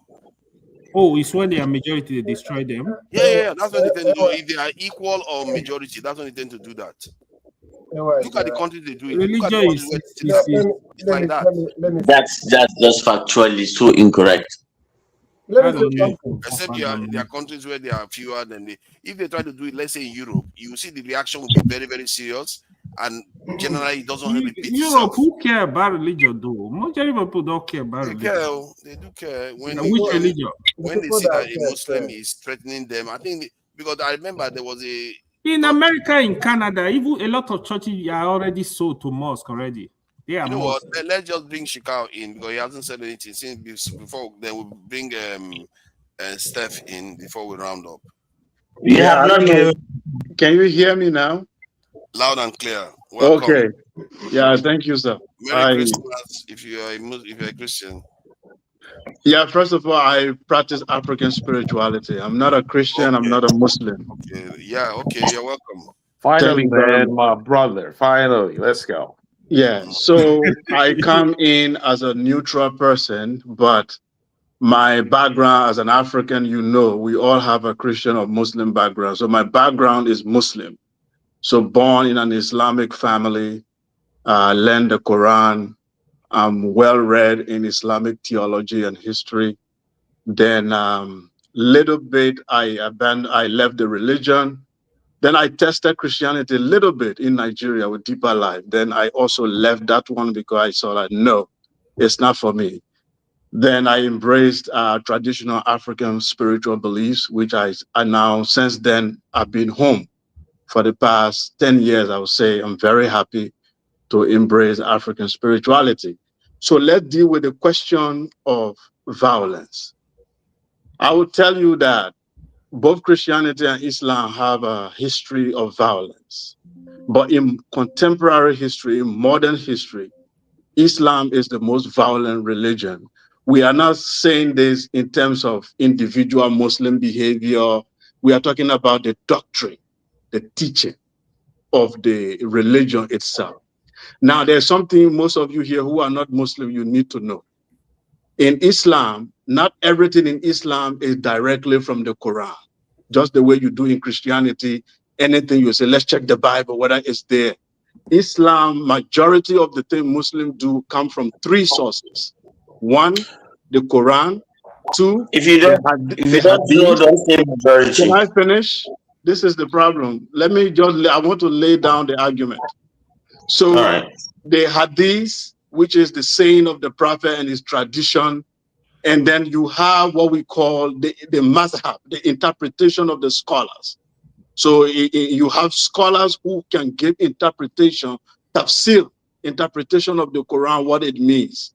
So you put those three together. You put those three together to get what you call Sharia, the Islamic jurisprudence. So it's not always from the Quran. So now let me give you few things that show Islam is violent. One, apostasy. If you leave Islam in Sharia, you should be killed. That is violence. No religion on earth I know of today, apart from cult, that if you leave, you should get killed. In Islam, if you right now some Muslim will tell you, oh, it's not in the Quran. No, the Sharia has three sources.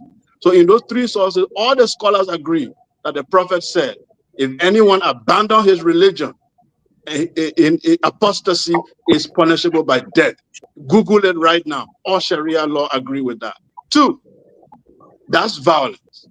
The term kafir, what you use to describe people who don't believe in Islam, where you describe them as kafir, unbelievers, you call them infidel. You already declare war on non-Muslim intellectually, spiritually, culturally.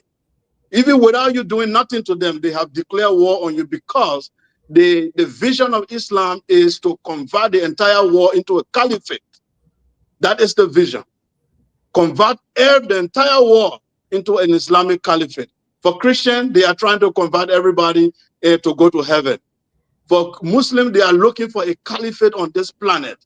And to do that is a declaration of war because nobody, the whole world will never convert into Islam peacefully.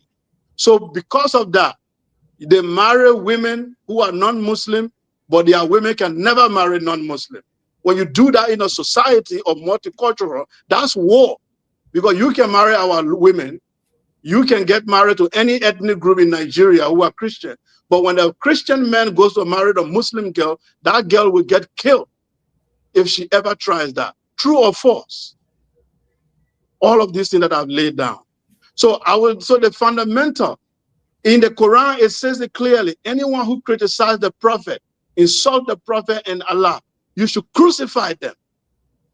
Crucify them. That's why even a little Muslim kid, when you insult the Prophet Muhammad, that kid, even those on this panel right now that are saying they are peaceful Muslims, if you dare them right now, you say something against the Prophet, their blood will start boiling.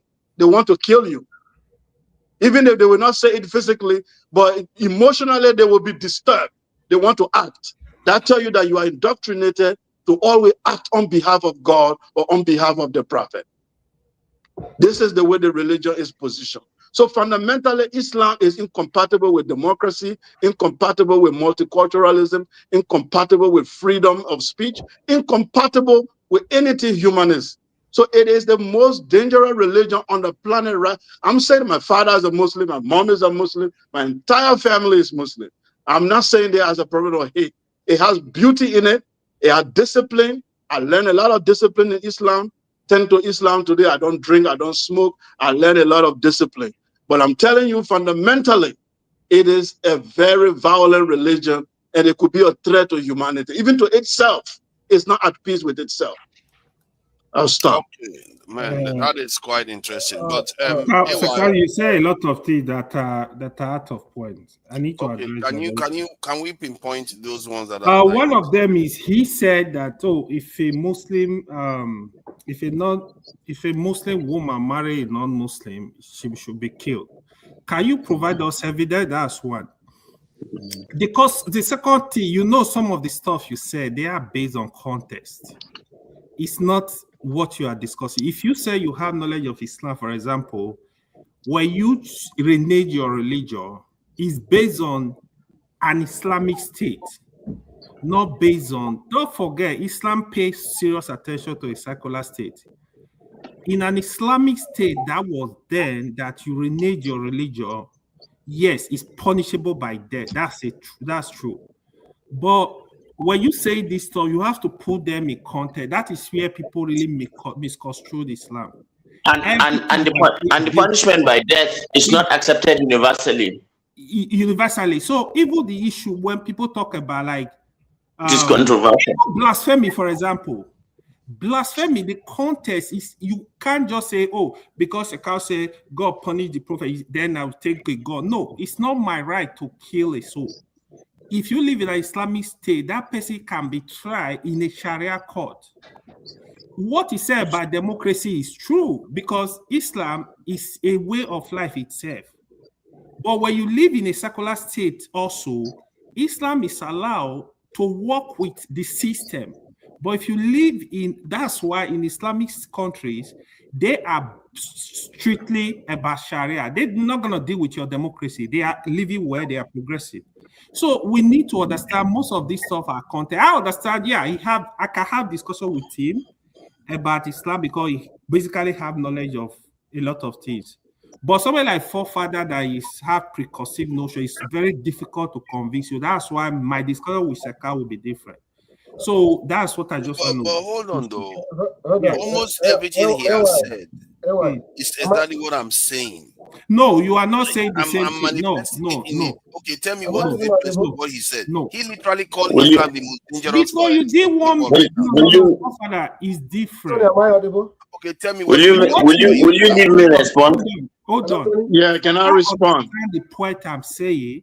He can go ahead and make comment if I'm lying or not. Yes. I get the point what he's saying. So we should not be throwing things around like that. No, I mean, what is the difference between his assertions and what my assertion? Your assertion is wide. You don't know what you're talking about. He know what he's talking about, but based on context. You're not saying it. What is the difference? You just say it's wide. What is wide? Even it's incomplete. It's incomplete.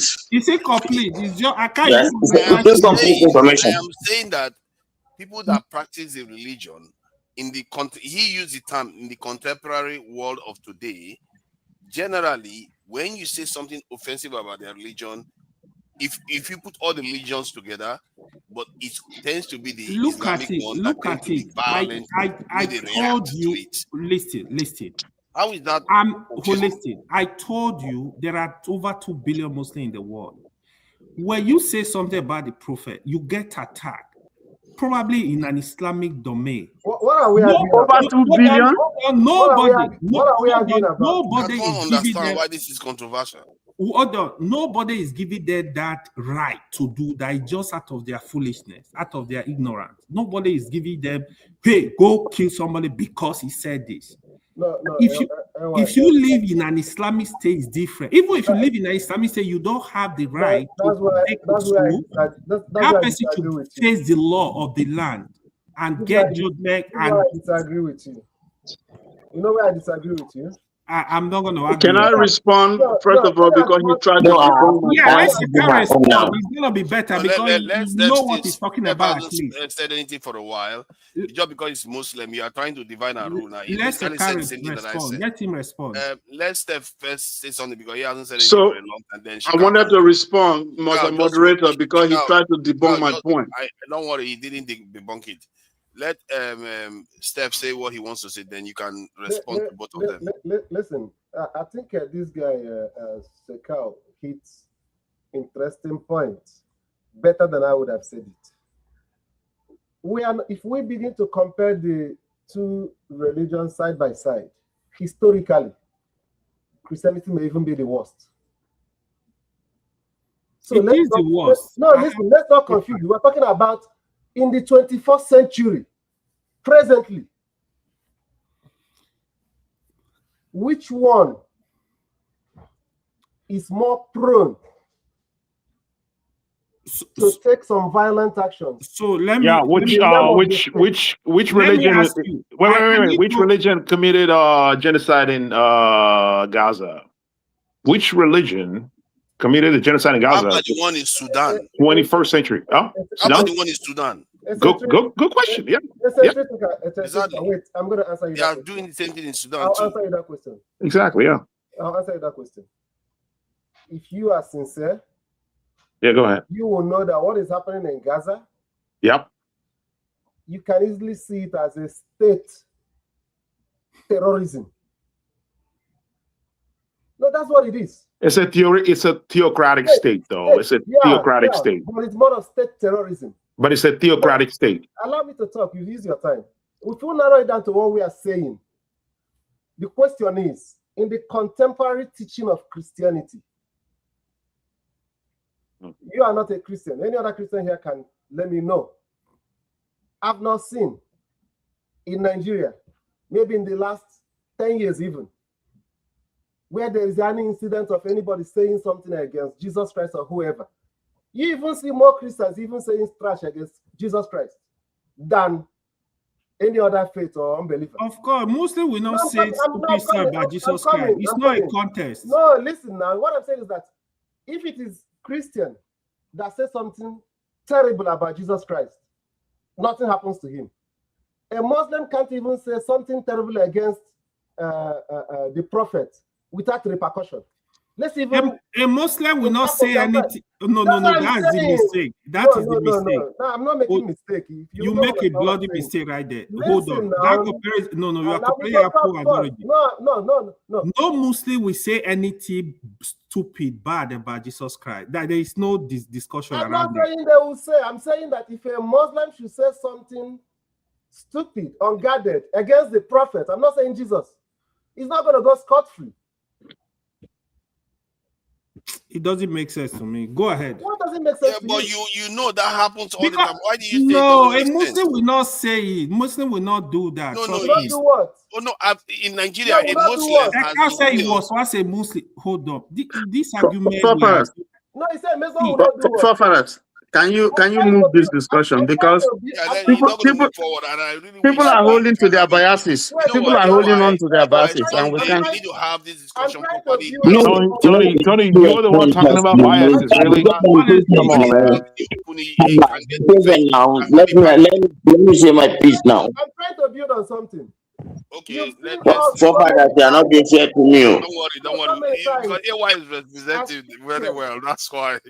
No, there's still some things that I need to add to. Okay, we are going to come to you after Steph's finish speaking. Then Shikau, then we'll come to you. Please go ahead and finish, Steph. So this is not something to build a defense. I'm just trying to build a context that if a Muslim cannot say silly things against the Prophet and get away with it, how much more somebody who is not even a Muslim? Exactly. That's the point I'm trying to make. Just like in the case of the popular case of Deborah. Yep. You understand? You can argue. You can argue and say, okay, nobody told those mob to kill her, but what you now consider, what the event that happened after she was killed is what speaks volumes. The event that happened after she was killed is what speaks volumes. Not only that people don't want to condemn it, but they make sure that they shielded and protected the person that did it, the people that did it. Was it by accident?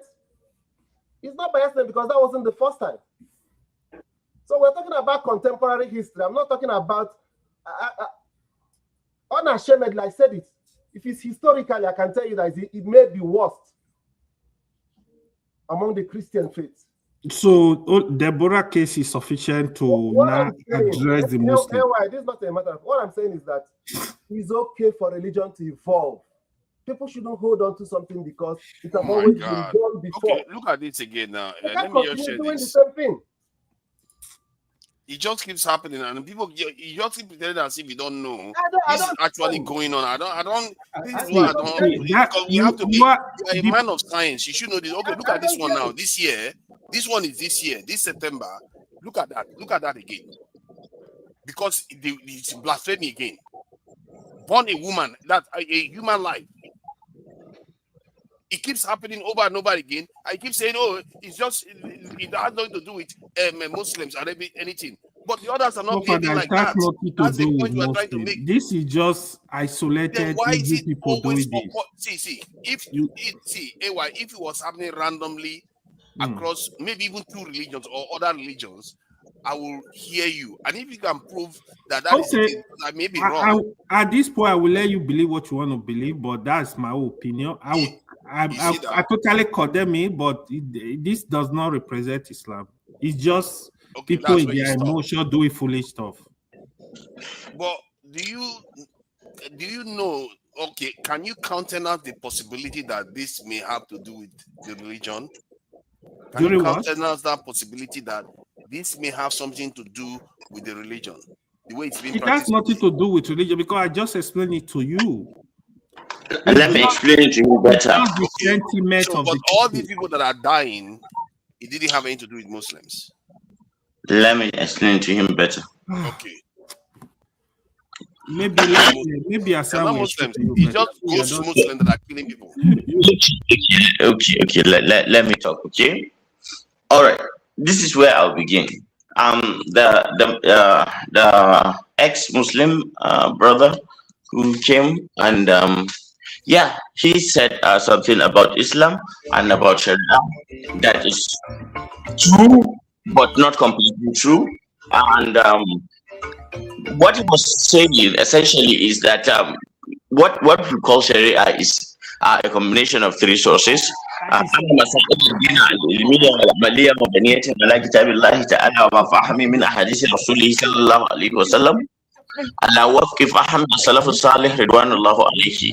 Whatever it is that we consider faith and religion has to come from the book that is Quran and from the traditions of the prophets, which have been authenticated, and it's based on the understanding of the people and the Sahabs, that is the people that came that lived with him and came after him sufficiently to understand the context before they interpret it for it to be taken seriously. And when you go through this manner of Islamic jurisprudence, there are a lot of schools of thought. We have the Hanbali, we have the Hanafi, we have the Maliki, we have the Shafi'i. Each of them have different interpretations of what to do at time if somebody is guilty of apostasy.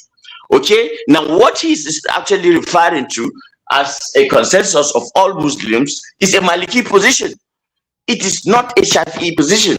Now, you cannot just say just because Maliki has this and you come from a country that Maliki jurisprudence has prominence, then all of Islam is like that. And essentially, you see, for example, if you fail to fast Ramadan intentionally, God is going to punish you. That is what the Prophet said. However, the ijtima of the ulama, they agreed that your punishment should be 60 days of fasting non-stop to compensate for intentionally refusing to, do it. Now, you have to understand that because the ijtima is a combination of different scholars from different, backgrounds and skill and knowledge of Islam, they are sometimes fallible. Okay, so these things happen. That's one. That's the fundamental thing that I want to dissuade your minds about painting all Muslims as they will kill apostates. Go and look at Imam Tawheed. Look at this guy,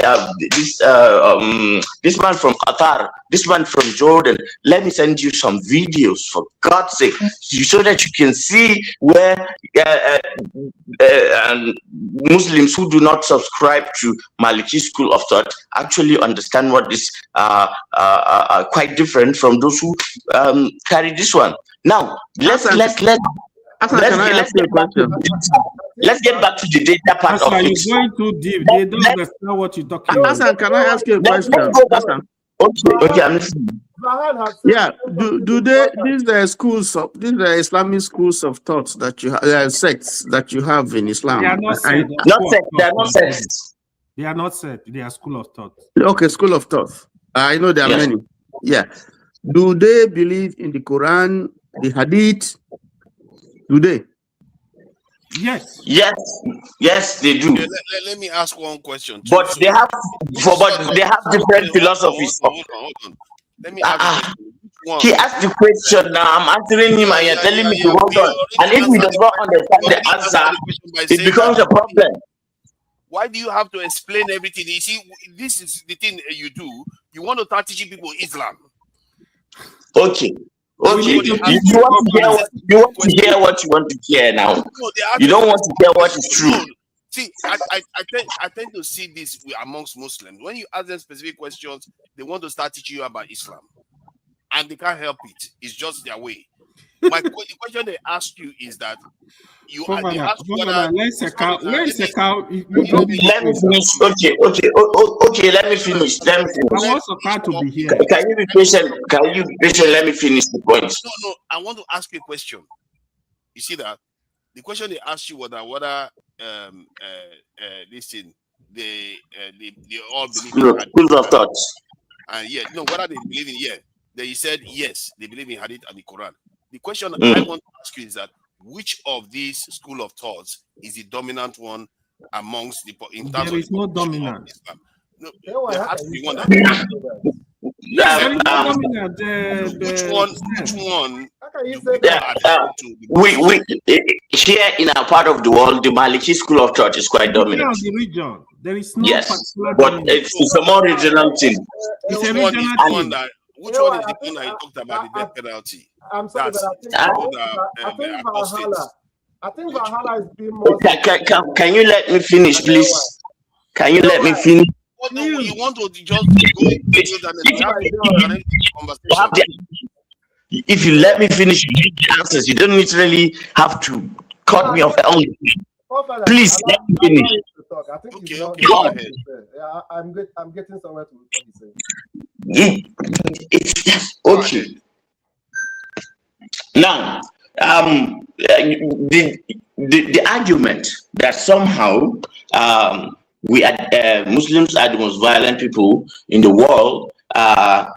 Somebody said he will acknowledge that Christians are more violent, but it has to be in the past, not now.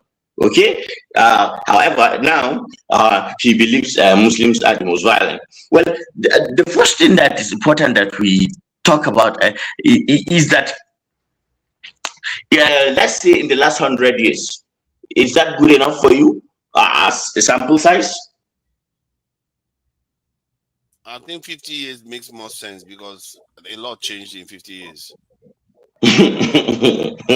But actually, when the Ottoman Empire fell was 100 years, because that is important. That is the reason why you guys have this feeling of moral superiority and let's do it 50 years. Let's not worry about previously. At the moment, we could even reduce it to 30 years.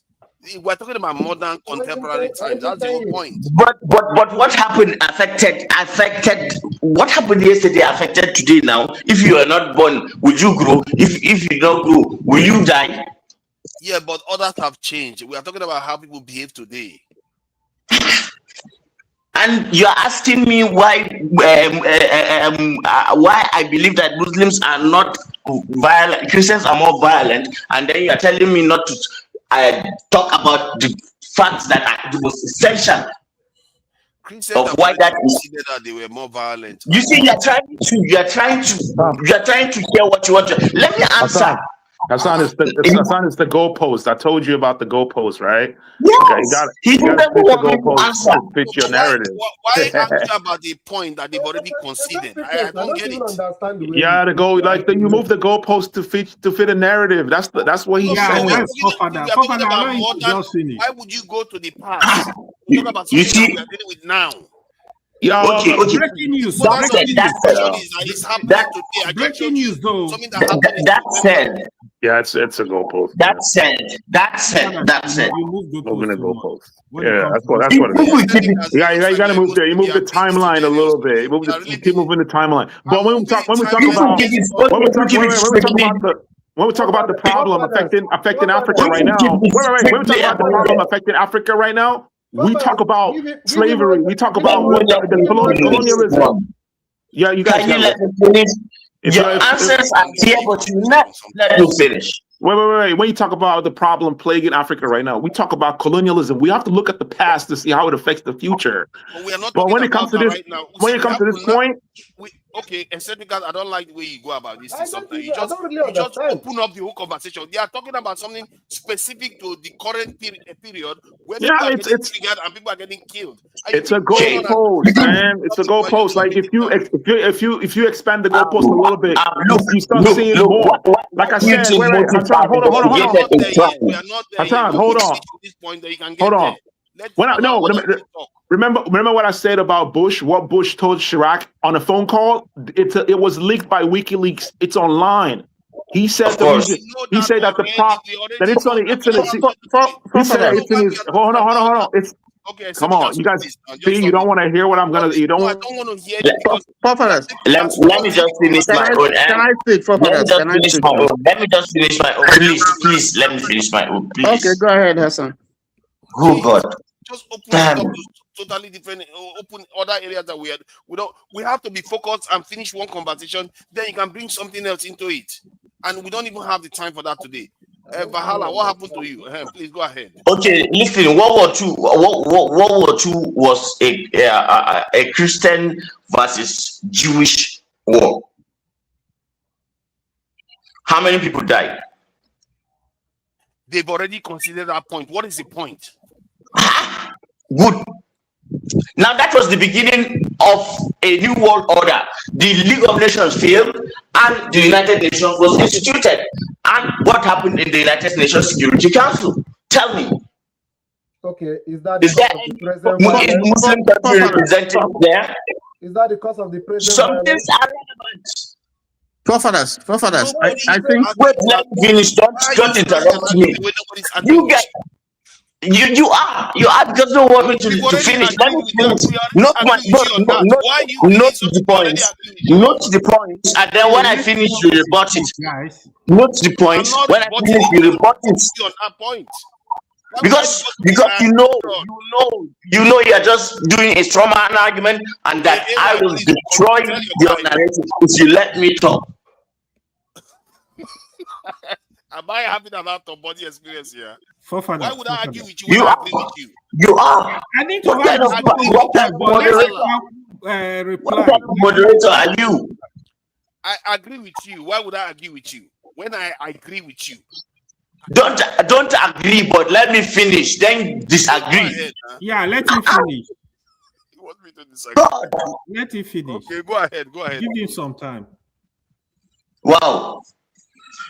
Okay. Now, after World War II, the League of Nations, failed after World War I. So after World War II, the Christian countries with the Jewish, their Jewish partners decided to. There is nothing like the Christian country. There is nothing like a Christian country. Nothing. Tony, we already agreed that. Let me finish. You can say Muslim countries, but you can't say a Christian country. There's nothing like that on earth. Apart from the Vatican. Are you more American than Trump? What does Trump call America? That's what he wants you to America may have majority of Christians. It doesn't make it. There is no Christian country. They call it Judeo. They call it you can have Christian people, but you don't have a Christian country. That's what they call the West, the Judeo-Christian but it's a culture. That's not what they call it. But it's a lie.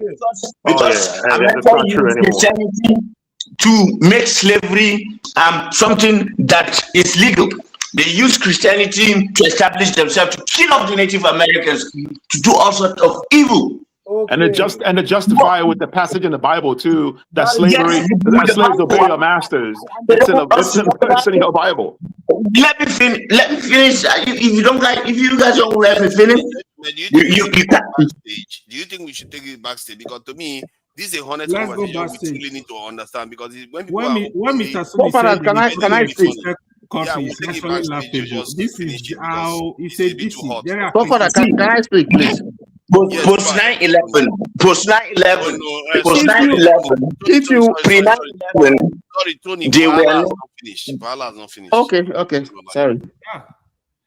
So, can you guys remember what Nigeria was like pre 9/11, or what the world was like pre 9/11? Can you guys remember the level of Islamophobia and this narrative? What it was like before? Was it like this? So what new revelation did Muslims have that made them change between post 9/11 and now there's ISIS, Al-Nusra, Boko Haram, the ones in Somalia?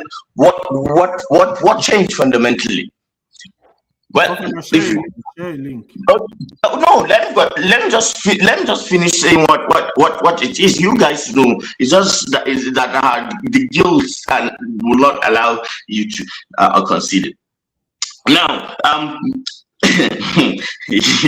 look, so the Christian West, okay, post 9/11 went on a killing spree in Islamic countries. First, they said it was Saudis that hijacked planes and attacked the United States. And yet somehow it is Iraq that they went and killed over a million people. Over a million innocent people. That's one, okay. So it did not stop there. It did not stop there. They went to Afghanistan and then spent another how many years there? 20 years. How many people did they kill? They did go to Somalia. They did go to Libya. They did go to Syria. What is the fundamental relationship between all these countries? They are all Muslims. And in all of these wars, none of it was morally justified. None. It was just brutal piracy. And okay, and because you are the superpower, you can do whatever you want to do. That's why I'm saying you guys all have this guts to spew this nonsense now, because we live in the settings that we live, where a Christian country is now the superpower. Believe you me, go back to history and read when the Ottomans were in power, how we protected the Christians, the Jews, and we were ethical, we were consistent morally. We do not kill children, we do not kill women, we do not kill people who are in a place of worship. Ataturk was the dictator. He was the killer. Go and read history. Ataturk was a killer. What are you talking about? It is historically documented. The Ataturk was how can you say it was protecting Christians? If you are finished, I just want to comment. War was before to preserve yourself. If we didn't fight wars, do you think I'll be here? If my ancestors were cowards and allowed somebody to kill them, I wouldn't be here now. Okay, so now you. So wars are necessary, but at least we are. Yeah, some of us come here because one person is talking forever. You've given us. Because they don't want to hear it. Yeah, one person cannot talk forever. You have to time people. The question, he was basically doing what about ism, and when they try to tell him, okay, we've already considered that point, and he keeps going on about it. Nobody's having. Okay, can you time people, please? Let me bring in Tony, please. Okay, let me just say this in a few seconds. You guys alone. Okay, so direct war, violence, the casualties of people that died in Iraq, Afghanistan, Syria, Yemen, Pakistan, including 430,000 civilians, as a direct, attack by the United States. You see, and as a result of that, a lot of other things. Iraq war also killed a lot of Muslims and destabilized them. The war in Algeria, the Yom Kippur War, and the insistence of America to settle an apartheid state in the Palestinian settlements, and Arab settlements, and then expel them, ethnically cleanse them. And all Muslims were seeing that. This would have not happened if the Ottoman Empire held sway. At least we were just. Now, the biggest killing episode that was tied to Muslims, okay? No, I want to be fair. Okay? No, I'm not stopping. I'm just saying, if it's timing it, are you going to give everybody the same amount of time? Yeah, 2 minutes is enough. People shouldn't talk forever. There are so many people. Why two Hassan, you got to yield the mic. Let somebody else. 2 minutes should be enough, to be honest. 2 minutes? Let somebody else go. So he just finished in 2 minutes now? I think all right. That's enough. We got your point, man. You made your point. Somebody else. All right. No. I will say the last word. Not you, my friend. Can you just keep quiet?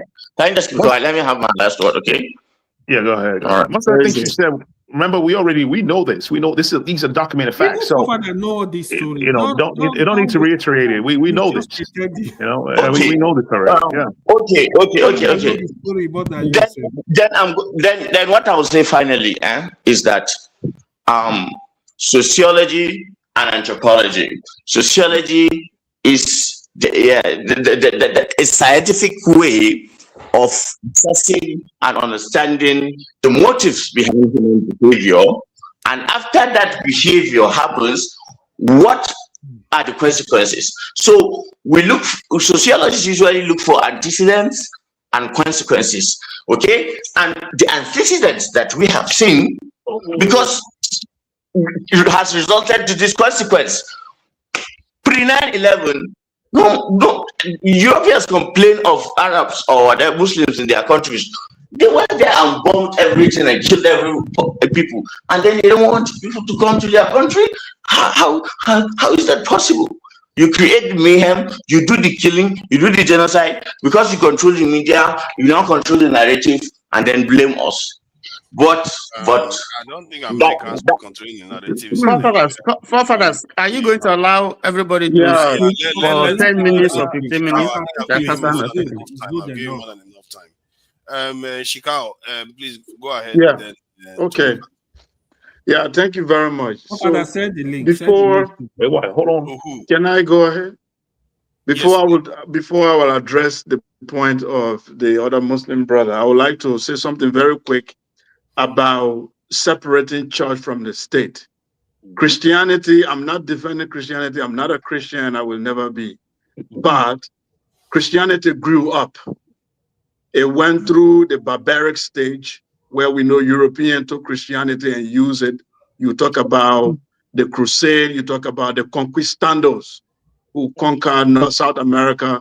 These were always, we know about the church, the Papa Bull documents that endorsed slavery. Papa Bull of Christianity did. Can I finish? Oh my God.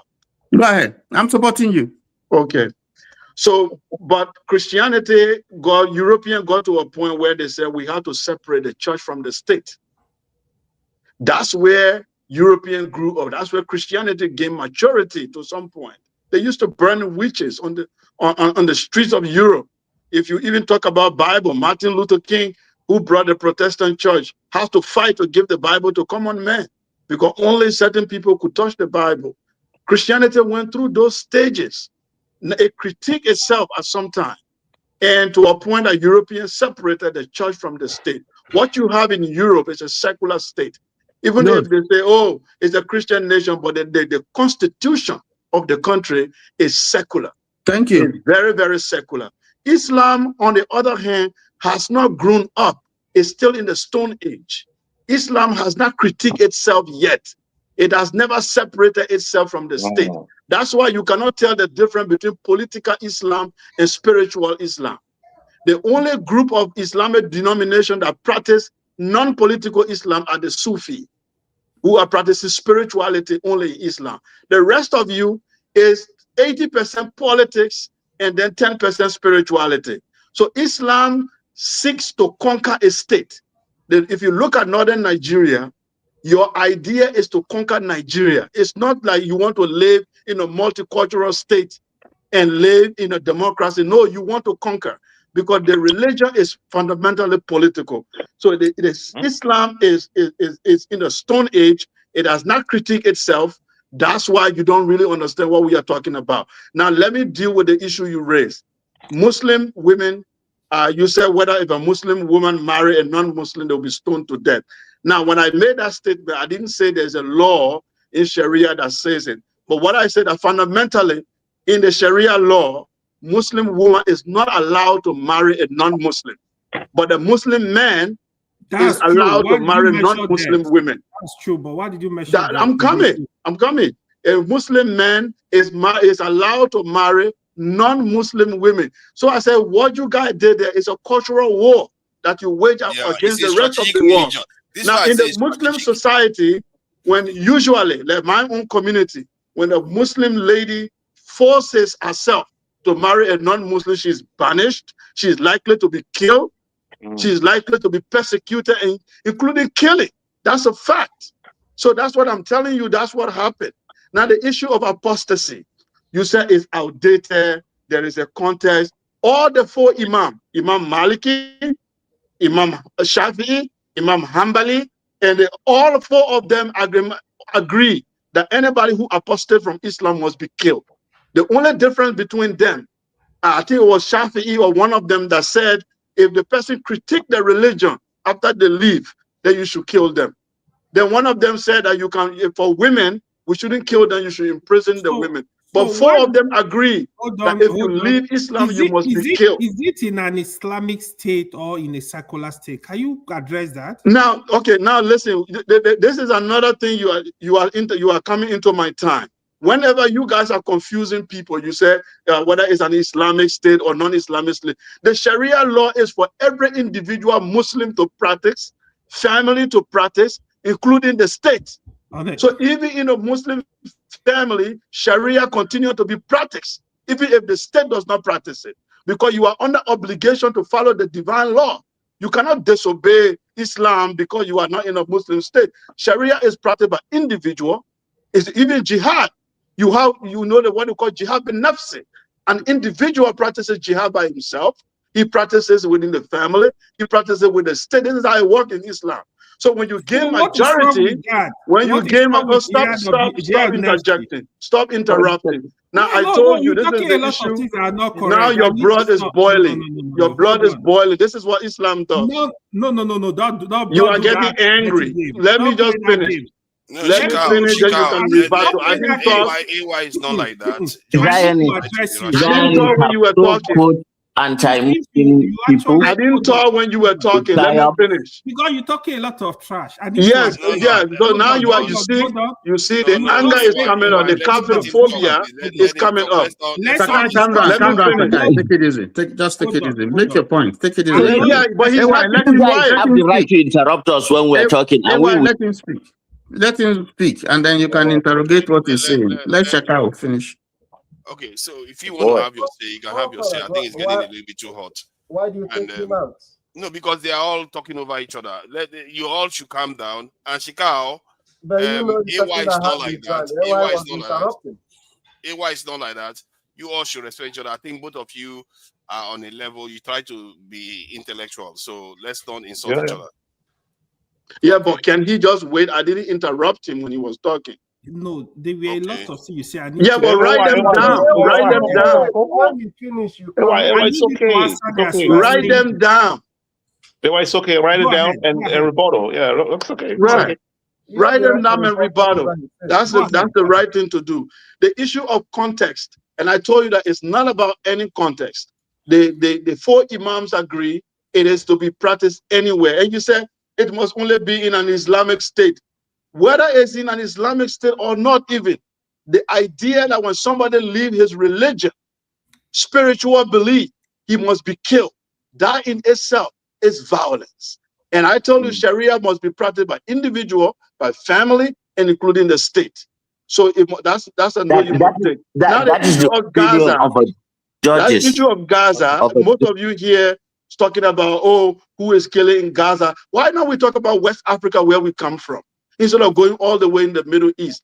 As we speak right now, there are Islamic fundamentalist jihadists in the Sahel killing West African people because they believe you don't practice the puritanical aspect of Islam, so they want to kill you. As we speak, Nigeria is on the scene. We go to Gaza because of the relationship of the American. Let me finish. Take note. This is the problem. You guys don't know how to be patient. What caused us to be where we are? Because you play on the religion. Some of you come here and say, the Quran said, La ikraha fi din. La ikraha fi din. There is no compulsion in religion. But you quote that verse, but then you forget to say, okay, in Allah in al-din al-Islam, the only religion acceptable to God is Islam. So you fundamentally clear. Let me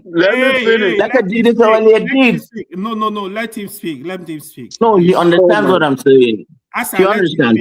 Go ahead. Bro, let me tell you, I did da'wah. You don't, nobody here, I don't think you know Islam better than me. Let Shikao finish. No, you know what you know. No. Valhalla, it's not your turn, please.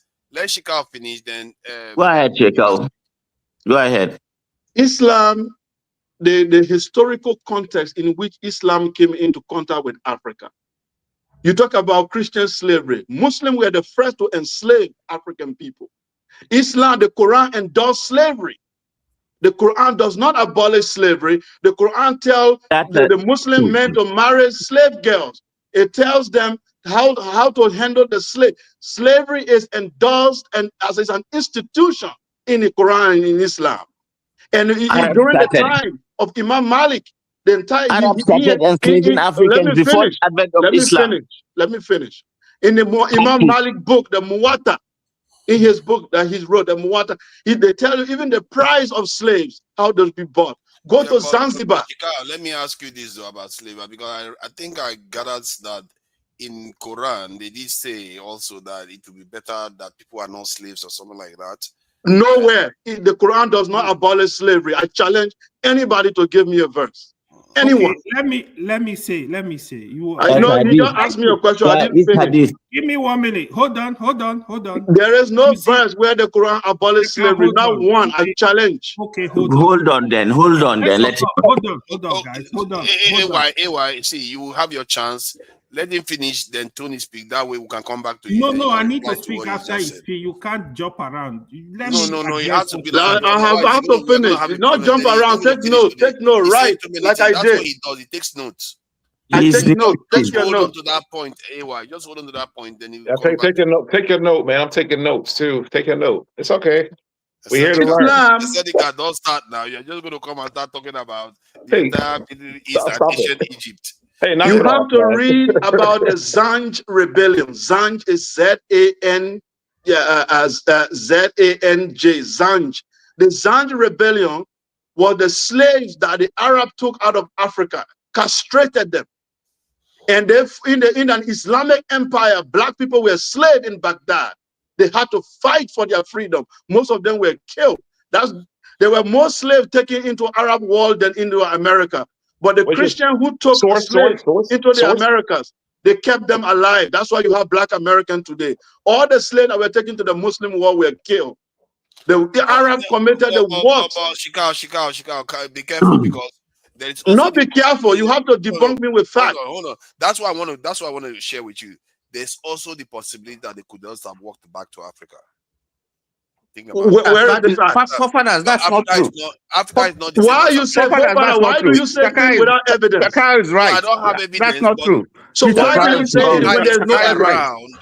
He is right about the Arabs taking Africans first as slaves. I gave you a book right now written by a Senegalese. They did not take Africans as slaves in the name of Islam. Islam committed more slavery on African continent for 2 centuries before the European came. They were the slavers. Okay? And all the writing, read the writing, all the Islamic travelers, even the Khaldun, who said that black people are not human beings. Ibn Battuta. Read all their books. It was the Arabs, the Muslim scholars were among the first people before the Jews to say that black people were cursed by the children of Noah. I can produce the evidence to you. I agree of the racism of Islam is incompatible with democracy. It's incompatible with multiculturalism. It's incompatible with modernity. It has to reform itself. Otherwise, it will lead that continent of Africa to that it exists today. Okay, I hear what you're saying. Fahala, please stop interrupting. Sorry. Yeah, see, I think in a way that's what I'm asking AY. Like something needs to give here because this is not good. And when we have it, it looks like we are attacking Islam, but we are not attacking people like AY and in short, more than 99% of Muslims. But they are there when all this stuff is going on, and those things it's a threat to the entire community. If you want to use peaceful means to proselytize your religion, that's fine. But this type of things where people are scared around you, it's not cool. It's really not cool. People are losing their lives. Okay, let me bring Tony in, please. Tony, thank you for your patience. You're supposed to let me talk. Now you are moving to another. Tony, because Tony has been waiting way longer than you. He's been waiting way longer than you. I will be brief. So so that you can come in. AY. Let me just thank Shakao, because if you are listening, if you listen to him very carefully, I mean, this is not about winning an argument. This is about learning, and some of the things that he said. We know the truth. There's no source. There's no source. He didn't provide sources. What source? What sources do you want him to? He gave you the Batuta. He gave you made extraordinary claims. Listen. Philosophers. Can I please? Can I? Don't disrupt me. Wait for your turn. Thunderstruck, I think Shakao, I will commend him. First of all, let me say that he put a challenge before us, and he talked about the Quran and the Hadith, and he told us that there are, if you take the Hadith, and if you look at some of the inscriptions in the Hadith, he threw a challenge where you have things where war is endorsed, killing an infidel is endorsed. I thought that Hassan or AY would dispute that. They didn't dispute that. That's why I asked the No, I'm question. disputing it. Let me You guys speak. will never give us even a chance to Don't do breathe. that, Mr. Tony. No, hold on. Let me finish. You can. That's why I asked you when you mentioned, the various Islamic schools of thought, whether they use the Quran and they use the Hadith, and you say yes. The second thing that I want to say, if you look at the transatlantic slave. Oh, okay, it's gone. Bye. And if you go to And if you go to history, there were more people who were enslaved through the Saharan slave trade than the transatlantic. But if you now begin to search to see where are these people who were sold into slavery through the trans-Saharan trade, you would not see them. And the reason was that slavery in the Arabian world was harsher, and it tallies with what Shakao has said. So when you look around, you don't see too many black people in the Arabian world, because they didn't have that kind of freedom or something that you had in the transatlantic slave trade, where you can buy your freedom, you can procreate, and so on and so forth. So that is, but then finally, the thing I want to say, just like if you are talking about the years of the crusade, okay, and the jihad and the holy wars, yes, that's when you had Christians and you have Muslims fighting. But today, in the world today, there is really no country apart from the Vatican that you can say is the Christian country. But there are, yes, excuse me, let me finish. But there are countries that you can say they are Muslim countries because they even declare so, Islamic Republic of so. So it's clear that they are Muslim countries, but there is no country that calls itself the Christian Republic of XYZ. You don't have it apart from the Vatican. Now, that said, what we see today, and let us not deny this fact, the militancy that we see today, the extremism that we see today, are mainly perpetrated by Muslims. Now you can deny, you can say that is not the teaching of Islam or so on, but the fact is true. I think what we should be arguing here is that yes, maybe Islam is a peaceful religion, but you cannot dismiss the fact that those who are perpetrating the evils that we see in West Africa and the Sahel are entirely Muslims. There is no Christian group that is doing the kind of thing that they're doing. So it's difficult for you, AY and Hassan. No. I don't like when you do that. No. Hold on. Listen. It has been established here. Forefathers said it when it started. That both the Christians and the Muslims and even the Jewish people, Judaism, have in the past committed atrocities, because everyone was trying to capture territory and to convert and to Christianize or Islamize. The whole of North Africa used to be Christian. Today, it's basically Muslim, part of Spain, and Shakao mentioned all that, took us through that. Those are documented history that you cannot dispute. So I think we should be realistic when this is a very emotional and sensitive discussion. No, it's not. But at the same time, when we see the reason why we're having problems today in the Sahel or even in Nigeria, let me bring it back in Nigeria, is because we see things that are going wrong and we don't stand and criticize it because it touches our faith. And I think it's wrong. Let me stop there. Where is Father? Okay, let me. I love this topic, right? I think I need to really address you guys today. You see, Shaka, the way you speak it, you are coming here, you are pretending as if, oh no, I don't like it, Christian, I don't like Islam. No, you do. You love Christian. You are still pretending that you don't, but you do actually. So here are the issues. When you spoke before, I told you the stuff you are saying, they are based on context. I'm actually surprised you say you were a Muslim. You don't understand this issue are based on context. The one I'm going to say, okay, like you and Tony Marodi that, oh, there is nothing like Christian country. There is. Most of the Christian country you see in the West, they actually metamorphose. So they are still sitting based on Christian doctrine and Christianity from United Kingdom to Europe to America. This is a fact. We are only trying to pretend. In Islam, there are countries that are Muslim country, pure and straight. Then on the other issue of, thank God you are with Quran. I'm going to give you verses. On the issue of slavery,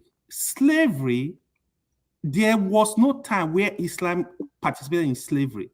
Arab participated. Hold on. I'll give you fact. Hold on. There was no time where Muslims participated in slavery. Arab participated in slavery. Arabs are different from Muslims. Slavery in Arab country, slavery in Arab country predate Islam. I'll give you verses in the Quran. He said you need verses. Listen.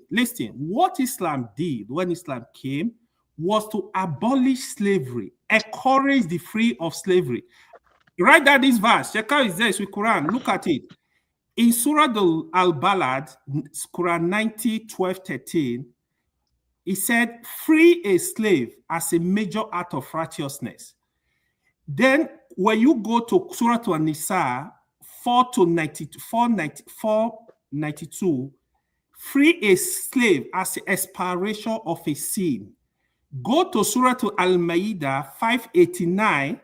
Go to Surah Al-Mujadila 58:3. Then go to Surah An-Nur 24:33. Go to Surah Al-Tawbah 960. Surah 960. Go to Surah 49:13. You will see all of them explaining the good things about slavery. Free a slave, expiration of sin, give zakat to slave, let them go, don't maltreat them. Islam came to free slavery in the Arab world. I'm really surprised you say you don't know any verse that is, I'm giving you up to like 10 verse chapters now. Look at there as we are speaking, you are with Quran. So when you are saying stuff, educate the people. Don't just talk based on hate, based on a personal issue with Islamic religion. No, it doesn't matter. It doesn't change anything. I repeat, Islam in Arab does not have business with slavery in Africa, you are calling. It was Arab themselves that had issue with slavery. Islam came to free slaves in Arab world. I'm actually surprised Mr. Tony is defending the role Christianity played in slavery in Africa. I'm actually very shocked. The whites use the Bible to... I'm not defending any role. I'm not declared. Can you say I'm defending? Did you hear what I said? I need you to defend this. The white people use the Bible on their right hand, use stick on their left hand to condone slavery activity in Africa, well documented. They were the same people who freed the people, who abolished it. No. So in Islam, there was no need of abolition because Islam never participated in slavery. It was Arab. He did. Once Tony, gotta let him talk now. Let him talk. I'm giving you verses now. Unless you okay, now wait. Saka is looking at it. Probably he's going to address it. I tell you if I'm saying the Omanis were Islam. Tony, you had your time though. You didn't mention all that. Let him finish. The other thing, how if you want to evolve in intellectual, I hope Father is listening. If you want to evolve in intellectual discussion, right? You people are talking of the problem happening in the Sahel, the problem happening in the world, Islam country. You have a country. Even when you defend them, they are not Christian country, they are Christian country. Libya were living peacefully. You went there, destroyed the country. It was not Muslims that destroyed Libya. Libya were living peacefully. It was one of the most peaceful countries in the world. The people were happy. You destroyed the country. You allow all the crisis that is going on in the Sahel, that is going on today. You went to Iraq, you did the same thing. In Syria, you did the same thing. In Afghanistan, you did the same thing. See, there is there is what you are saying. For example, you say Islam is not compatible with democracy. I kind of agree. If you are living in a Muslim country, you should be guided by Muslim laws. It's just like you cannot tell a Chinese man what they should accept democracy. That's foolishness. They are happy. They are doing well. They have their own laws. That is making the country progress. You can't go to Saudi Arabia and tell them to accept democracy. There is no need. Who created democracy? If you live in a secular state that everybody accept democracy, let democracy be. Anything that will work for the people, let it be. You don't force democracy on any country. It's stupidity. You cannot do that. In Iran, they have laws that protect them. They have their own leadership structure. In Qatar, in UAE in general, they have their own leadership structure that is making them progress. So these are no issue of sentiment. You need to really look at the issue. The crisis you are calling about, this war. The ISIS, the Al Qaeda, all those groups, who created them? How were they created? And if you forgot to even measure what just happened in Gaza, you are defending it that no, it has nothing to do with religion. It's all about state. Honestly, I'm actually very surprised at your point. Your point, they don't really make sense. A lot of things that happen in Islam, you see in the Quran, they are contextual. I'm actually surprised Seka could not even, okay, this is contextual. No, you are using brush to paint everything. They say, no, it's not correct. So that's the only issue I wanted to just address with you, to really understand what you are saying. Not just be saying stuff based on hate, based on you don't like something. It doesn't matter. You don't have to. You have over 2 billion people that believe in this religion. It does. You're different. You there. You are not there. It doesn't matter. So that's my point. Thank you. So I've given them more than 10 chapters. Yeah, I don't know if you were listening. So hold on. I was listening. Did you see? I didn't interrupt you. Did you see that? Yeah. Check out. I want to teach him something, how to be patient. Check out. Do that, but I think check out. Can you allow this in? No. I want both of them to go at it so that we get some. No. I have listen. Let me ask a question to Shaka. I'm learning a lot from this exchange. Like what you guys said about African slaves in Muslim countries and Arab countries. Like what happened to them? That's a very interesting question because I haven't really asked that question. This is something I need to research, right? Like what happened to those Africans? Does anyone have any answer to that? They were killed. It's not. That's like, come on. That's very irrational. That's not. Tony. What is irrational about killing? I didn't ask you the question for a reason. No, I'm not disrupting anything. You were sleeping before. Sorry, I'm not sleeping. Let me allow this in Shikao to speak, please. Shikao, please go ahead. Okay. Thank you for providing those verses. I will just read one of the verses you provided, Surah Al-Nisa, which is Quran chapter 4, verse 92. Here's what it says. It is not for a believer to kill a believer except by mistake. And whoever kills a believer by mistake, he must set a believing slave free and submit a compensation blood money to the deceased family unless they remit it. Listen very carefully to the context. If a Muslim mistakenly killed another Muslim, and the way to repent, to sacrifice to their God to forgive them, is for him to find a believing slave. That means a Muslim who is a slave, another Muslim who is a slave, and free him. So in that way, God will forgive his sin. I want you to understand this. This is like the slavery is institutionalized. It's not abolished. What is being done here, the rich people, powerful people, Muslim, who have slaves, whenever they commit sin, I'm coming, I'm waiting now. The slave is like a currency. You are mistaken, Ewan. Please go ahead. The slave, imagine it even said believing slave. I mean, you can be a Muslim and be a slave in an Islamic kingdom. So as a Muslim slave, you will be set free like a currency. You are using it like a sadaqah. You are paying charity to God by freeing that one slave. That doesn't mean that slavery ends, or you can go buy another one tomorrow. It's like you have 10 slaves. You offended God. Now, for God to forgive you, you ask your slave, who is a Muslim among you? One of them say, it's me, sir. It's okay, you are set you free so that God can forgive the sin I committed by killing someone. But tomorrow I take another money, I go buy more and put it in my house. So basically, the slave are currency. They are business. They use them for business.